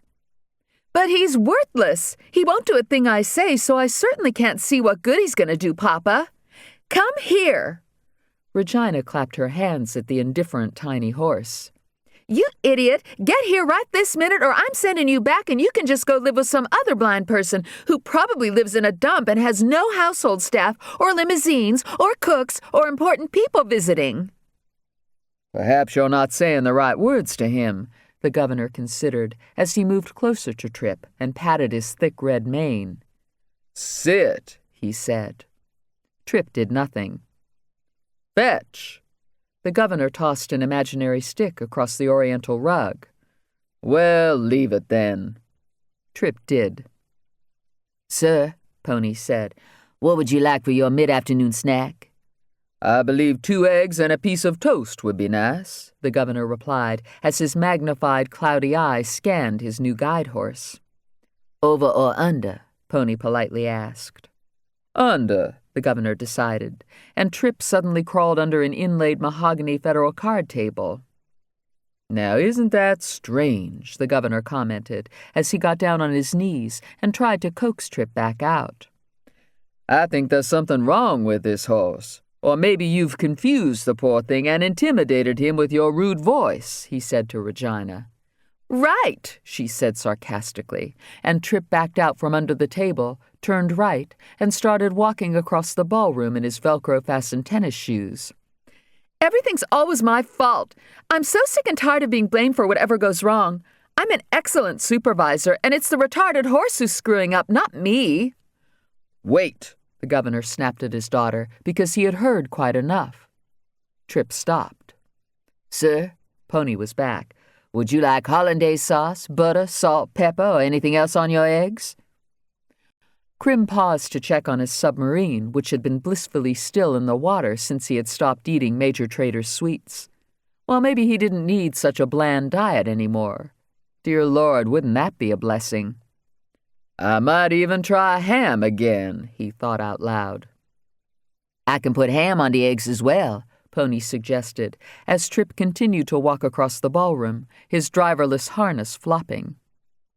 "Well, why not?" the governor happily said. "Load up."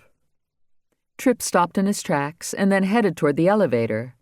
"Look at that," Pony marveled. "That horse is headed right toward the... Where's he going?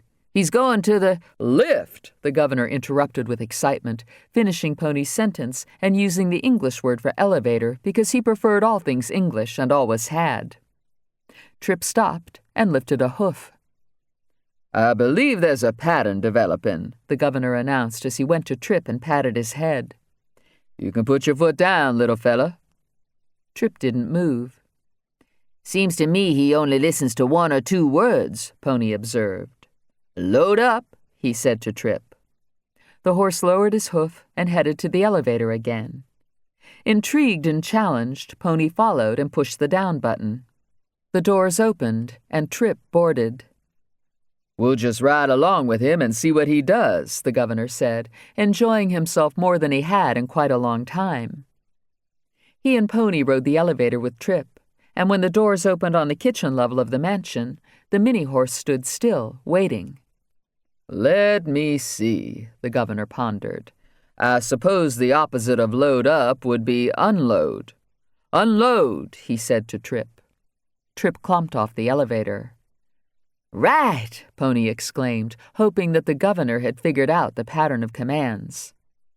Trip turned right and walked through an open door where the First Lady was struggling to set the heavy box of trivets on a shelf.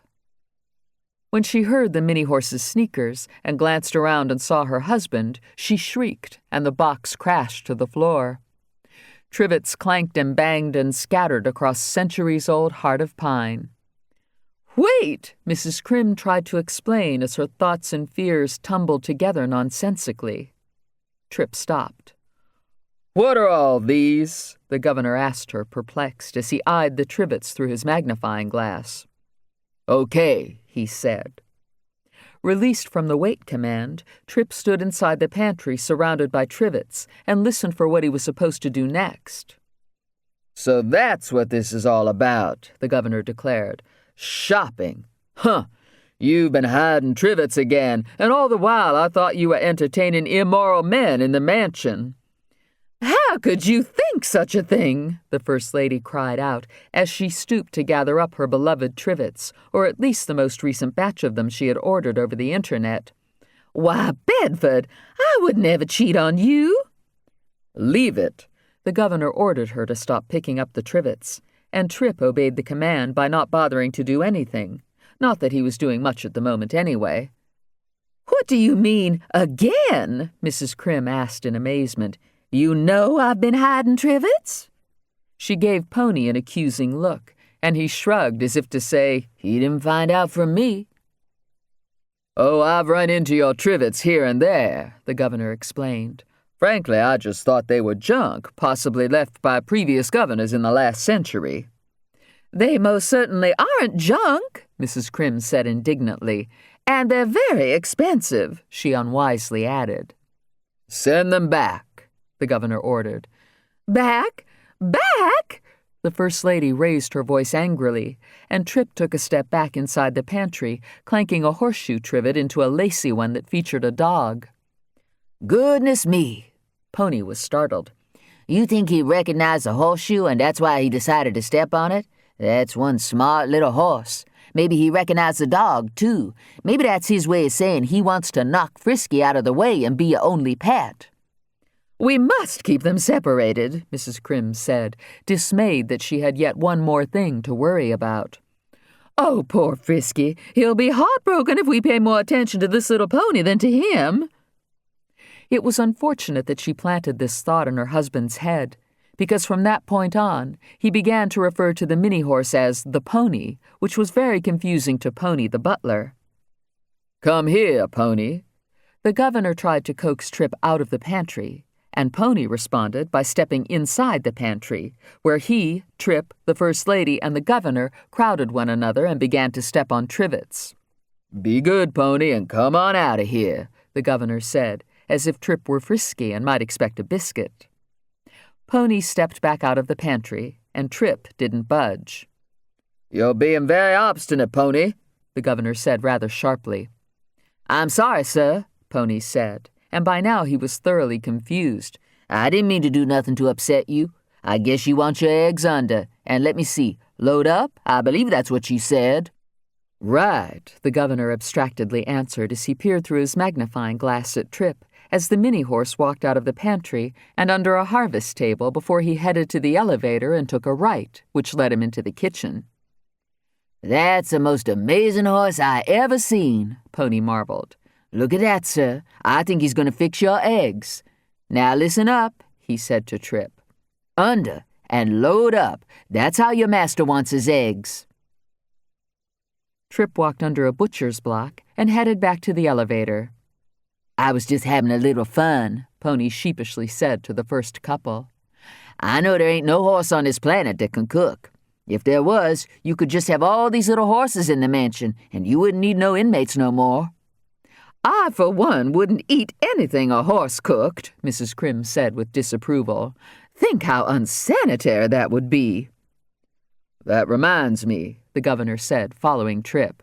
"We need to get you straight with the Department of Corrections. I'll give them a call." "So you must have read that nice thing Trooper Truth said about helping me out," Pony remarked with joy and amazement. "I sure do wish I knew who he was, 'cause I'd like to show my appreciation." Chapter 28. "Hey, shut the fuck up!" The hostile voice came from inside a cramped, stinking dark cell. It was late at night now, and the lights had been turned off inside the city jail. "Shut yourself up," Major Trader snarled back at the tedious bandit who called himself Stick and had ended up in jail after supposedly bumping his head, which had been covered with a bag, and then faking unconsciousness, assuming he would get a free ride to the hospital and then escape. It hadn't worked. "Shut up," another inmate chimed in, and Trader wasn't certain, but he thought the offensive voice belonged to Slim Jim, a repeat offender whose specialty was picking car locks and stealing toll money and sunglasses. "You shut up," Trader answered back. He was in far too foul a mood to be intimidated by anyone. "No, you shut up, you motherfucker," and it was Snitch who was awake now and irritable. "Si," the Mexican boy piped up. "Everybody shut up, por favor." "Stay out of it, Spick," Trader warned. "Huh," the Mexican boy replied, offended. "I seen you jumping around the dumpster." "Whoa," Stick said. "I knew that man was crazy as shit. What'd he be jumping around a dumpster for?" "I think he was jerking off," said the Mexican boy, who had yet to reveal his real name to his cellmates or admit to the police that he was a juvenile. "See, I'm hiding from the police behind this bars, you know? And I seen him jumping around in the alley, and he's holding his dick and jumping and making all kind of noise, so I run off 'cause he's loco." "Ain't you lucky as shit to end up in the same cell with him?" Snitch sarcastically said as he shoved the flat pillow under the back of his head. "Ain't all of us lucky to have some crazy-ass stinking fat loco in the cell with us?" "Yeah, what you jumping around for, huh?" Stick prodded Trader. "None of your damn business, but I have a reason for everything and do nothing without a motive." "Whoa, locomotive," Slim Jim said in a mocking voice. "We got locomotive on the next bed."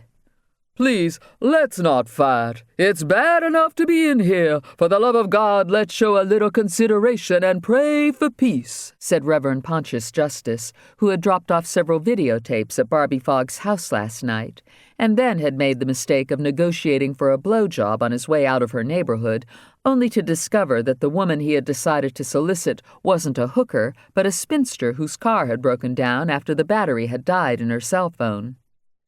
"What would I want your $20 for?" the spinster had inquired in a strange accent as Reverend Justice motioned her to come closer to his Cadillac.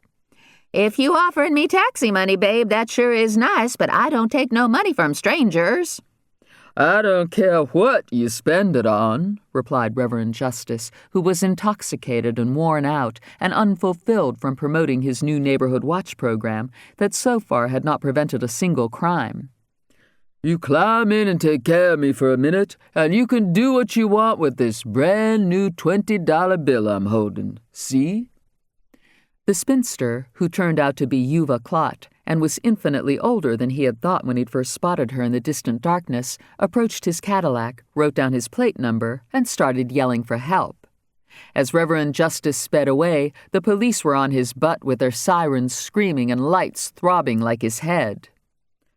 "So what you in for?" the Reverend asked the dark area of the cell where Trader filled up the bed like a huge sack of potatoes. "I'm a pirate," Trader said in an ugly tone. "Lord protect us all," the Reverend exclaimed in shock. "You ain't one of them pirates that beat on that poor truck driver and stole all his pumpkins, I sure hope." "None of your business." "Lord help us." "And I take pleasure in harming small animals," Trader added, for he knew enough about psychopaths to be aware that all of them began their monstrous lives of violent crime by tormenting helpless creatures. He, for example, had never felt a hint of remorse when he torched the crab plantation, murdering mothers and little babies and other molting crabs who were temporarily without their protective shells. He didn't care a bit about the bateaux that had burned up, and it wouldn't have bothered him at all if Hilda's Chesapeake house had gone up in flames, or if most of Tangier Island had. Nor had his peace of mind been disturbed when he had set up Hammer's Boston Terrier to be stolen by Smoke and his ruthless road dogs. Trader hoped Popeye had long since been put to a cruel end. It would serve that bitch superintendent right. "Whoa," Stick's disapproving voice sounded in the dark cell. "That one thing I never done and never would. I think we should drown him in the toilet, he said to the others. 2 of us hold him, and whoever's hands is free can shove his head in. Someone run over my puppy when I was still in the 8th grade. Slim Jim sounded sad and upset. I never did get over that, and the asshole who done it didn't even stop. What you mean, still in the 8th grade? Snitch was curious as he sat up in bed and shoved the pillow against cinder block to support his cramping back. You know, I just couldn't get out, Slim Jim replied. Kind of like this place, you know. Every year they said I had to repeat the 8th grade, all 'cause of that Mrs. Knock, my homeroom teacher. Bet they was all kinds of knock-knock jokes flying around the 8th grade, Stick observed. Uh-huh. That was one of the things that pissed her off, Slim Jim replied, as he drifted back to that frustrating time in his failed life. Knock, knock. He waited for a response from his cellmates. Finally, the Reverend caught on. "Who's there?" he asked. "Shut up!" Trader blurted out in disgust. "Shut up who?" the Reverend asked, relieved that a distraction had presented itself. "Shut up the fucking pirate in the toilet bowl and flush his fucking brains out." "Yeah, how I know it wasn't you who run over my puppy?" Slim Jim accused Trader's bed. "Because, for one thing," Trader's voice coldly replied, "it is highly unlikely I frequented your trashy neighborhood. No doubt you lived in federally subsidized housing and spent all of your time on the street eating free cheese and wearing stolen sneakers." "You diss me one more time," Slim Jim threatened, "and I'm coming over there and popping you in the head before I stick it in the toilet and flush your soul to the sewer where it belongs." "Please," the Reverend protested. "This is a time to pray for forgiveness and seek peace and love thy neighbor as thyself." "Ain't never loved myself," Snitch admitted, getting morose. "Me neither," Slim Jim said sadly. "When my puppy got smashed in the road right in front of me, I quit loving myself. I decided never to love nothing again after that, 'cause if you love something, look what happens." "Tell it," Stick chimed in. Possum was alone inside the RV because Smoke and the other road dogs were out cruising, and Possum had used the excuse of adding finishing touches to the Jolly Good Wrench flag so he could stay in with Popeye. "You've got mail," his computer suddenly announced. Possum's adrenaline surged in excitement. Most of the people he emailed were other pirates, who were usually drunk, stoned, and away from their computers at this late hour. Possum got up and sat on the wooden crate, clicking the mouse to see what was in the email box. He was thrilled and nervous when he saw that the sender was Trooper Truth. "Dear Anonymous, you must be a good person to provide me with the important information you sent. I've been waiting to hear back from you, and since I haven't, I decided to try to contact you now. You will be pleased to know that Captain Bonnie, a.k.a. Major Trader, was apprehended earlier and is now in jail. I made sure this was accomplished, and now must ask you to hold up your end of the bargain. What is the big plot that involves Popeye, and how do I know you're telling me the truth? I'd like to believe you don't intend for anyone else to be hurt. Where can we meet to resolve this, and how can we rescue Popeye? Trooper Truth." Possum sat for a moment, excited but afraid for his life. If he set up Smoke and the road dogs and failed, he would be dead, and so would Popeye. Possum petted Popeye, who had jumped up in his lap, and seemed to be reading Trooper Truth's email, although Possum knew this wasn't possible. No dog could read. Most people Possum knew couldn't read, including the other road dogs. Even Smoke and his weirdo nasty girlfriend had a hard time reading and usually got the information they wanted either from Possum or the TV news. "What do I do, Popeye?" Possum whispered. Popeye grabbed the pencil with her teeth and tapped the keyboard. Possum watched in disbelief as 3 words appeared on the screen in bold. Just do it. "Why didn't you let me know you can read and write? You even know the Nike ad," Possum whispered as he hugged Popeye. Popeye licked his neck. "Oh, please save me," she silently begged. "What you want me to do?" Possum asked again, as the 3 words seemed to pulse on the screen like emergency lights that were roaring in for the rescue. Popeye jumped out of his lap and up on the bed and began pawing the Jolly Good Wrench flag. You think that will really work? Possum asked her. I mean, that was my idea, too. How'd you know that was what I made the flag for? But what if it don't work, Popeye? What if Smoke end up shooting all of us? Popeye curled up on the flag and went to sleep, as if to suggest she wasn't worried in the least. She knew what Possum did not. Trooper Truth was really Andy Brazil, and Andy was fearless and would always prevail over evil. Popeye's owner would, too. What Popeye wasn't sure of was what might happen to Possum. She didn't want him locked up or punished in any way. She woke up and jumped off the bed. She pawed at the bedroom door, indicating Possum should open it, which he did. Popeye trotted into the living room and dug through a pack of crumpled cards until she found the ace of spades, which she carried back to Possum. I ain't sure I understand, Possum whispered to her. Oh, wait a minute.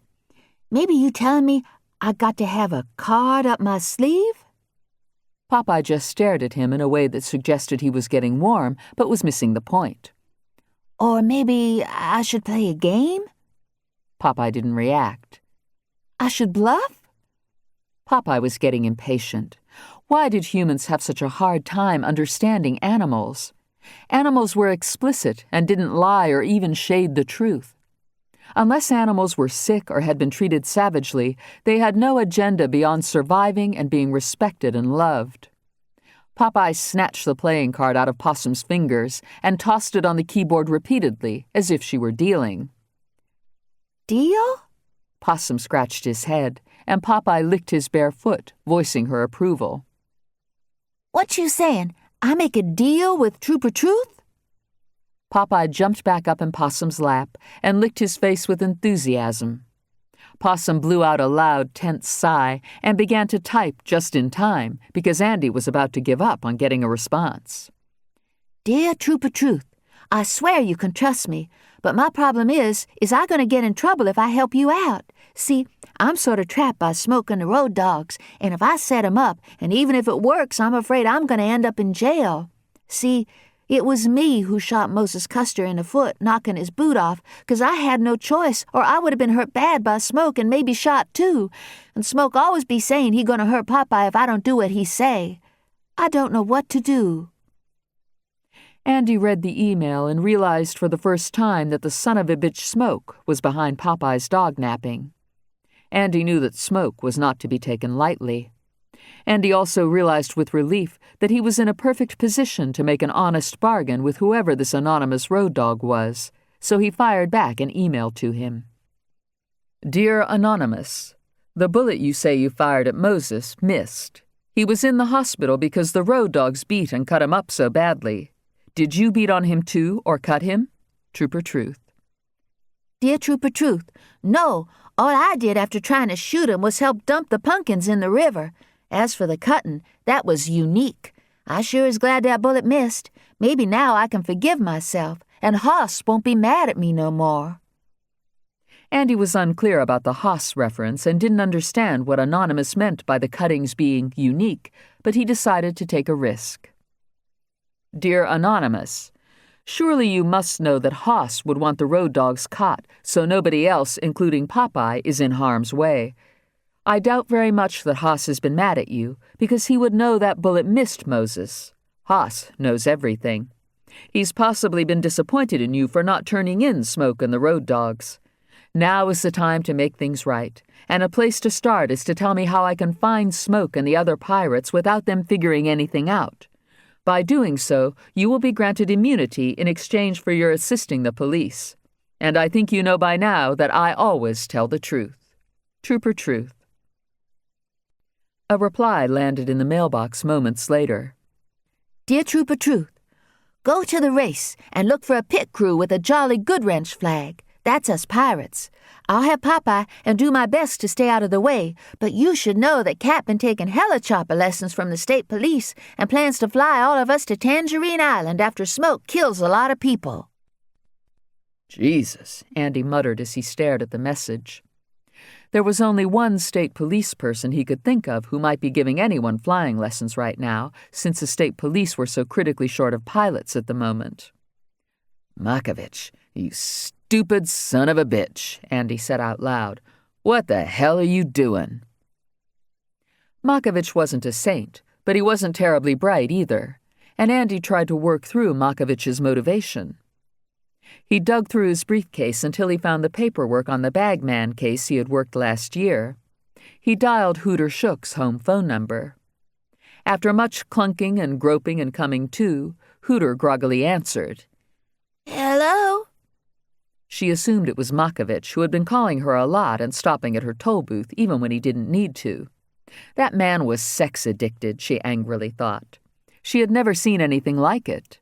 Most men she dated for the first time gave her at least an hour or two to figure out whether she might be remotely interested in holding hands or digging tongues halfway down each other's throats.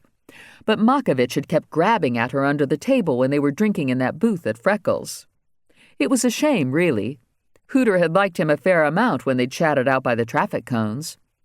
I told you to quit calling me, Hooter snapped over the line before Andy had a chance to say a word. "I haven't called you recently," Andy replied. "Let me guess. You think this is Trooper Makovich." Well, you don't sound like him, Hooter said, calming down. "This is Trooper Truth," Andy boldly said.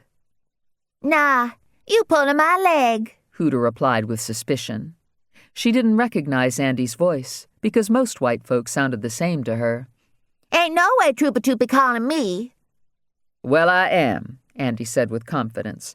"And the reason is because I need your help. It has come to my attention that you had drinks with Makovich at Freckles the other night." Yeah, that was a night from hell, I tell you. "Did he take the check?" I didn't see no check, Hooter replied. 'Cause I left to get me some air in the alleyway. Then this crazy man started trying to shoot his privates off. "Yes, I'm aware of that," Andy politely interrupted her. "But I'm wondering if you ever saw Makovich pull out his wallet." Uh-huh. He paid for each round 'cause we was the only African-Americans there, and I'm assuming they didn't trust us enough to start a tab. "I sincerely doubt that was the case," Andy reassured her. "The people in Freckles aren't like that, and it's easy to assume the worst if you've ever been treated unfairly. Maybe Makovich didn't ask for them to run a tab because he likes to flash his money, especially if he was trying to impress you."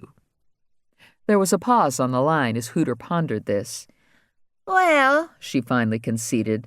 I guess you must be right, 'cause he sure was flashing his money, which I didn't like a bit, 'cause money's just full of germs, and he knew how I felt about it, and then kept trying to grab at my legs under the table when we was drinking in the booth. But now that I think of it, I don't remember his asking for a tab, so maybe you're right, and I was jumping to conclusions. You know, I got people at the toll booth who never say thank you or have a nice day, even after I say it first, and I just always assumed it's 'cause of my non-white status. "Many people are simply rude and consumed with themselves," Andy pointed out. Yeah, I guess that's so, Hooter said. She had softened considerably and seemed wide awake now. But he did have money he was flashing around, She added, returning to the subject of Makovich.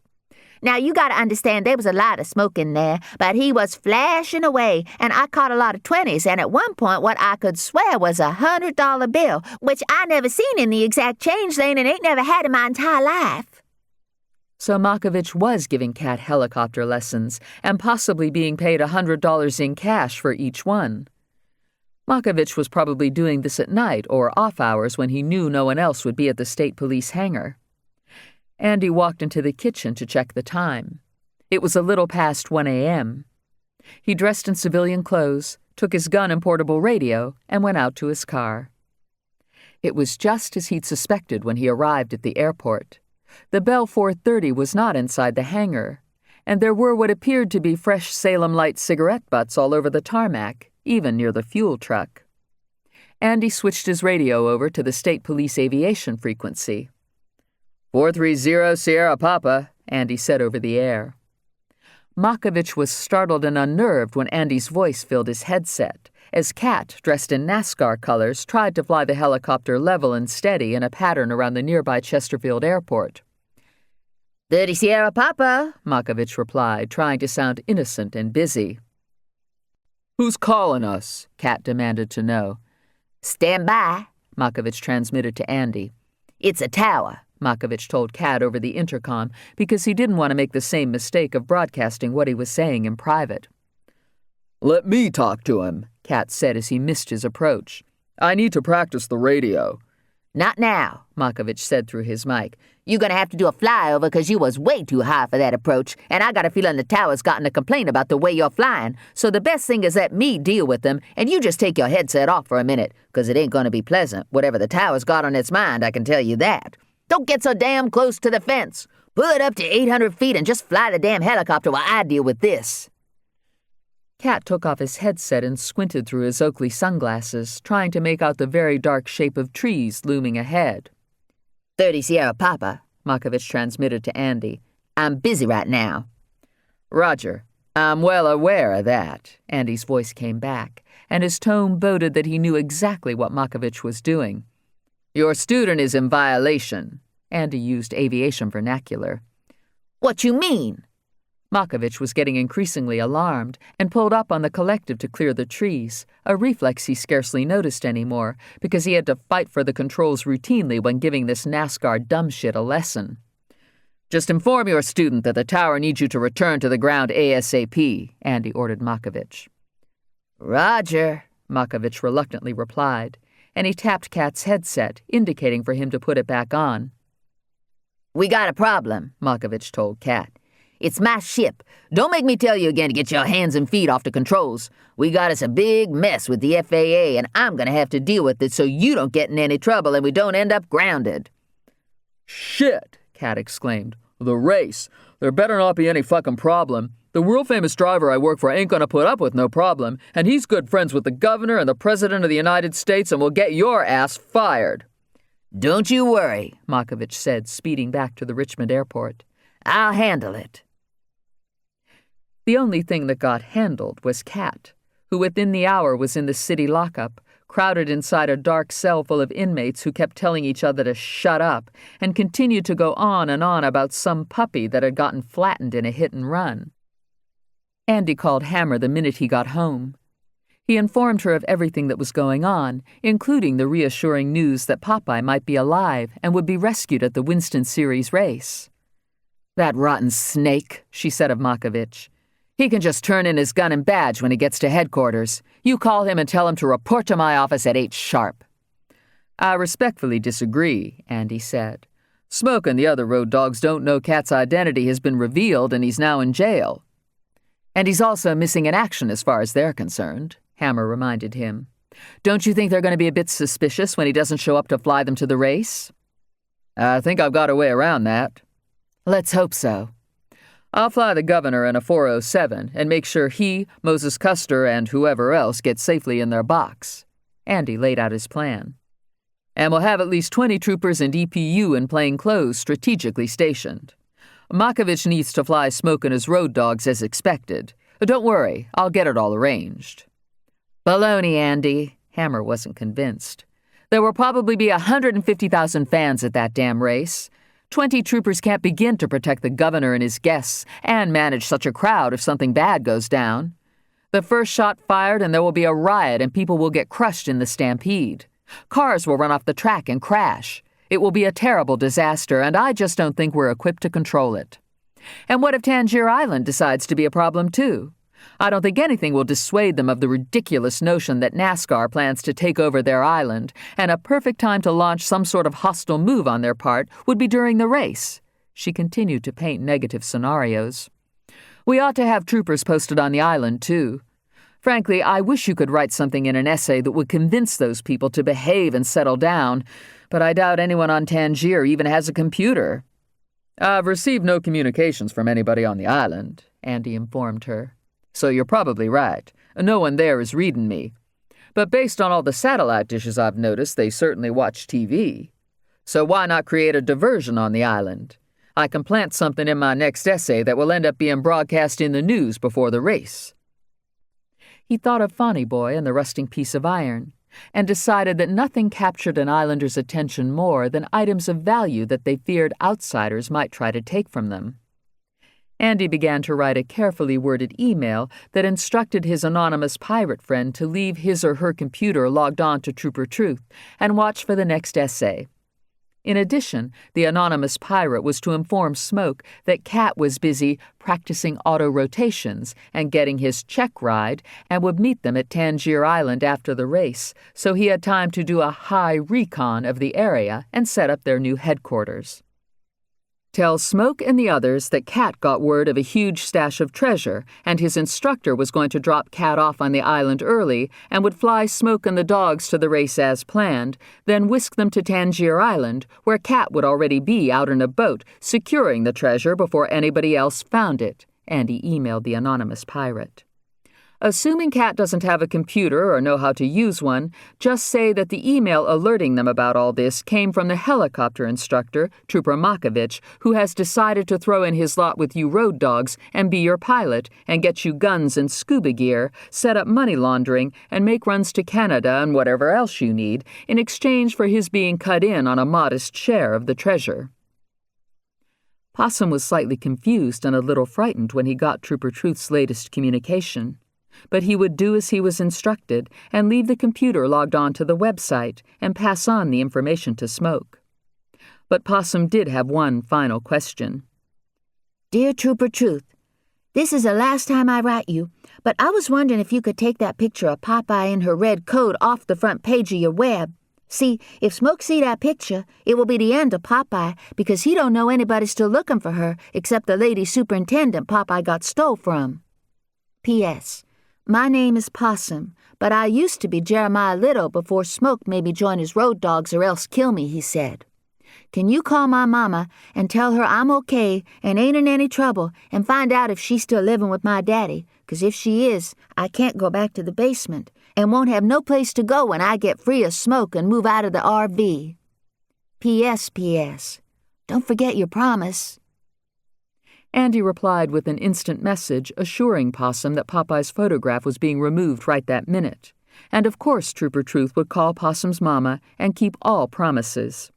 Andy also wrote, When you are about to leave the racetrack, be the first one to climb into the back of the big helicopter that Trooper Makovich will be flying. Then slide across the seat with Popeye and rush out the other door and run as fast as you can toward a camper that is flying a Virginia flag and has 6 traffic cones in front. The camper will be easily visible on the other side of the fence surrounding the helipad, and I will be sitting in a lawn chair in front, disguised as a drunk NASCAR fan. Please stay clear of the tail rotor. Good luck, Trooper Truth. Discovery of Tory Treasure Hours Away by Trooper Truth. The recent arrest of Dr. Sherman Foe, a mendacious dentist who should be avoided by all, has resulted in a shocking revelation that is exciting maritime historians, archaeologists, and treasure hunters around the globe. If you, my faithful readers, are wondering why you have never heard of the famed Tory treasure, I now offer you a fairly obvious explanation. The notorious and untrustworthy major trader is known for manipulating all official news that circulates throughout the Commonwealth and goes out over the wire to other states and nations. So clearly, the imminent recovery of shipwrecks in the Chesapeake Bay, which will no doubt lead to the discovery of the remarkable Tory treasure, is information that trader and others would not want the general public, and especially the islanders, to have. During the American Revolution, the most notorious and dangerous Tory raider was Joseph Whelan, Jr., who began his violent, greedy career in 1776 by seizing and plundering on behalf of the British Crown. Soon enough, Whelan commanded a small fleet and struck wherever he pleased, burning plantations in Chesapeake Bay County and making off with livestock, slaves, furniture, family silver, jewelry, and any other valuables that he and his men could find, their true motivation having little to do with military victory or loyalty to the crown. In short, Whelan became an out-and-out pirate and chose Tangier Island as his winter quarters. From his pirate's lair on Tangier, Whelan would set sail with his growing flotilla of gunboats and board other ships to steal and slash and shoot. There is insufficient documentation as to how much loot he amassed, or how many vessels he sank, or how many of his own sloops went down off the shores of Tangier and neighboring islands, but it is safe to say that for more than 2 centuries a fortune of undiscovered Tory treasure has lurked in the silty bottom of the bay. The reason for this deduction is one of pure logic. Pirates as desperate and ruthless as Wieland not only preyed upon the innocent, but they gave no thought to raiding and slaughtering each other, provided they could get away with it. So if another pirate vessel laden with plantation loot was in the area, Wieland most certainly would have gone after it, unless he feared he might be overpowered. In this regard, Wieland and his pirate crew were no different from the drug dealers of today. When drug dealers stop off in Virginia during their travels from New York to Miami, it is not uncommon for one drug dealer to buy handguns or heroin from another, and then pull out a pistol and open fire. The point is, whoever wins not only gets the booty, but also the money or contraband that was the intended payment. Extra bonuses include cash and drugs from the victim's pockets, his gold chains, diamond-encrusted watch, rings, and means of transportation. End of Side 10. Side 11. Drug dealers, like modern highway pirates, are simply land pirates. If you can imagine for a moment a band of drug dealers spinning back in time to the 18th century and waking up on a gunboat off the coast of Tangier Island, then you can pretty much envision what an encounter with another ship would have been like back then.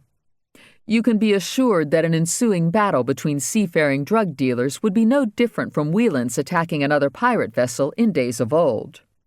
Let's even go so far as to cast Wieland himself in the role of a time-traveling drug pirate. The story would go something like this. On a crisp October night, Joseph Wieland set off in his black Mercedes with its spoiler, purple-tinted glass, gold mag hubcaps, fleece seat covers, souped-up sound system, and dangling air fresheners. Smoking a cigarette and nicely buzzed from pot, he left New York and headed down to Richmond with several other vehicles and armed crews serving as his convoy. Wieland was known on the street as Wheelin' Bone, because he was always in his car, didn't play hoops or lift weights, and was bone-thin and physically unimpressive.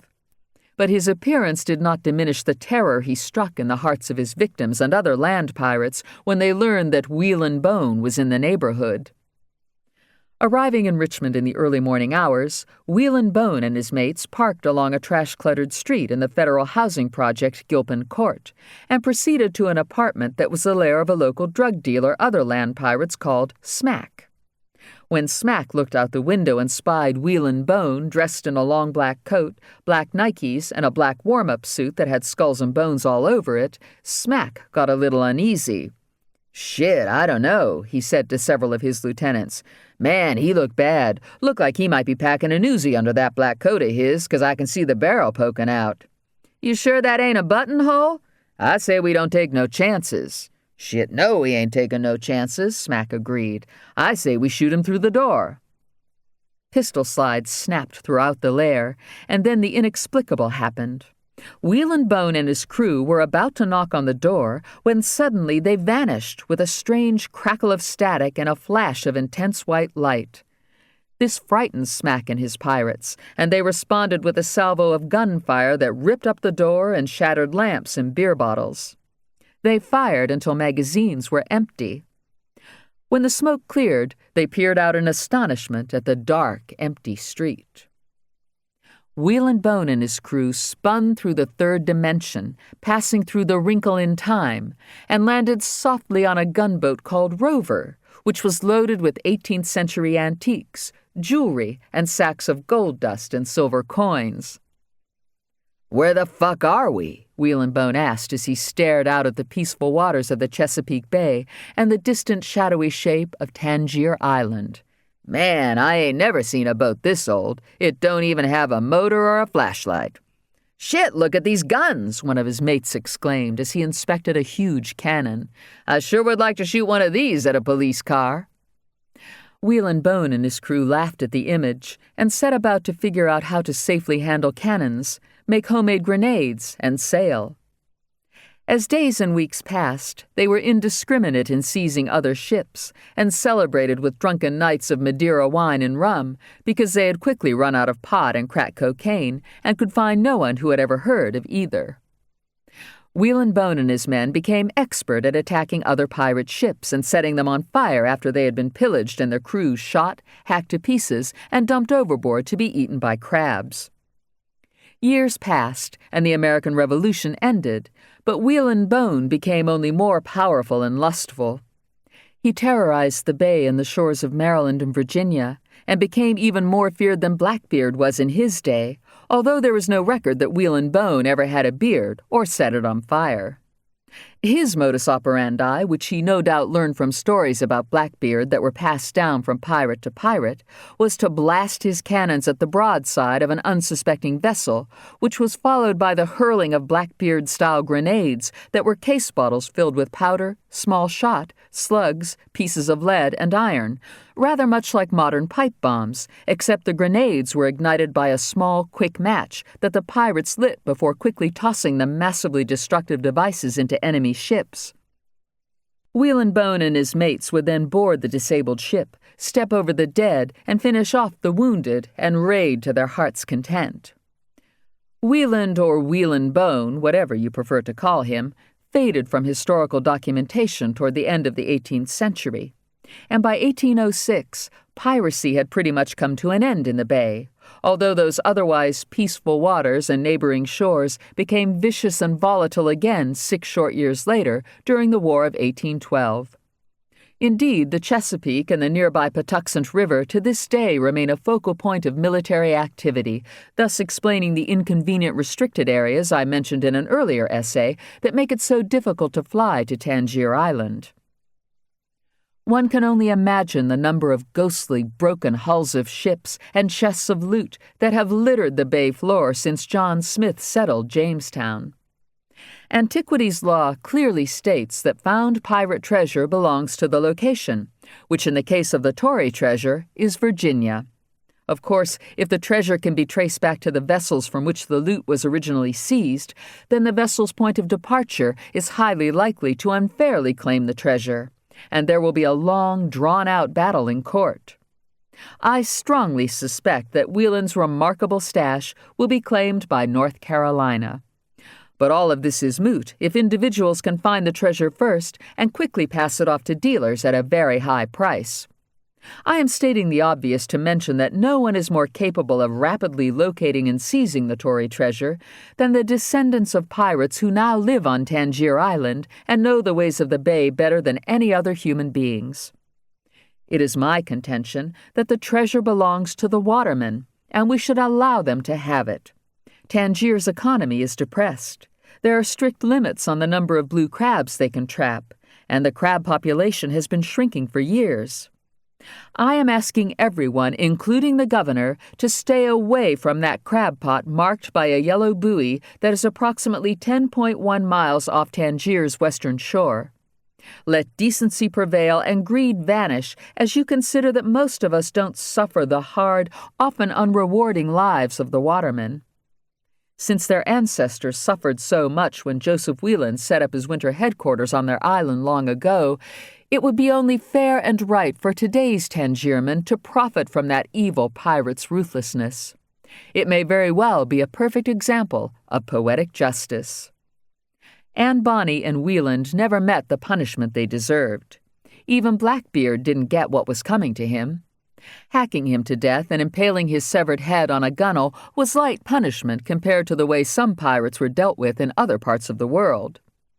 Before piracy was first romanticized in modern times and then mundanely reduced to armed robbery, it was taken with grave seriousness in past centuries. All you need to do is flip through the pages of the 2-volume 1825 edition of The Terrific Register, or Record of Crimes, Judgments, Providences, and Calamities, and you will be shocked and sickened to see what I mean. By way of example, I offer what was the typical fate of Russian pirates on the Volga, which in centuries past was so infested with pirates that merchants stopped transporting any cargo of value down the river unless the ships were accompanied by an armed convoy. These Russian pirates, who were not nearly as cold-blooded as Bonnie, Wieland, or Blackbeard, were taken alive and no doubt became quite unsettled as they observed soldiers building a float and erecting gallows on it that were equipped with huge iron hooks. The captured pirates were stripped naked and hung by their ribs on these hooks, and the float was sent slowly drifting down the river, allowing one and all to view the ghastly sight and hear moans of pain. If anyone in the bordering villages and towns the floating gallows passed showed a whisper of pity by offering the wretches water or liquor or a merciful death by gunfire, the punishment for being a good Samaritan was to suffer the same slow, tormenting death as the pirates. This threat was sufficiently severe to prevent the public from intervening. And in fact, when one pirate managed to escape from his hook, and, nude and trembling from pain and blood loss, came upon a simple shepherd, the shepherd's unsympathetic response was to beat the pirate's brains out with a stone. I'm sure the shepherd was quick to loudly boast throughout the village about the unkind thing he had just done. Otherwise, the story would never have made it into historical records. This is not to say that I believe in vigilantism or torturing prisoners on death row. Nor should you assume I approve of the way the Russians dealt with piracy. But my point is that Bonnie, Blackbeard, and Wieland and their bloodthirsty sea dogs were just lucky they weren't caught in Russia. It is quite likely that a piece of iron from one of Wieland's grenades has led to the discovery of at least one of his sunken ships. And one can only imagine the mysteries and treasures that have rested for centuries at the bottom of the bay in the area of the yellow buoy I previously mentioned. I realize that some maritime historians will insist that there is no evidence of a Tory treasure. But I must remind my readers and Government Crim that Wieland Bone did not leave a list of all the ships and plantations he raided, and we can't be certain what ships sank, including his own, and what was on them. Be careful out there. Chapter 29. Possum didn't notice the essay when it was first posted on the website because Smoke and the road dogs had returned to the RV not even an hour before, and dread had seized Possum by the back of the neck.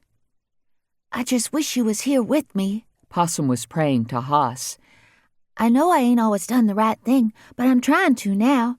You be sure to tell little Joe, Mr. Cartwright, and maybe Adam if he ain't left the show yet, okay? If you hear me, Hoss, please round up a posse and meet me at the race. I'm real scared. The most scared I ever been in my life. I don't know, but I got a bad feeling something ain't gonna happen the way Trooper Truth thinks it will. And I can't stand giving up Popeye. She's the only thing warm and alive I can trust, Hoss. Think how you'd like it if you had to give away your horse or was worried a bunch of outlaws was going to ambush you when you wasn't expecting it and shoot your horse. I know Popeye don't belong to me, and it ain't fair for her to be locked up in this RV. I know I got to do the right thing, but I need some help, Hoss. Now listen up, little buddy, Hoss said as he sat high on his beloved horse. Outlaws are outlaws, whether they're horse thieves or truck thieves, and you do gotta do the right thing.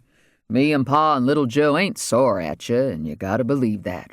We're mighty sore at Smoke and his pack of gun-toting outlaws, though. Each and every one of them ought to be hung from a long rope. Now you do exactly what Trooper Truth told you, and don't be scared, 'cause we're pulling for you. Hoss faded from Possum's mind, and Possum dried his tears on the Jolly Good Wrench flag and sat up, noticing the Trooper Truth website glowing on the computer screen. He went over to his crate and clicked on the newest essay and read it with great interest, not certain but guessing what Trooper Truth had in mind. Taking a deep breath and telling Popeye to stay and be a good girl, Possum dashed out of his room and banged on Smoke's door. Smoke! Possum yelled. Smoke, get up and look at this! You won't believe it! Smoke was sitting cross-legged on his bed as he filled a hypodermic syringe with a poisonous mixture of solvents and rat poison that he had stolen from the hardware section of Walmart when he had taken the road dogs to find NASCAR colors. "What the fuck do you want?" Smoke shouted at Possum. Smoke was high on beer, crack cocaine, and meanness after robbing another convenience store and discovering there was only $82 in the cash drawer. You seen Cat? Where the hell is Cat? Smoke shouted again as he stuck the orange plastic cap back on the tip of the hypodermic needle. Possum cracked open the door and peered through the space, his heart hammering. Smoke, I don't mean to bother you none, but there's something on the Trooper Truth web you got to see, Possum said in a small, intimidated voice. It's got to do with a whole lot of treasure, and we can get it if we think quick. What you doing with that needle? Smoke jumped up from the bed, his bare chest covered with tattoos and beaded with sweat. His eyes were glassy, and the only thing worse than smoke was smoke when he was high and needed to sleep it off. Popeye, Smoke said with a cruel laugh as he pretended to inject Popeye with the syringe. Forget the fucking dog for a minute, Possum said, faking the bad act he had gotten fairly good at. Don't you fucking tell me to fucking forget anything, you little retard, Smoke said, pointing the needle at Possum as if he might just inject him instead of Popeye. See, this is how Smoke makes assholes pay for their sins. Right when that bitch Hammer and her fuckhead sidekick Brazil come rushing up to the pit to save the stupid dog, I whip out this syringe and inject Popeye with rat poison right in front of him. While they're busy trying to save the dog, which will instantly go into convulsions and be in terrible pain, we shoot them in the head and run for the helicopter. The scenario was unspeakably horrible, but Possum played up to his name and had no reaction. In fact, he looked half asleep and inattentive to everything except the opportunity to seize the Tory treasure before anyone else got it first. Or if one of them fishermen gets the treasure before we show up after the race, Possum said, then we just wait for them back on the island and blow their brains out and dump their bodies in the bay and take the prize for ourselves. And Cat will already be there with everything set up, which is why he ain't here now. And we even got our own trooper working for us, too. Man, everything's fat, Smoke, Possum bragged. Regina felt everything was fat, too, but not in a good way, as she made her way down to the breakfast table later that morning. She had suffered another terrible night of tire dreams and was at last facing the truth. Andy's interpretation was right. Life was passing her by. She was disgustingly fat and had a rotten personality. For the first time in her life, Regina's conscience stirred, and she felt a twinge of shame and regret. Good morning, Pony said as Regina sullenly pulled out a chair and plopped down in it. Are you telling me it is, or wishing it, or just saying words that are meaningless? Regina muttered, eyeing the steaming food Pony was setting on the table. Seems like a good morning to me, Pony replied cheerfully. I'm on my way to being a free man, Miss Virginia. Only thing is... He served scrambled eggs and link sausage on a plate shining with the gold Commonwealth of Virginia seal. Turns out I've been in prison 3 years longer than I was supposed to be 'cause of that Mr. Trader. Seems he did some messing with certain officials 'cause he didn't want me let out. Regina stared at her food and realized with surprise that she wasn't hungry. She couldn't remember the last time she hadn't been hungry, unless it was when she had been sped to the hospital after eating Trader's poisoned Toll House cookies. But her loss of appetite then had been transient and medically based and couldn't be related to her present condition. You aren't eating, Miss Virginia, Pony worried, standing across the table from her in a stiff white jacket, a linen napkin draped over an arm. You shouldn't have been in prison anyway, Regina surprised herself by kindly saying. I've never seen you do anything wrong and have never been afraid of you. Why, thank you, Miss Virginia. Pony smiled but was puzzled. He was unaccustomed to Regina's having any opinion about his welfare or even noticing that he might have a life of his own. I appreciate that, and I think I can help you with Trip. What it's looking like is he only respond to 1 or 2 word commands. If you start trying to conversate with him, he gets confused and don't listen. Regina perked up a bit. How about I write up a list of commands and maybe you can help out with him at the race tonight, Pony suggested. I've been reading some of the papers the trainer left, and that little fella is quite the traveler. All you gotta do is put a diaper on him, and you can stick him right in the limo or helichopper. And my wife's down in the laundry room this very minute, fixing a fancy blanket with a Commonwealth of Virginia seal on it that he can wear under his harness. Regina's mood continued to improve, as if anger and depression had been a stationary front all of her life, and suddenly the oppressive solid layer of unhappiness was moving away. She thought of Andy and his lecturing her about showing compassion, and she rehearsed an empathic line or two in her head as Tony continued to tell her about Tripp's being housebroken and how to put on his tennis shoes and that he liked to snuggle when he wasn't working. I'm glad Papa's straightening out your prison mess, Regina repeated what she had rehearsed several times in her mind. But I hope you'll still work for us, Pony, even if you don't have to anymore. Pony was startled and wondered if Regina had a fever. She did look a little pale this morning and wasn't touching her food, and it sure wasn't like her to be nice. I would like it a lot if you wrote down that list of commands for me. Regina continued to baffle Pony with kindness. Papa will need some help with Trip at the race, and I want to make sure I know everything I should. I'm glad Papa has a C&I horse. Maybe he won't need all those magnifying glasses anymore. Regina got up from the table and neatly folded her napkin as Pony looked at her as if she had magically turned into someone else. "Thank you, Miss Virginia," Pony said. "I'll make you that list and maybe show you a few things if you want." "Thank you, Pony," Regina said as she headed upstairs to her parents' master suite. The First Lady was seated at her ornate Chinese desk, scrolling through something on the internet, her attention rapt. "Where's Papa?" Regina asked, pulling up a chair to see what her mother was so engrossed in. "I believe he's in the garden with the pony," Mrs. Crimm said, tapping the down arrow. "We shouldn't refer to Trip as a pony," Regina replied in an unusually thoughtful tone. "He's a mini horse, not a pony. And when Papa starts calling out pony this and pony that, Pony thinks he's talking to him and gets confused, and it probably hurts his feelings, too." The First Lady gave Regina a perplexed glance and said, "Well, I suppose you're right. You seem in a strangely pleasant mood this morning. I don't believe I've ever seen you like this. Are you sick?" "I don't know what's wrong," Regina said, staring over her mother's shoulder at what appeared to be a new essay by Trooper Truth. "But I dreamed about tires again, Mama, and it started me thinking about what Andy said to me on the way to the morgue. Then I started thinking about the morgue, too, and wondering if I would have ended up there if I'd eaten any more of those cookies Major Trader tried to hurt Papa with. And suddenly, I started feeling a little bit of hope. You know, I've never thought there was any hope." "Of course there's hope, dear," Mrs. Crimm absently said, as she wondered if those Tangier watermen would indeed find the Tory treasure, which most certainly would include trivets from raided plantations. Not that she assumed pirates used trivets, but they might have. Certainly they cooked on their ships, and it would make sense to set a hot pot on a trivet to prevent wooden surfaces in the galley from getting burned.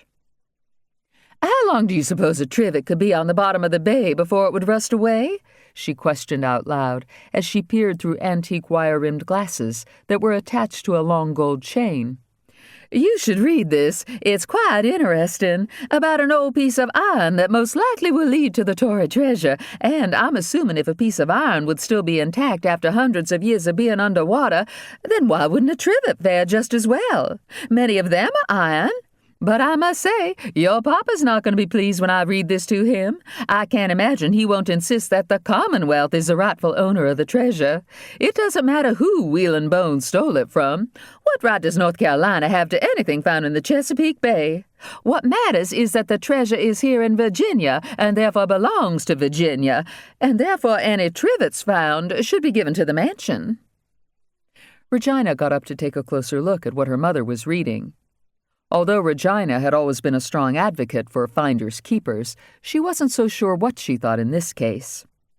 If the islanders found the treasure and did whatever they wanted to with it, then the rest of the world would never have the pleasure of viewing old cannons and coins and jewels in the Virginia Museum. "Those old cannons and jewels should be shared," Regina said, as two sets of sneakers, accompanied by slippered feet, sounded behind them. "What?" The governor posed his usual question as he caught the tail end of Regina and Mrs. Crimm's conversation. "Go ahead and keep walking," he said to Trip, who was already going ahead and didn't need to be told. "Papa, I think he does better if you use fewer words." Regina tried to help. "Okay," the governor considered, and the word okay released Trip from any commands, and he came to a standstill near the First Lady's black-lacquered mother-of-pearl inlaid desk. "I didn't tell you to stop, but that's what I wanted you to do." The governor chatted on to his mini-horse and fondly rubbed his soft nose. I think he understands far more than you might imagine, Regina. He might, she replied, but what he understands and what you want him to do may be two different things. I see. What's this about cannons and jewels that should be shared? The governor inquired, as he dipped into a robe pocket for his magnifying glass, because no matter how much help the guide horse might prove to be, it could not assist Crim with reading.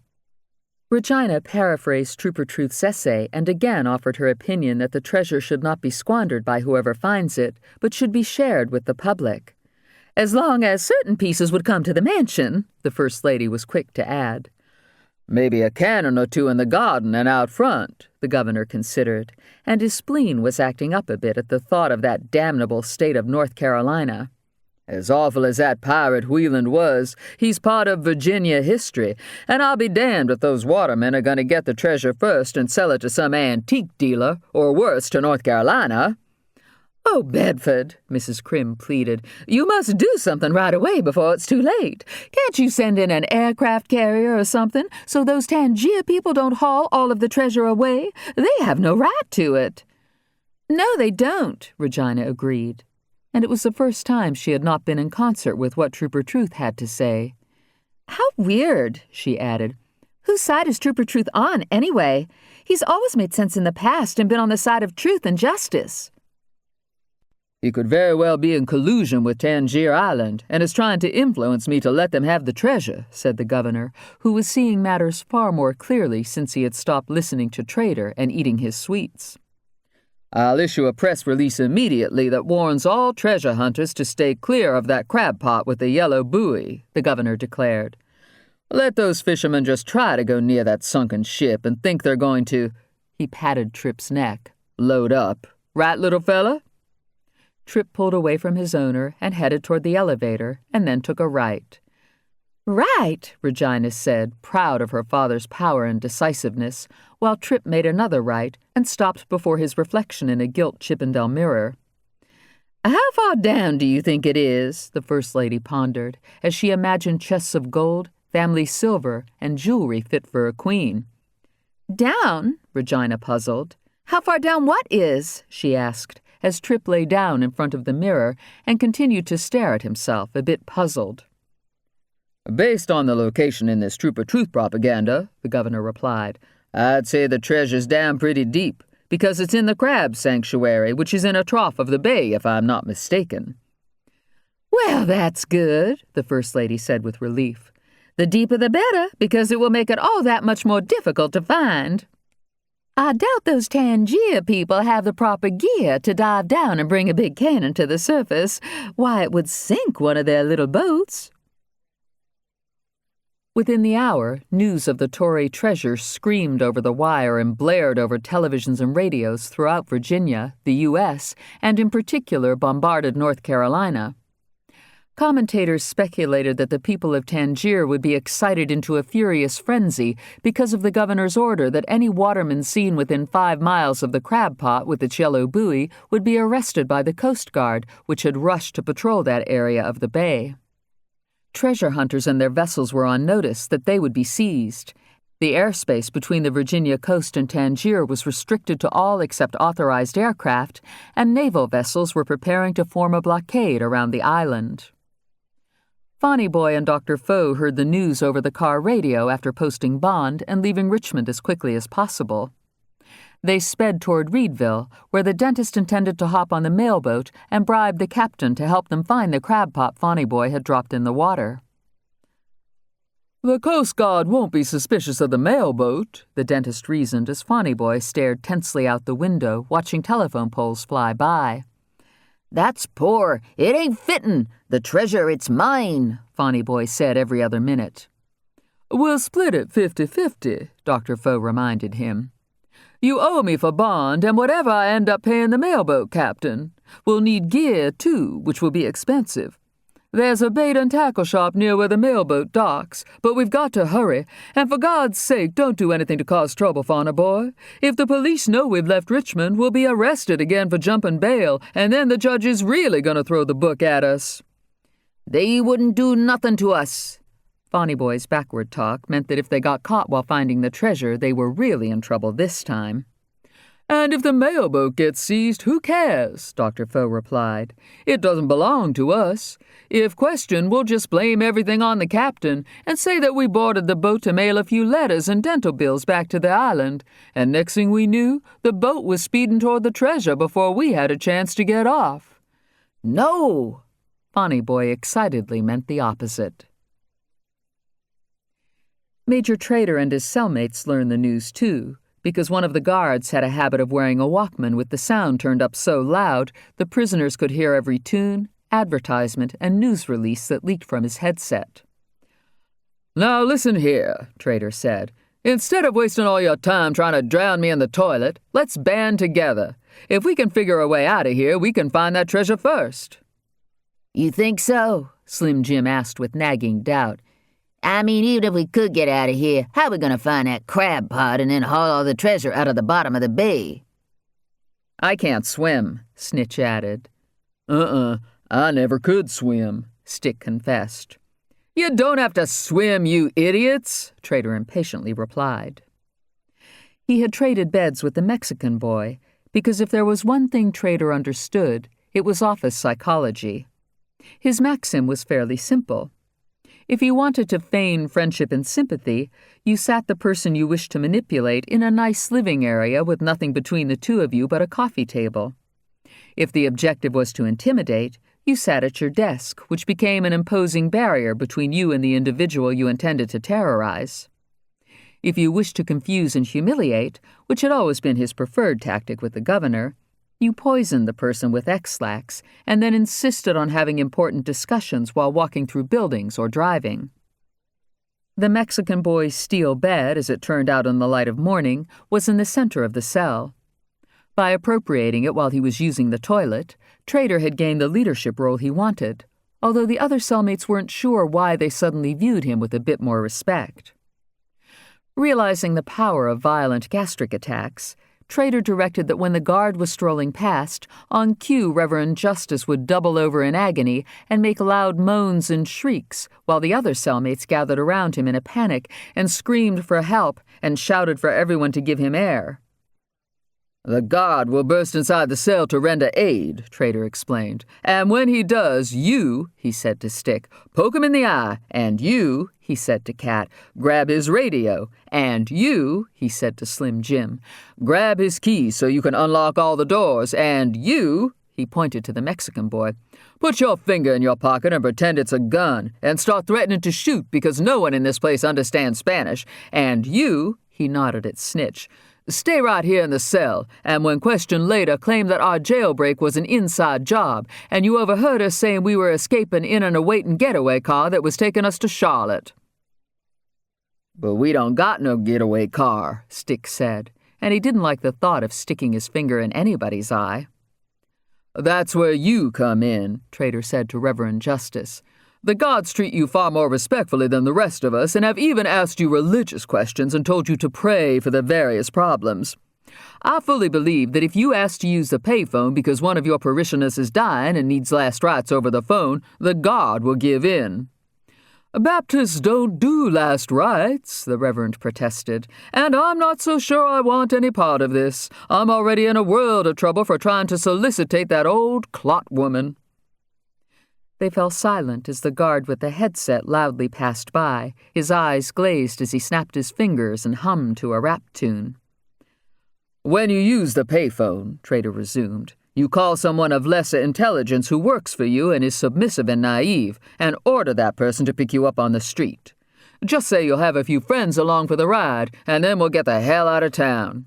In the immense unlikelihood that we're apprehended, I'll just claim that you were abducted and had nothing to do with the plan. Reverend Justice was a little more at ease when Trader put it to him that way. After all, Reverend Pontius Justice was a local celebrity who had devoted his life to saving souls and stopping crime. Even if he released his pent-up needs of the flesh now and then by picking up ladies of the night, he always paid them and gave thanks. Andy had yet to receive any thanks from Hammer, and it was getting on his nerves that all she seemed interested in was pacing the carpet in her headquarters office and complaining. You should have run this by me first, she kept saying behind the closed door, even though there were very few people at headquarters on a Saturday morning. For God's sake, Andy, where was your brain when you wrote all this nonsense about a so-called Tory treasure? Look at what you've stirred up. By encouraging the islanders to seize the alleged loot because it's rightfully theirs, you have succeeded in prompting the governor to issue threats and send out the military. If there wasn't a civil war before, there certainly will be one now. And frankly, I'm in agreement with the governor. The islanders do not have a right to the treasure. It belongs in a museum. That's what I'm trying to tell you. Andy tried to get through to her. My only intention was to cause everyone to think everybody else is trying to take something away from them. And in order to make Tangier Island really angry at Virginia, it was necessary for me to excite Virginia into being really pissed off at the island.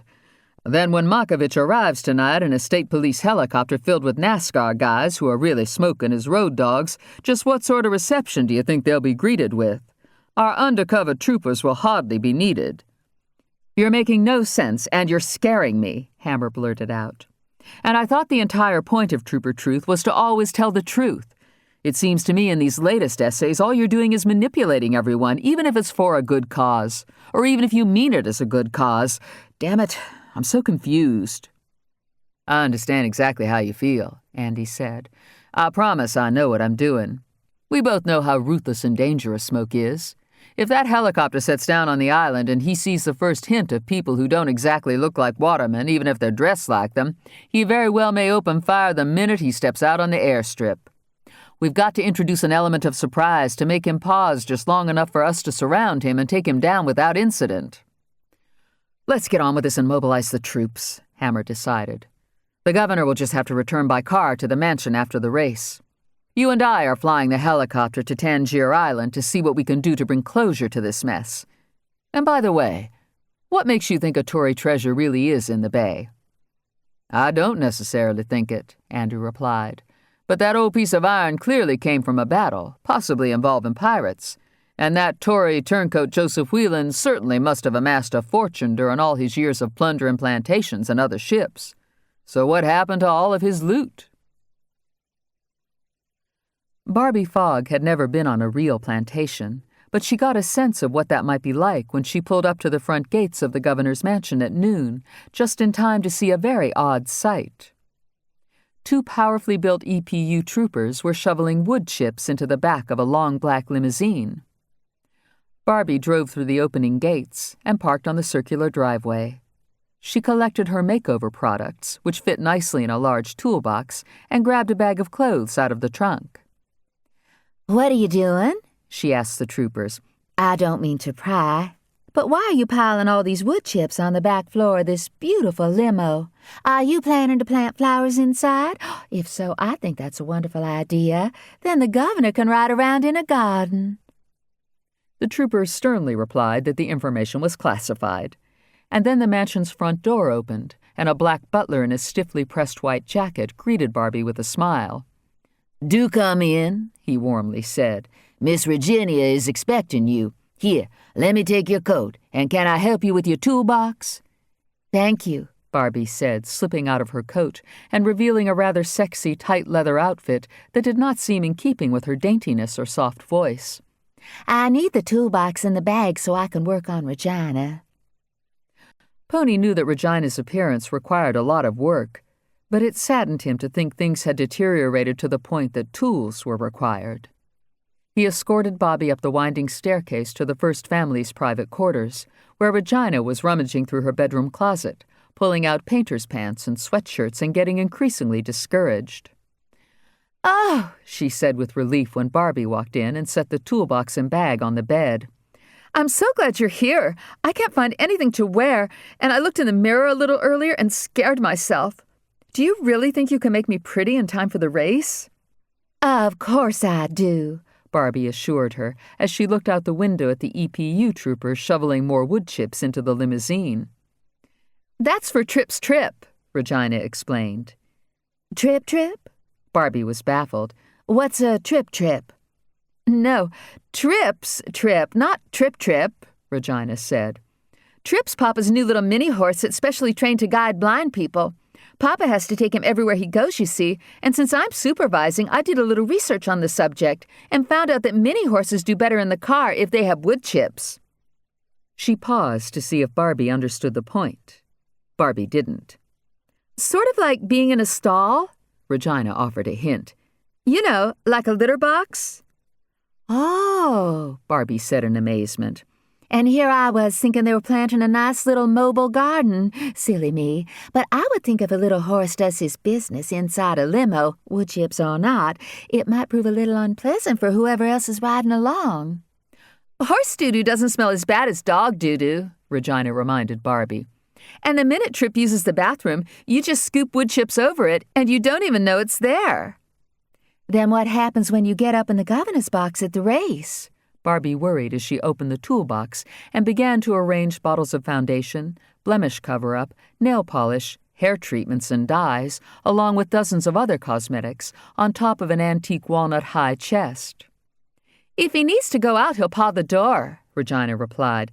"Then I'll take him down in the elevator and find a patch of grass somewhere. What are the scissors for? Are you going to cut my hair?" Barbie told Regina to sit in the shaker rocker and be still for a moment. Barbie circled her most challenging project, taking in the overall scene, and deciding that Regina's long, frizzy dark hair with its split ends had to go. "Let me see your teeth," Barbie said. Regina opened her mouth wide and curled back her lips, revealing yellowing teeth that, ironically, could very well belong to a mini-horse, Barbie thought. "I brought some tooth bleach," she said with more optimism than she felt. "So let's put the bleach on now and give it a chance to at least begin working. As for your hair, dear, it has no color at all, really. I suppose it's sort of a brindle, a splotchy mix of brown and black. And I think the solution is to dye it black and cut it just below your ears, layering it, of course, and this will help to soften your nose and chin. I also thought to bring along a nice tannin solution that you'll put on after your salt scrub, Dead Sea soak, manicure, pedicure, and mud mask. You'll turn a nice golden brown without exposing your skin to even one ray of damaging sun. Isn't that exciting?" Regina wasn't sure. For one thing, she had not anticipated that Barbie might expect Regina to strip completely naked and allow an almost stranger to rub salt, mud, and lotions all over Regina's corpulent body. "Now I know what you're thinking," Barbie said as she draped a towel around Regina's neck and began snipping away huge clumps of hair that reminded Barbie of tumbleweeds in old westerns she sometimes watched with Lenny. "I'm aware from our counseling session that you have a very poor self-image and hate your body, and probably are just a wee bit nervous about being naked and having things rubbed, peeled, scraped, and scrubbed over every inch of you, but you'll be fine and just so pleased when you see the result." "Nothing you scrub me with will get rid of all this fat," Regina candidly pointed out, as more hair tumbled across the floor. Under ordinary circumstances, the idea of having her body so completely manipulated would have been secretly pleasant. But Barbie Fogg wasn't Regina's type. Not at all. Barbie wasn't robust enough, and struck Regina as the sort who could probably touch and knead another woman all day long and experience not the slightest tingle or desire for more. Regina doubted that Barbie had much interest in anything physical from anyone, and in that regard was probably similar to Regina's mother, who, for as long as Regina could remember, had been far more interested in collectibles, such as cast-iron banks, old coffee and tobacco cans, and trivets, than in wild, erotic same-sex or opposite-sex or even self-sex. "We'll start you on a diet immediately," Barbie said as she snipped. "Which means you'll need to stay clear of the buffet tables at the race, okay? A nice salad and lots of celery, carrots, and radishes will have to tide you over, but in the meantime, don't be so negative. You know what they say, clothes are a girl's best friend, and I went to the trouble to pop by a sweet little boutique and pick out something just perfect for you." "What?" Regina was almost afraid to ask as Barbie began to layer strands of hair with the razor. "Oh, it's just the cutest thing, to die for, really. I intuited what you might feel comfortable in and what suits your overall face, figure, and personality, and came up with this simply perfect denim outfit. I couldn't believe it when I found it. Now hold still and try not to rock. Such a lovely rocking chair, by the way, but I don't want to cut you with the razor as I shave the back of your neck before we do a nice waxing of your upper lip and chin, and maybe clean up your eyebrows and sideburns. Anyway, what I found is a pair of stonewashed overalls that have a cute skirt instead of pants, and you can wear it with this darling long-sleeve silk shirt that's designed to look like a lumberman's shirt, only it's got a lace collar and will show off your bust, which will really be enhanced by the push-up bra I found. I had to guess, but you look like a 44D, am I right? I don't usually wear a bra, Regina replied through a shower of shredded hair. I hate bras and wear undershirts most of the time because nobody really sees me through sweatshirts anyway. Well, people will certainly see you tonight, Barbie cheerfully piped. You'll have so much cleavage you could pack a picnic in it. As for shoes, because no outfit is complete without them, I found an adorable pair of bright red patent leather high-top tennis shoes. Can you imagine? They have a Converse seal on the ankles made out of sequins and white leather laces, and you'll wear them with designer socks that are supposed to look like old-fashioned tube socks, but these are made of silk. Now let me guess, your shoe size is a 12, and your dress size is a 16? Men's or women's? Regina asked, holding very still as Barbie worked away with the razor, cleaning up the back of Regina's neck. I always wear men's stuff, so I don't know what size I wear in women's. Don't you worry for a minute. I'm very good at guessing people's sizes, Barbie promised as she stepped back to admire her work. I suppose it's because as a professional counselor, I have to be good at sizing people up. There. Barbie held a hand mirror so Regina could admire her new hairstyle. I don't know, Regina said with misgivings. It's shaped exactly like one of those helmets the race car drivers wear. The newest rage, Barbie beamed. It's called a NASQuaff.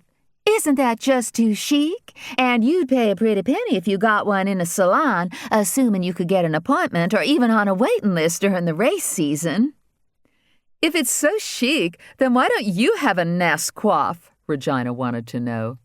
Oh, my features are far too delicate, Barbie said. Now, let's get you in the tub. Chapter 30. Hooter was also devoting the day to getting ready for the race. She had spent hours unraveling her dreadlocks and processing her hair, which this minute was cooking under a snug head rag as she glued on new acrylic nails that looked like long, curled American flags. Then she struggled into skin-tight black imitation snakeskin stirrup pants, and over these she pulled on a pair of puffy silver boots that fastened with Velcro and were designed to have an astronaut look. Completing the ensemble required much careful deliberation, and she decided on a simple black tube top. And for the pièce de résistance, the beaded jacket with Kodak, DuPont, and Pennzoil logos in bright colors that she had found in the NASCAR section of a knockoff fashion boutique on East Broad Street between the affordable gun store and the no-check check-cashing and pager shop. Andy was paying close attention to his attire as well, but not for reasons of vanity or sex appeal. He had never been to the Richmond International Racetrack and wasn't exactly sure what a drunk NASCAR fan might wear, but he figured the less conspicuous and more heavily protected and armed he was, the better. So he put on scuffed cowboy boots and baggy jeans that easily concealed a pistol and an ankle holster he fastened at a boot top, and over his body armor he wore a redskin sweatshirt and leather jacket. He had been smart enough not to shave this morning, and with his stubble, ponytail wig, mirrored sunglasses, and a 9mm pistol tucked out of sight in the back waistband of his pants, he felt secure in his appearance. Smoke wouldn't recognize him. In fact, nobody would. He had just begun the process of splashing himself with beer when his doorbell rang. "Who the hell?" he muttered, slightly alarmed because he certainly wasn't expecting company. "Who is it?" he gruffly said through the locked front door. "It's me," a muffled female voice replied, and at first Andy did not place it and thought of the serial killer who had left the evidence on his doorstep. "Who's me?" he asked. "Hammer." "Wow," he said in surprise as he opened the door.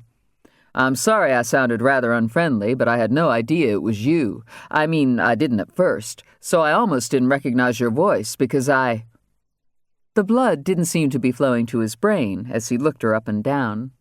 Hammer was dressed like an outlaw's motorcycle gangster, all in black studded leather, black dingo boots, and a Harley jacket. Slung over her shoulder was a Harley tote bag that no doubt contained a small arsenal. She had hardened her handsome face with gaudy layers of makeup, and her hair was teased. "Don't give me a hard time," she said right off as she walked inside the house.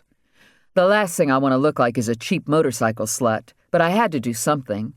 I'm just worried about our arriving by helicopter looking like this," she added as she took in his disguise. "And we can't get any undercover troopers out to Tangier because the only pilots I have are you and Makovich, and both of you are busy, and the ferries aren't running because of the goddamn restrictions the governor has imposed because of your Tory treasure essay. That's why I decided to drop by right away and ask you to consider if maybe we should reconfigure what we're doing." She followed him into the dining room, and they sat in his makeshift office. As Hammer noticed the computer, printer, filing cabinets, and piles of research materials, it gave her a strange feeling to realize this was the secret headquarters of Trooper Truth, even though she knew very well who Trooper Truth really was and where he worked and lived. It oddly occurred to her that even she had begun to bond with the fantasy writer and to wish she could meet him. "This is ridiculous," she said. "I know," Andy agreed. "I look pretty stupid, and I'm sorry I smell like beer and haven't shaved, and you're probably right. A state police helicopter may not fit with our disguises." "What I meant was, it's eerie sitting in the place where you write your essays. I feel as if I've just walked behind the curtain and discovered the Wizard of Oz or am in the Batcave or something. And I must say, a part of me is very disappointed, because I think I must have started believing in Trooper Truth too. Oh, good God, don't tell me I was becoming a fan." She shook her head and sighed. "I must be losing my mind. In the first place, I'm a fan of no one, and think being a fan of anything or anyone is irrational and silly. Why would a rational human being inflate someone to Mount Olympian proportions, think they're a god, and hang up posters of them? How does it make sense for someone to adore and even want to go to bed with a perfect stranger?" she went on as Andy stared down at his hands, ill at ease and hurt that she had perhaps liked Trooper Truth better than him. "I guess what this means is there are probably thousands, if not millions, of perfect strangers out there who read Trooper Truth and worship him and entertain sexual fantasies about him," Hammer continued. "I know Wendy certainly feels that way. Only in her case, she's convinced that Trooper Truth is at least 80 years old and has to use a walker." "I guess the gig is up," Hammer announced by slapping her hand down on the table. "What gig?" Andy replied with a hint of pain and anger. "There's no gig, and never has been. It doesn't matter what nom de plume I use or if I use one at all. I'm still the one who has written the essays. I am Trooper Truth." "Trooper Truth doesn't exist," Hammer said. "All right, let me ask you this," Andy said, trying to regain his composure. "If you never thought of me as Trooper Truth, then who was Trooper Truth to you? Did you have some fantasy about him, huh?" "We need to disengage ourselves from this pointless, inane conversation right this minute," Hammer said. "We've got a major operation about to happen and need to focus on that for God's sake." "You're absolutely right," he said in a steadier tone. "It truly doesn't matter to me that you are or aren't a fan of Trooper Truth or anyone, including me. I'm not a fan of anybody either. Never have been," he added as the telephone rang. "Woo! We got us a real problem, Brazil," an excited Makovich said over the line. "The Gov don't want to take the helicopter to the race." "You're kidding," Andy said. "Why the hell not? You'll just have to talk him into it. Tell him for security reasons he must fly in." "It won't work. Seems like he's all of a sudden got it in his head he's got to have a big litter box for this little horse he just got. I think that damn ugly pool shock daughter had something to do with it. I ain't never heard something so stupid in my life, but there's nothing we can do. He's got troopers to fill the back of his limo with wood chips, and we can't talk him out of it. So he and the first family are going by limo, and that's final. I got to drive him. I'm real sorry. I don't know what else to tell you." "But what about Smoke and the road dogs?" Andy protested. "What are they going to do when the helicopter doesn't show up to take them to the race? And they've got Popeye." "All I know is they're supposed to meet me at the MCV helipad, and I ain't going to be there." "Shit!" Andy exclaimed as he slammed down the phone. He explained what was going on, and it pained him to see the anguish flicker across Hammer's face as she realized that Popeye might not be saved and their entire plan had just crashed and burned. Smoke and the road dogs were still at large unless she could think of a way to lure them into a trap. Now it was unlikely they'd show up at the race. "If they wait for the helicopter and it doesn't come, they're going to figure out that something's up," Hammer said, dejected. "They'll figure out that Cat has probably been grabbed by us, and we've got half the state police force waiting for them at the racetrack, all because of a goddamn mini-horse." Andy was silent. Both of them knew it was Andy who had planted the mini-horse in the governor's mind by suggesting it on the Trooper Truth website. "I don't know what to say. Andy started to say. "It's too late for apologies," a crestfallen Hammer replied. "And you don't need to apologize anyway, Andy. It's not your fault. I was the one who went along with this Trooper Truth charade, never realizing the repercussions it might have.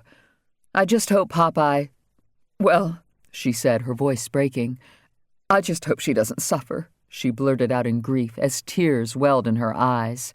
"Damn it all." "Wait a minute," Andy said, as an incredible but simple idea occurred to him. "Donnie Brett flies a 430. "Who?" Hammer asked as she dug in her Harley bag for a tissue and handcuffs clanked against a pistol. "You know, number 11. He's got 6 wins so far this year, including Martinsville and Bristol, and the reason I know about his bird is Bell has used it in a lot of ads. It's painted with Brett's colors, and he always arrives at the races in it, so it's probably sitting at the racetrack helipad even as we speak. Yes!" Andy's thoughts flew so fast he was scarcely making sense. "Family of one of the drivers. That's it. And we'll just show up at MCV and Brett's helicopter and fly that son of a bitch Smoke and his road dogs ourselves." "But how the hell are we going to get whatever his name is, Brett, to let us use his helicopter at this late hour?" Hammer said. "It's impossible." "Simple," Andy replied.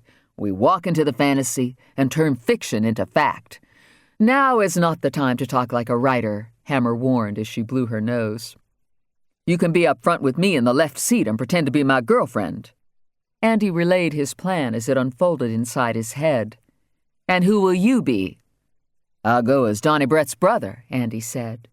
What we've got to do is let Smoke and his road dogs think Makovich couldn't make it to pick up the so-called Jolly Good Wrench pit crew and got Brett to help out. We'll pick up the assholes, have undercover guys everywhere, and the minute we land, we'll nail them. Now come on, we've got to get to the racetrack. The only way that was going to be possible, in light of traffic jams that spanned virtually the entire Commonwealth as 150,000 NASCAR fans fought their way to the racetrack, was for Andy to overfly the gridlock in a state police helicopter. Then he and Hammer would hurry to find Donnie Brett, who had always been described as an all-American boy and family man who collected police badges and guns. Brett also believed in security, and when Hammer and Andy pushed through the crowds and showed up at Brett's luxurious trailer on the racetrack grounds, big men blocked the door and looked as if they didn't mind hurting overly enthusiastic fans and stalkers. We must have a word with Mr. Brett, Hammer announced. He's resting, so please go away, one of the bouncers said in an unfriendly way. Hammer's wallet was in the back pocket of her leather pants attached to a chain, and she flashed her badge as she said in a low voice, We're state police involved in a huge undercover operation. Lives are at stake. Andy dug into his jeans and flashed his badge, too. We don't want to disturb Mr. Brett and realize he needs peace and quiet before he gets into his car and hopefully wins the race, but we must see him, Andy explained. I sure as hell hope he wins, too, the second bouncer said. He gets pretty upset when he don't win, and he always likes to get a little shut-eye and meditate before he races. But let me tell him what's going on, and we'll see what he wants to do. You're joking, right? Donnie Brett said moments later, when the motorcycle mama and her redneck younger boyfriend were escorted inside the plush trailer. I'm not doubting your cops, but you must think I'm pretty stupid to let you or anybody else just fly off in my chopper. And how would I get out of here after the race? We can get you the state police 430, Andy said to the handsome, famous driver, who looked rather sleepy and unassuming when he wasn't wearing his colors. As soon as the governor is safely returned to the mansion in his motorcade, an EPU trooper named Makovich will fly here and pick you up, I promise. Brett considered this for a moment as he popped open a Pepsi. "Oh, yeah?" he said. "So what does the state police bird look like? What kind of paint job does it have?" "The state police paint job," Hammer replied. "So if I win the race, it will look like I'm getting a police escort out of here." Brett rather liked the idea. "Even if you don't win, you will," Hammer said. "But you will win," Andy added. Brett sat at a table and blew out a big sigh. He suddenly looked small and uncertain, and not at all like his heavily endorsed, highly exploited self. "Truth is, I'm not so sure," he confessed, hanging his head in shame. "Everybody says I'm the favorite, which only puts more pressure on me. And truth is, Labonte's taken a whole lot better advantage of the season than I have. You know, he took over the points race from Jared in the third race in Vegas, and that old boy's held a real strong position since. See, my problem is, I like trophies, like 'em way too much, and that means I don't rely on consistency like Labonte does. And if I'm honest about it, Richmond's not my favorite track. Hell, I finished 18th in the Pontiac Excitement 400 last spring, can you believe it? That really shattered my confidence, even if the general public don't know it.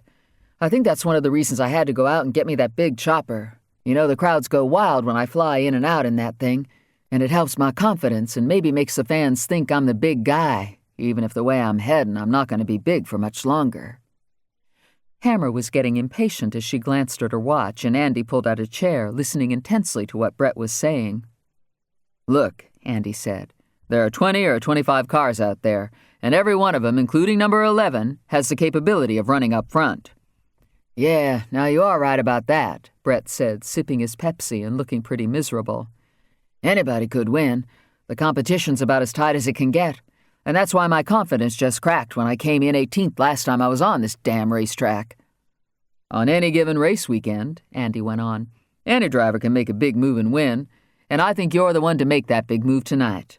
You can do it, Donnie. You're a Bud Pole winner, just like Rudd, Labonte, Skinner, Wallace, and Earnhardt Jr. are. You sat on the pole for the Daytona 500 and had a starting position in the Bud shootout, right?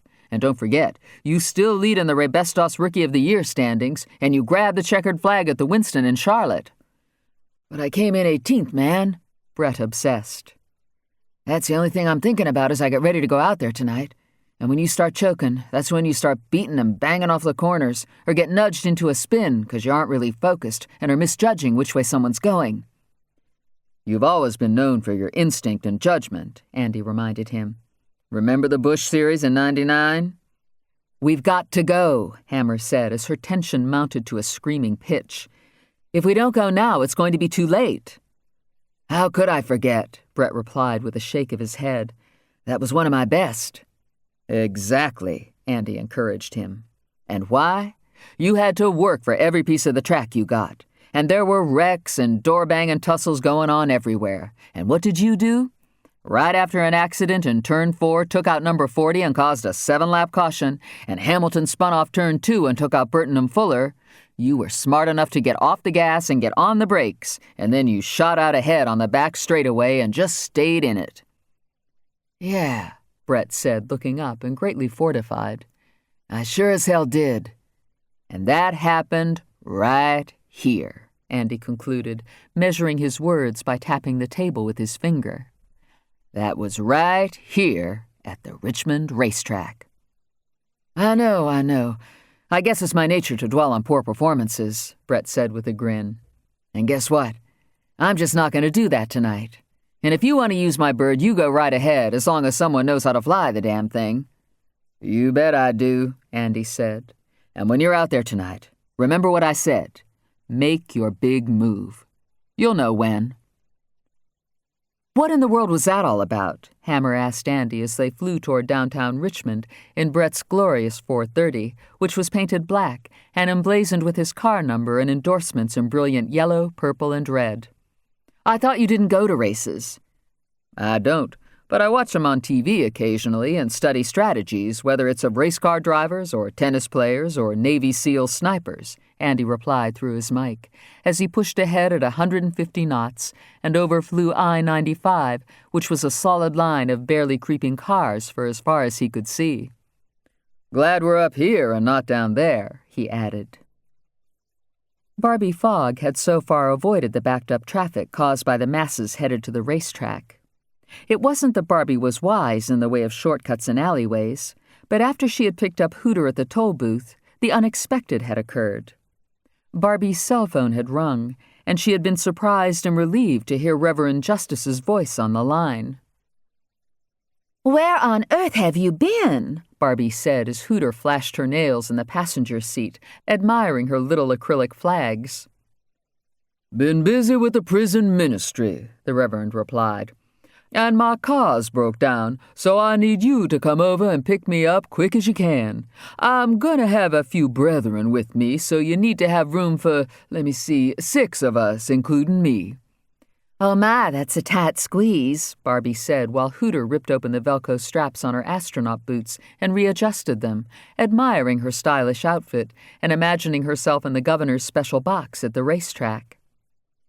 Hooter wondered if that big bad Trooper Makovich would show up, and figured he would. He sure did brag a lot about how dangerous and important his job was. Everything was the gov this and the gov that when Hooter and Makovich had been drinking beer the other night, and Hooter felt a twinge of regret. It was true that Makovich was fresh and had one thing on his mind, even when he was going on and on about the governor and what it was like to work in that big mansion in Capitol Square while beating everybody in pool, but Hooter was lonely. "I tell you, girlfriend, maybe I've been too rough on him," Hooter said with a sigh as Barbie pulled into a boarded-up gas station and turned around. "I kind of hope he'll be there tonight. You think he'll admirate my style?" "I think you look fabulous," Barbie assured her as she worried about getting to the race on time, if at all. The Reverend's phone call was out of the blue and very peculiar, Barbie thought, as she headed toward a rundown part of the city, just northwest of downtown, where the Reverend had instructed her to wait across the street from the city jail, in the back parking lot of the Juvenile Courts building. He and his brethren would be hiding in a small wooded area and would jump in the minivan the minute she showed up, and then she was to speed away and not ask any questions. "Maybe you should ring that trooper and tell him we might be a little late," Barbie suggested with growing anxiety, "and ask him to make sure they don't give away our seats in the governor's box." "What you mean, late?" Hooter exclaimed, because she had not paid much attention to whatever Barbie had been saying on the cell phone a few minutes ago. "Girlfriend, we can't be late. We're late. You're going to totally miss seeing all them race drivers come out of their trailers and get into their cars. You won't get your picture took with none of them. This is the opportunity of a life, and we can't be late." As Barbie drove faster, Hooter noticed a big, colorful helicopter hovering in the area of the medical college.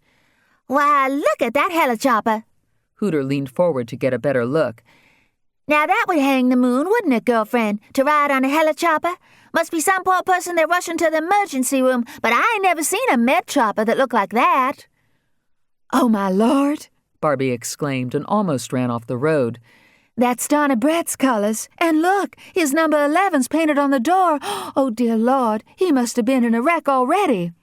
"But the race ain't even started yet," Hooter pointed out. "Maybe he had a heart attack or something. You know he must be feeling a lot of stress after coming in 18th last spring when he was here." End of Side 11. Side 12. Chapter 31. Andy and Hammer were feeling far more stress than Donnie Brett was. Despite Andy's apparent confidence when he promised Hammer he knew exactly how to handle Smoke and the road dogs, the truth was he had no idea what to expect, and the headset kept rearranging his ponytail wig, and pretty soon it would be too dark to wear the Ray-Bans. He held the helicopter in a rock-hard hover and turned the nose into the wind as he spotted Smoke, a fragile-looking woman with short platinum hair, and 2 road dogs climbing out of a black SUV parked in the lot on the other side of the fenced-in helipad. The thugs were dressed in NASCAR colors, and the smallest one was holding a small bundle wrapped in what looked like a folded black flag. "That must be Possum," Andy said to Hammer over the mic, "and it looks like he might have Popeye." Hammer did her best not to react. She knew it would be unwise to show that she had any interest in whatever was in the folded flag, because she was supposed to be Donnie Brett's brother's girlfriend and had no reason to know who Popeye was, or care. "Stay tight," Andy said as he set down the helicopter on the concrete surface and cut both engines' throttles to flight idle. "I'll go talk to them. If something happens, just cut the throttles all the way off and start shooting through your window. It slides open." The road dogs and the woman were gathered at the fence, staring in awe at the glorious helicopter and looking a bit perplexed as they watched the redneck with the ponytail headed their way. "Who the fuck are you?" Smoke asked as a little bundle moved in Possum's arms. "My brother sent me to pick you up," Andy said, rewriting his script yet again. "Your brother's Donnie Brett?" Cuda asked with wide eyes. "Whoa, man, he's fat. I sure hope he pulls it off tonight, 'cause I know he sucked last spring coming in 18th. "Shut up," Smoke ordered. "We're supposed to be picked up by the state police," he said to Andy. "Why the shit would your brother send his chopper after us?" Andy detected Smoke's twitching fingers over a pocket on his bright red Winston Cup jacket, where he probably had concealed a high-caliber gun. Andy eyed what he assumed was Smoke's trailer park-looking girlfriend, and something about her eyes gave him a creepy feeling. She seemed familiar. "All I can tell you," Andy said, "is me and my girlfriend co-pilot was just with Donnie in his trailer giving him a pep talk when this big black trooper shows up in a panic. He starts telling this story about the governor's helicopter getting a chip light and the thing's grounded, and he's got a pit crew he's supposed to pick up downtown, and he don't know what to do, but maybe Donnie could help out because his helicopter's just sitting there." "I assumed you're the Jolly Good Wrench pit crew," Andy added, feigning sudden doubt and suspicion to buffalo them a bit. Yeah! Possum shouted above the thud-thudding of the helicopter blades, and he managed to unfold the flag enough for Andy to make out part of a skull smoking a cigarette, and the word Jolly and part of Goodwrench. "Come on, let's go!" Possum exclaimed. "Wait a minute," Smoke said, staring menacingly at Andy. "How the fuck do you know about Jolly Good Wrench?" "Yeah," Cuda agreed. "Because it's on your flag," Andy replied, pointing at it, and grateful Possum had been sharp enough to unfold it just in time. "And I put something about Jolly Goodwrench on the NASCAR web." Possum added an untruth to firm up the story. "Right," Andy said, sending a secret signal to Possum. "I saw it." Possum caught on and hid his shock. The blond guy with the ponytail wasn't Donnie Brett's brother, but Trooper Truth undercover. Trooper Truth had changed the plan. Possum had been suffering from a bad feeling that something was going to screw up at the last minute, and he was right. Otherwise, Trooper Truth wouldn't have shown up in Donnie Brett's helicopter. "Listen, we can't stand here all day talking," Andy said loudly. "We've got to get off this helipad before MedFlight shows up to drop off a heart for transplant surgery. So either get in or I got to get out of here and back to the racetrack." "Come on," Smoke said. He, his girlfriend, and the road dogs climbed over the fence and held on to their Mac Tools, M&M, and Excedrin baseball caps as they ran through gusting rotor wash toward the 430. Barbie and Hooter saw the bright helicopter pop up over the tops of buildings and speed away as Barbie turned into the empty parking lot of the courts building. She drove to the back, and instantly 6 desperate-looking men, including the Reverend, rushed out of a wooded area and ran like hell toward the minivan, jerking open the doors and piling inside. It did not escape Hooter's attention that the men smelled unwashed, were unshaven, and had neither belts nor shoelaces. She knew inmates when she saw them, and froze in fear. Oh, what had she gotten herself into now? And wasn't that Mexican boy the same one she'd met at the toll booth the other night? "Drive!" Reverend Justice shouted. "Yeah, get the fuck out of here!" Slim Jim screamed. "Duck down!" Trader yelled. "Man, you're crushing me," Cat complained. The men ducked down on the floor as Barbie shot out of the parking lot and noticed cop cars with flashing lights rushing toward the gloomy brick jail across the street. "Just drive normal," Hooter said, because somebody had to have a clear head and take control. "You be whizzing around like this and the police will stop us for sure. Then we're going to get arrested for helping convicts escape from jail." "What?" Barbie panicked, clutching the steering wheel in both hands. "Convicts?" "We was unfairly arrested, Barbie," the Reverend said from the floor and back. It's the Lord's will we got out, and you're helping us. And I had no choice about it, 'cause these other inmates forced me to act like I was rupturing something in my belly. And when the guard burst inside the cell to help, I smacked him over the head with a food tray, just like Penn had done to him when he used to work as a prison guard. So I got the idea from being on head-to-head with Penn. Ain't it wondrous the way the Lord works? Reverend Justice preached on. If I hadn't been on that show, all 'cause of Moses Custer and the neighborhood watch I started down there near the farmer's market, well, I never would have thought to smack someone with a food tray.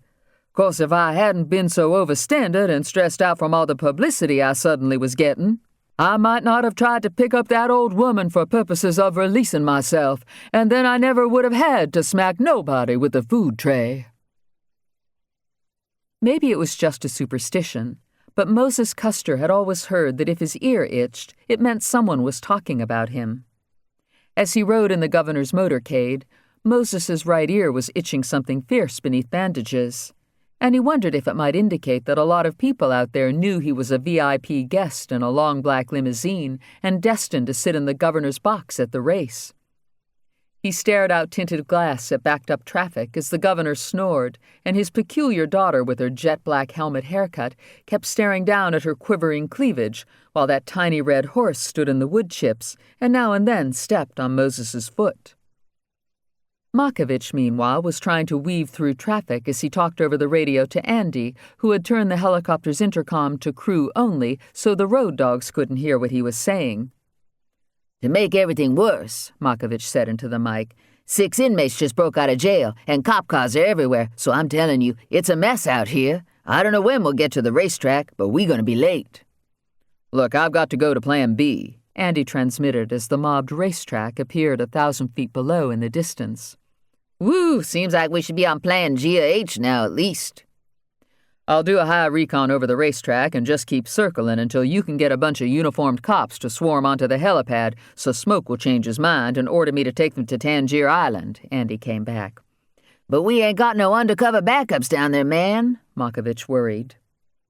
Andy looked down at the thousands of fans waving wildly up at the helicopter and fighting to get close to the helipad.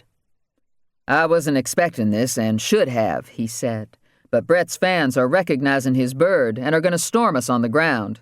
Someone may get hurt, or Smoke's going to get away. No way I'm sitting down at the racetrack. 10-4, Makovich came back. I mean, Roger. The stands were filling up as Andy switched on pulsing landing lights and began to slow down. He turned the intercom back to all so everyone in back could hear him through the headsets. We'll be landing in a few minutes, Andy announced. Now, it's very important you follow instructions for reasons of safety. When we set down, just keep your seats and the ground crew will get you out. Smoke was staring out his window. When the helipad came in sight, he noticed dozens of cops crowding onto it. Smoke also detected that there was something odd about the pilot's ponytail. It seemed to him that a minute ago the ponytail had been centered, and now it was cockeyed. What are all those cops doing? Smoke said into his mic. Don't know, but they'll clear out of the way as I get closer, Andy replied, and Hammer tensed up and wanted desperately to turn around and check on Popeye. Oh, yeah? Smoke countered as meanness crept into his voice. Well, maybe something stinks about this. Man, look at all them people down there, Kuda marveled. And look how all of them are pointing up at us and pumping their fists. They must think we're Donnie Brett. Bullshit. Smoke's voice filled Andy's headset, and suddenly the ponytail wig was yanked off from behind, and the Ray-Bans were knocked askew. Andy remembered what Makovich had drilled into him when Andy was learning to fly. Just fly the helicopter. No matter what happened or how desperate the situation, Andy must simply fly the helicopter. And he held it in a steady descent as he felt the hard, cold barrel of a gun at the back of his neck, and Smoke yelled obscenities at him and threatened to kill the dog. Calm down. It was Hammer who spoke. Do you want us to crash, you idiots? Now shut up back there so we can handle this huge machine, because none of you knows how to fly, and that means you're going to have to depend on us. Fucking cops, Smoke was ranting and raving. I know who you are, you motherfuckers, and I've got your fucking dog back here, you bitch, and if you don't do what I say, I'm going to pump her full of rat poison. Hammer assumed and sincerely hoped Smoke was bluffing, but Possum saw the syringe Smoke had just pulled out of a pocket. Possum held Popeye and could feel her shaking through the flag as Unique sat very still, as if in a trance, her eyes filled with an eerie light.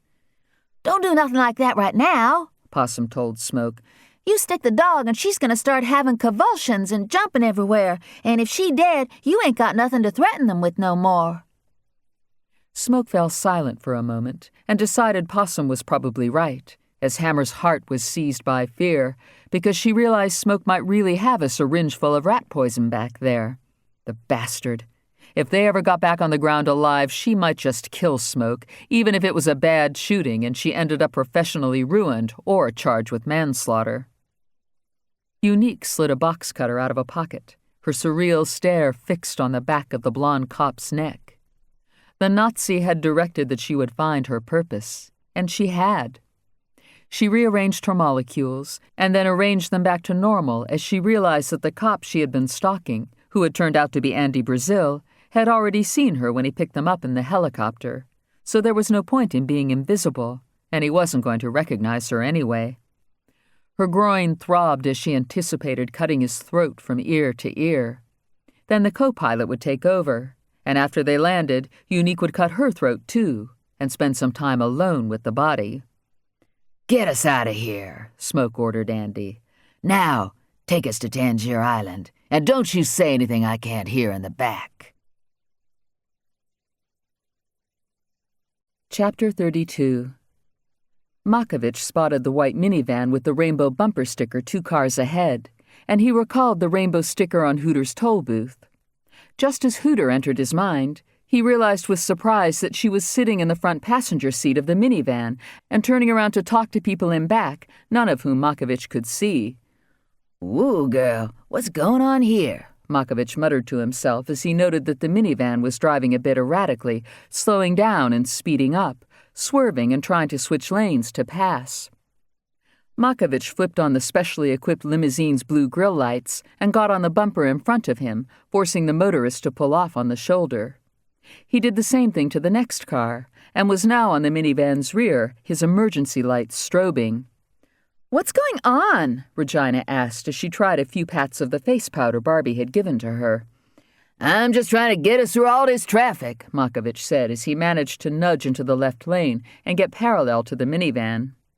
He started waving at Hooter, trying to get her attention, and when she finally looked over and saw him, after Barbie brought him and the limousine to her attention, Hooter made a face of distress and mouthed, "Help." "Shit," Makovich said, because he was not allowed to make traffic stops or get involved in incidents while he was driving the governor. He shrugged as if to tell Hooter there was nothing he could do. He pointed toward the back of the limousine and drew a box in the air to indicate he was carrying the package. Hooter rolled her eyes and mouthed, "Help," again as she pointed to the back of the minivan and held up 6 fingers and then wiggled 2 fingers to suggest 6 people running. Makovich frowned and wondered what she was trying to say. 6 passengers in back who were running? Woo, he thought. Didn't 6 inmates just break out of jail not too far from here? And if normal, innocent people were in back of the van, why were they ducking out of sight? Makovich got on his radio and called for backup units, while he motioned for Hooter to get her ditzy-looking driver to somehow pull off the road. "Girlfriend," Hooter said loudly to Barbie, "I is so sorry, but I got to use the ladies' room, and I mean got to." "Forget it," Kat's urgent voice drifted up from the floor and back. "We're not stopping until we get out of all this traffic and to some place where there ain't no police." "Let me tell you something," Hooter tossed over the seat. "When a lady says she gotta stop, then she gotta stop. You understand what I'm saying? Didn't your mama raise you right, huh?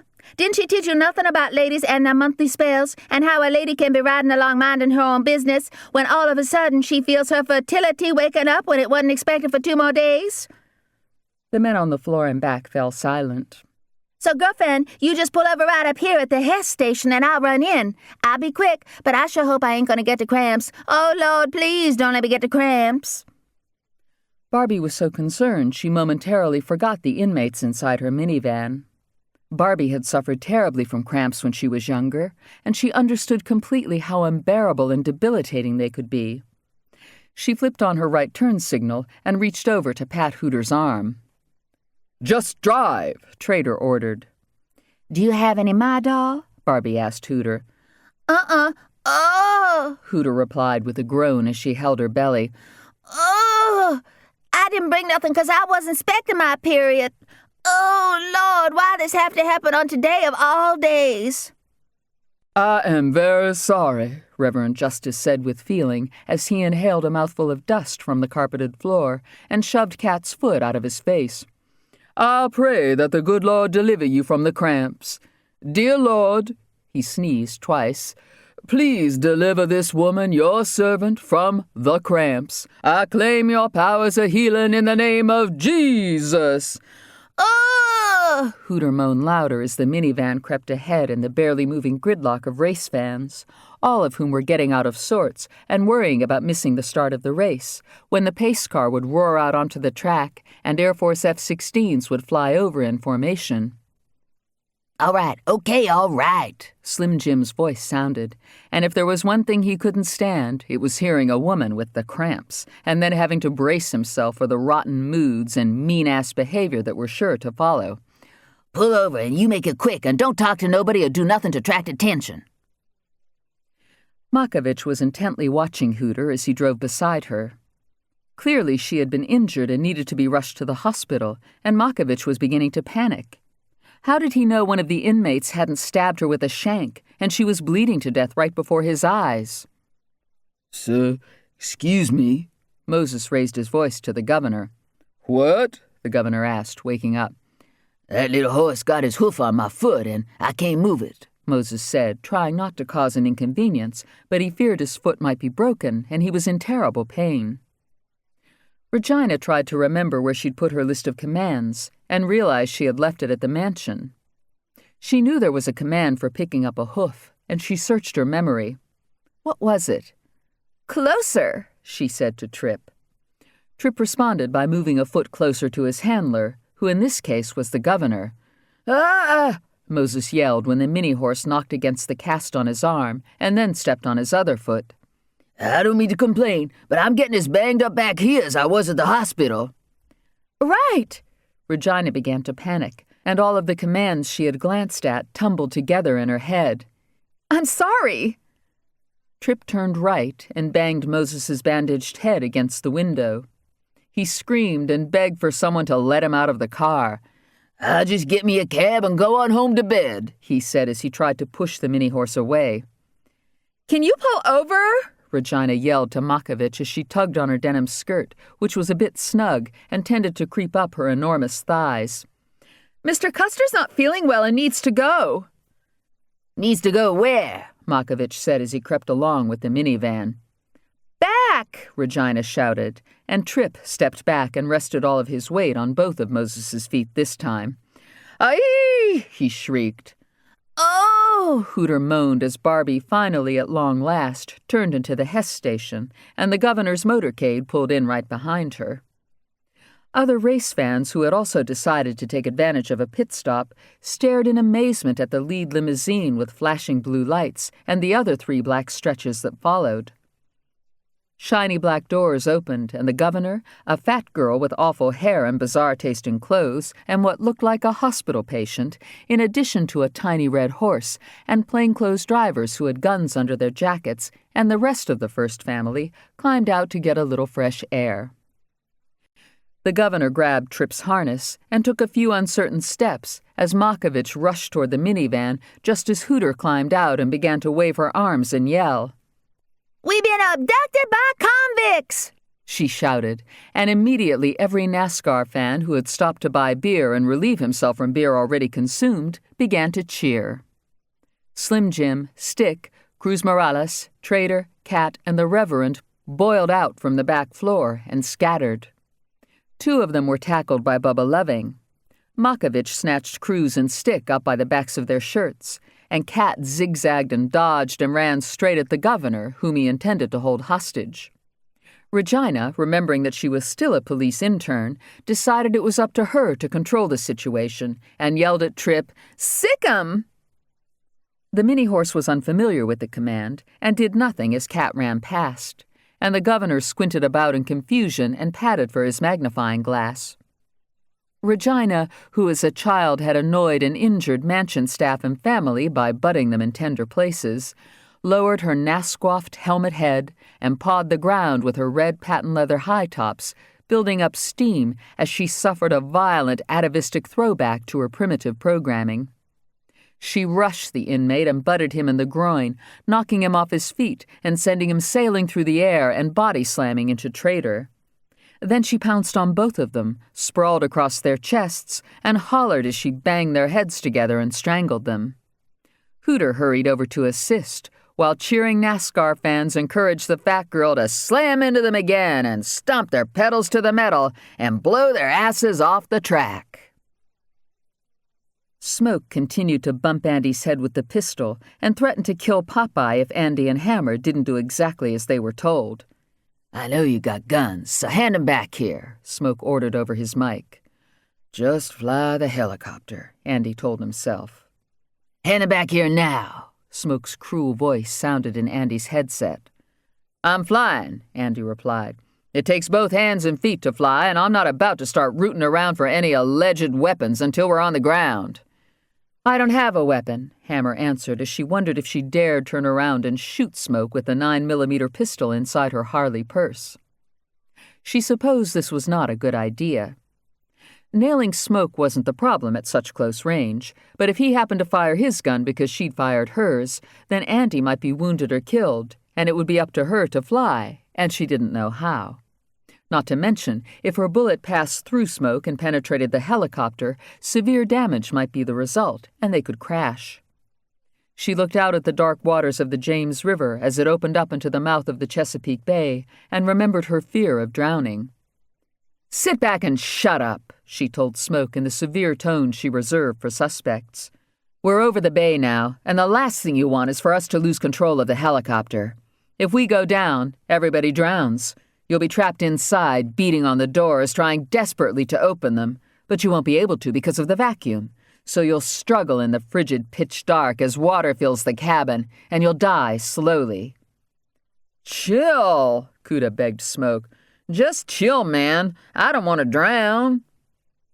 Possum kept Popeye snugly wrapped in the flag and hugged her hard. Smoke sat back in the seat, playing with the syringe, while Unique stared weirdly at Trooper Truth's neck, a box cutter wrapped so tightly in her delicate hand that her nails had pierced her palm and drawn blood. She felt no pain, only the blast of heat and intense frequencies and vibrations rolling up from her darkness. Andy checked a flight chart and entered Patuxent's frequency on the radio, and minutes later raised the military tower on the air.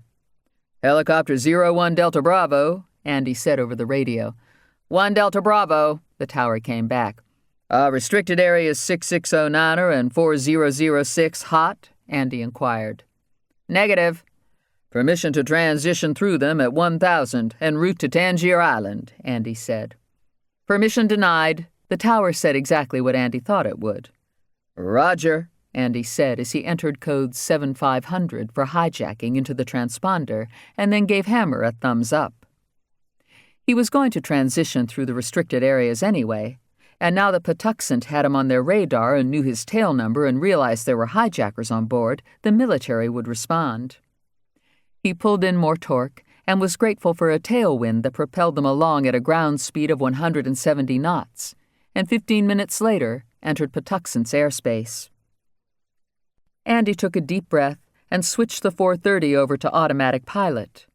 Smoke had no way of realizing that Andy's hands and feet were now free, and Andy slowly reached down and slipped the pistol out of his ankle holster. Following his lead, Hammer withdrew the 9mm from her bag, and both of them tucked the guns under their legs so Smoke wouldn't see what was happening should he climb back up on his seat and glare into the cockpit again. Fonny Boy and Dr. Foe didn't know what was happening either when they walked along Jander's Road in plain view and couldn't find a single sign of an islander. Lights in many of the small houses were off, and not a single golf cart or bicycle rattled past in the chilly dark. The island had been deserted this way ever since Fonny Boy and Dr. Foe slipped off the mailboat after an unsuccessful attempt at bribing the captain to look for the crab pot with its yellow buoy.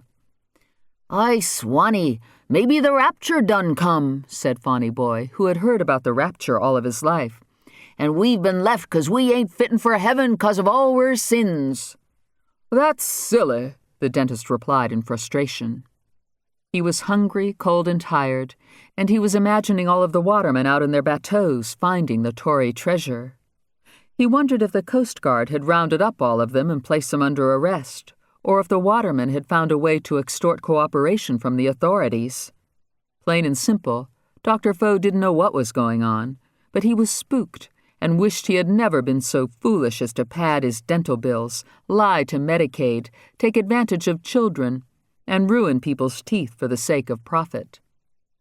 When they eventually reached Fonny Boy's house, no one was home there either. "My mamma, she should be in thar raising a fire and wrenching the dishes. She never goes out after dark." Fonny Boy marveled as his fears grew. "I'm of a mind Jesus come down on his cloud, and everybody's gone save us." "Stop it," the dentist insisted.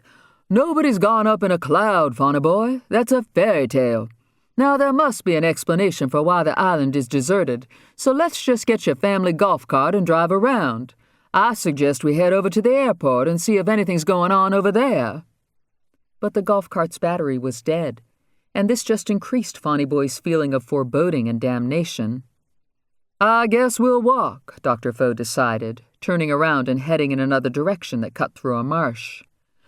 "I will admit this is strange. If everyone's out in the bateaux looking for the treasure, then why did we see so many bateaux at the docks when we got off the mail boat?" "Shh," Fonny Boy said with a finger over his lips. "I hear a helichopper. It must be the guardsmen." The dentist strained to listen and detected the distant thud-thudding, and he heard something else, too. "Singing," he said. "Do you hear it, Fonny Boy?" Both of them stopped on the footpath, the brackish air stirring their hair as they listened hard to the faint sound of gospel singing that was carried almost imperceptibly by the wind.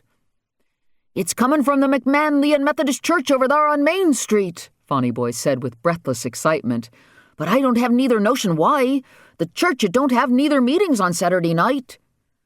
Fonny Boy and the dentist began to hurry in that direction as the sound of helicopter blades got louder, and they spotted two bright moving lights high up in the star-scattered sky coming in from the west. Fonny Boy broke into a run and didn't care if he left the dentist behind. "Hey, wait for me!" Dr. Foe called after him. "Well, never mind. I'm heading to the airstrip to see if I can fly the hell out of here on one of those helicopters coming in." Fonny Boy ran as fast as he ever had in his life, and was panting and drenched with sweat when he bounded up the church steps and threw open the door. He couldn't believe what he saw inside. Every single person on the island must have been crowded together in the church. The lights were out, and the islanders were holding candles. They were singing Amazing Grace without accompaniment, and Fonny Boy stood still, staring in confusion and fear. Something terrible must have happened, he thought. Or maybe something wonderful. Or maybe they knew the rapture was coming for sure, and they were waiting for Jesus on his cloud. This was crazy, Fonny Boy silently protested. Why wasn't everybody trying to find the Tory treasure? And didn't it concern them that helicopters were flying in? The sound of their engines was loud enough so that Fonny Boy could hear it inside the church. He pulled his harmonica out of a pocket, cupped his hands airtight around it, made a fish face, and began bending and tonguing, stomping his foot to the rhythm as he jammed the blues. The singing instantly stopped, and Reverend Crockett stepped up to the pulpit. He scanned the sea of small, flickering flames. "Who's playing the juice harp?" he asked. "I ain't adrift neither more," Fonny Boy sang improv and bent a few notes. "I ain't prinked up in either Sunday shoes, with my pockets puffed out, but a free-hearted boy, he ain't never been poor." Gasps sounded all around him, and voices called out, "Praise Jesus," and "Thank you, Jesus," and "It's a miracle." Then Fonny Boy's mother was stumbling out of a pew and clutching Fonny Boy in her arms, and next his father was lifting him up in the air, tears streaming down his weathered face. Everyone on the island figured Fonny Boy was dead when they heard about the Tory treasure and the capture of the dentist. Since there was no mention of Fonny Boy in connection with this news, The islanders assumed the poor young man had been pushed overboard by the greedy Dr. Foe. "Grasp hands in a mazy dance of praise," Reverend Crockett proclaimed. "The Lord is dealing out grace and has blowed the breath of life back into this drownded boy." "Praise God!" Fonny Boy's mother cried. "He's brought wer baby back from the dead." "I'm a die if I was dead," Fonny Boy said, confounded and deeply moved as it began to occur to him that the entire island had been gathering in the church, perhaps nightly, to pray for him because he was lost at sea. "The dentist he returned me right 'fore dark."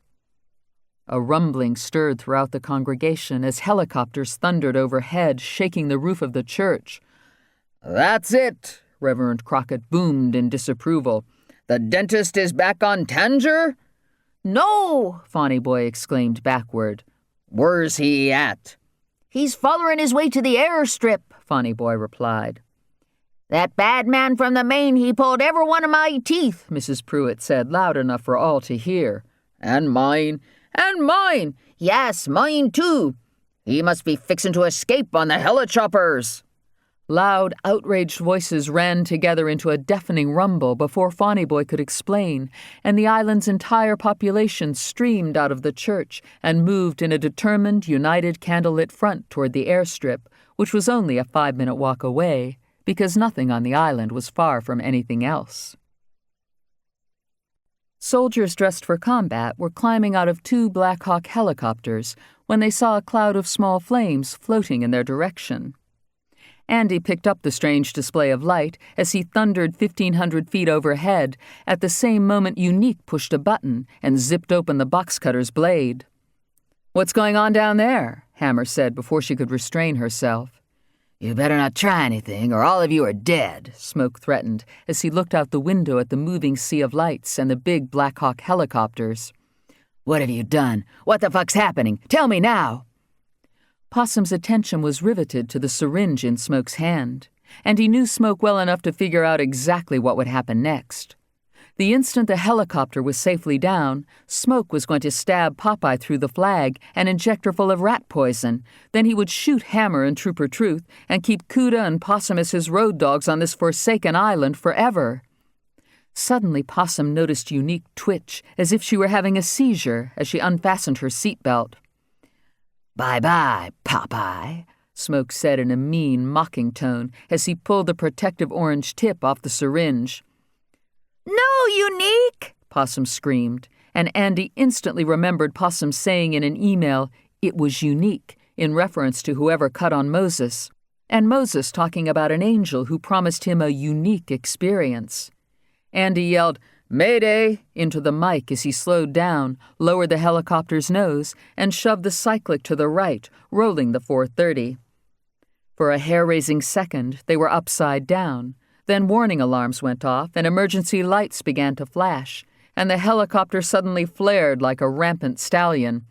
"Crash position! Crash position!" Andy yelled over the intercom as he cut the throttles back to flight idle, shoved the collective all the way down, and glided the helicopter with nothing but air moving up through the blades to keep the helicopter from dropping like an anvil.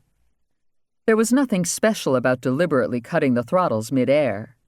Andy practiced auto-rotations regularly, and not only was good at them, but he loved the excitement of landing a 4-ton machine without the help of its engines. Another little trick he liked was to wait until he was 30 feet off the ground before pulling in power again and flying off, which was what he did now, and suddenly the helicopter was thundering into a high-performance takeoff that shot it straight up into the night. At 500 feet, Andy cut back the throttles again and smiled at Hammer as the warning bells began screaming again, and he started down in yet another auto-rotation. He went through this perilous routine 3 more times for good measure, and was not at all surprised when he finally lowered the landing gear and set down that Smoke, Cuda, and Possum were ashen and doubled over in fetal positions, and Unique was on the floor, out cold. "I'll get Smoke, you get the girl," Andy yelled at Hammer as they flung open the back doors while the blades turned and rotor wash gusted like a gale. "Watch her, she's our slasher." Andy pointed his pistol at Smoke, who was dazed and had long since lost his gun. Andy yanked the monster out of the cabin and tossed him on the tarmac like a sack of rags, while Hammer grabbed Unique. The sea of candles drifted around them in a circle as soldiers rushed over to see what the hell was going on. "Pirates!" Andy announced to the stunned islanders as he snapped handcuffs on Smoke's wrists, and Hammer flex-cuffed Unique's ankles and her hands behind her back as she drifted in and out of consciousness and drooled. "I'm sorry," Andy said to the soldiers. "I had to violate your restricted areas because I was being held at gunpoint, as I suppose you determined from the code I squawked. If you wouldn't mind helping me by grabbing that other pirate out of the back, the one who's thrown up in a bag, but leave the smaller fellow alone. His name is Jeremiah Little, and he's an innocent hostage. We'll take him back to Virginia with us." "I know 430s. Want me to shut her down for you?" one of the soldiers asked. "Thanks," Andy replied, as Popeye covered Hammer's face with kisses, and Dr. Foe crept near and gave Hammer an insincere, patronizing pat on her black leather-covered back. "I don't know what happened exactly, but I certainly am glad your dog is all right. Isn't it amazing how pets are like children? I know how much I love my cats. If you don't mind," Dr. Foe said to Hammer, "I think it best I ride back to Virginia with you. I assume you're leaving right away?" "Yes, cart him away," commanded Reverend Crockett. "We don't want neither contact with him ever. Warrant him." "No!" The island's entire population walked backward in unison, their voices rising above rotor wash and the chop-chopping of slowing blades. "Return him to the main," they began to chant. Donnie Brett Triumphs by Trooper Truth. Well, race fans, what a night.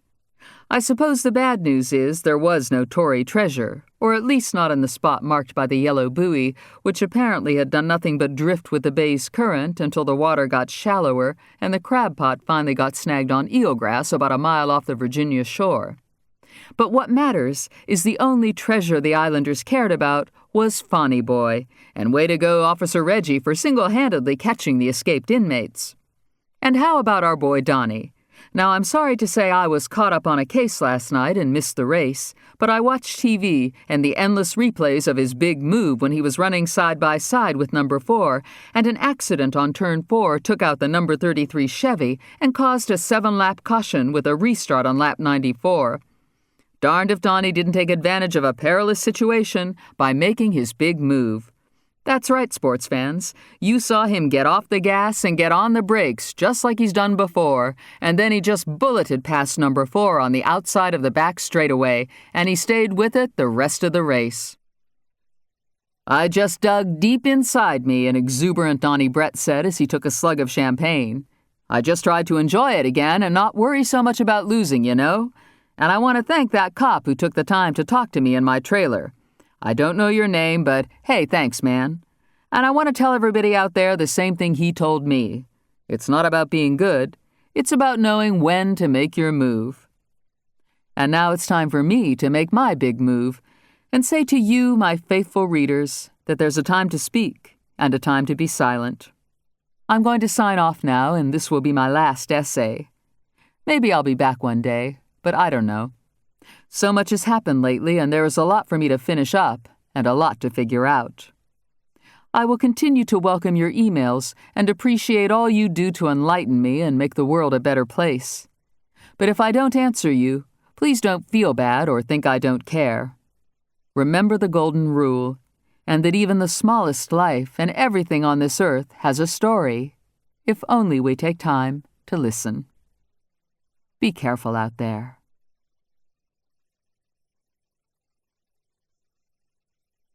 That was Isle of Dogs by Patricia Cornwell, read by Lorelei King. We do hope you've enjoyed listening to this Chivers audiobook. For details of other Chivers recordings, please contact us, and we'll be delighted to send you a catalogue listing all our titles and recent releases. Our telephone number and address can be found on the box cover or in the catalogue.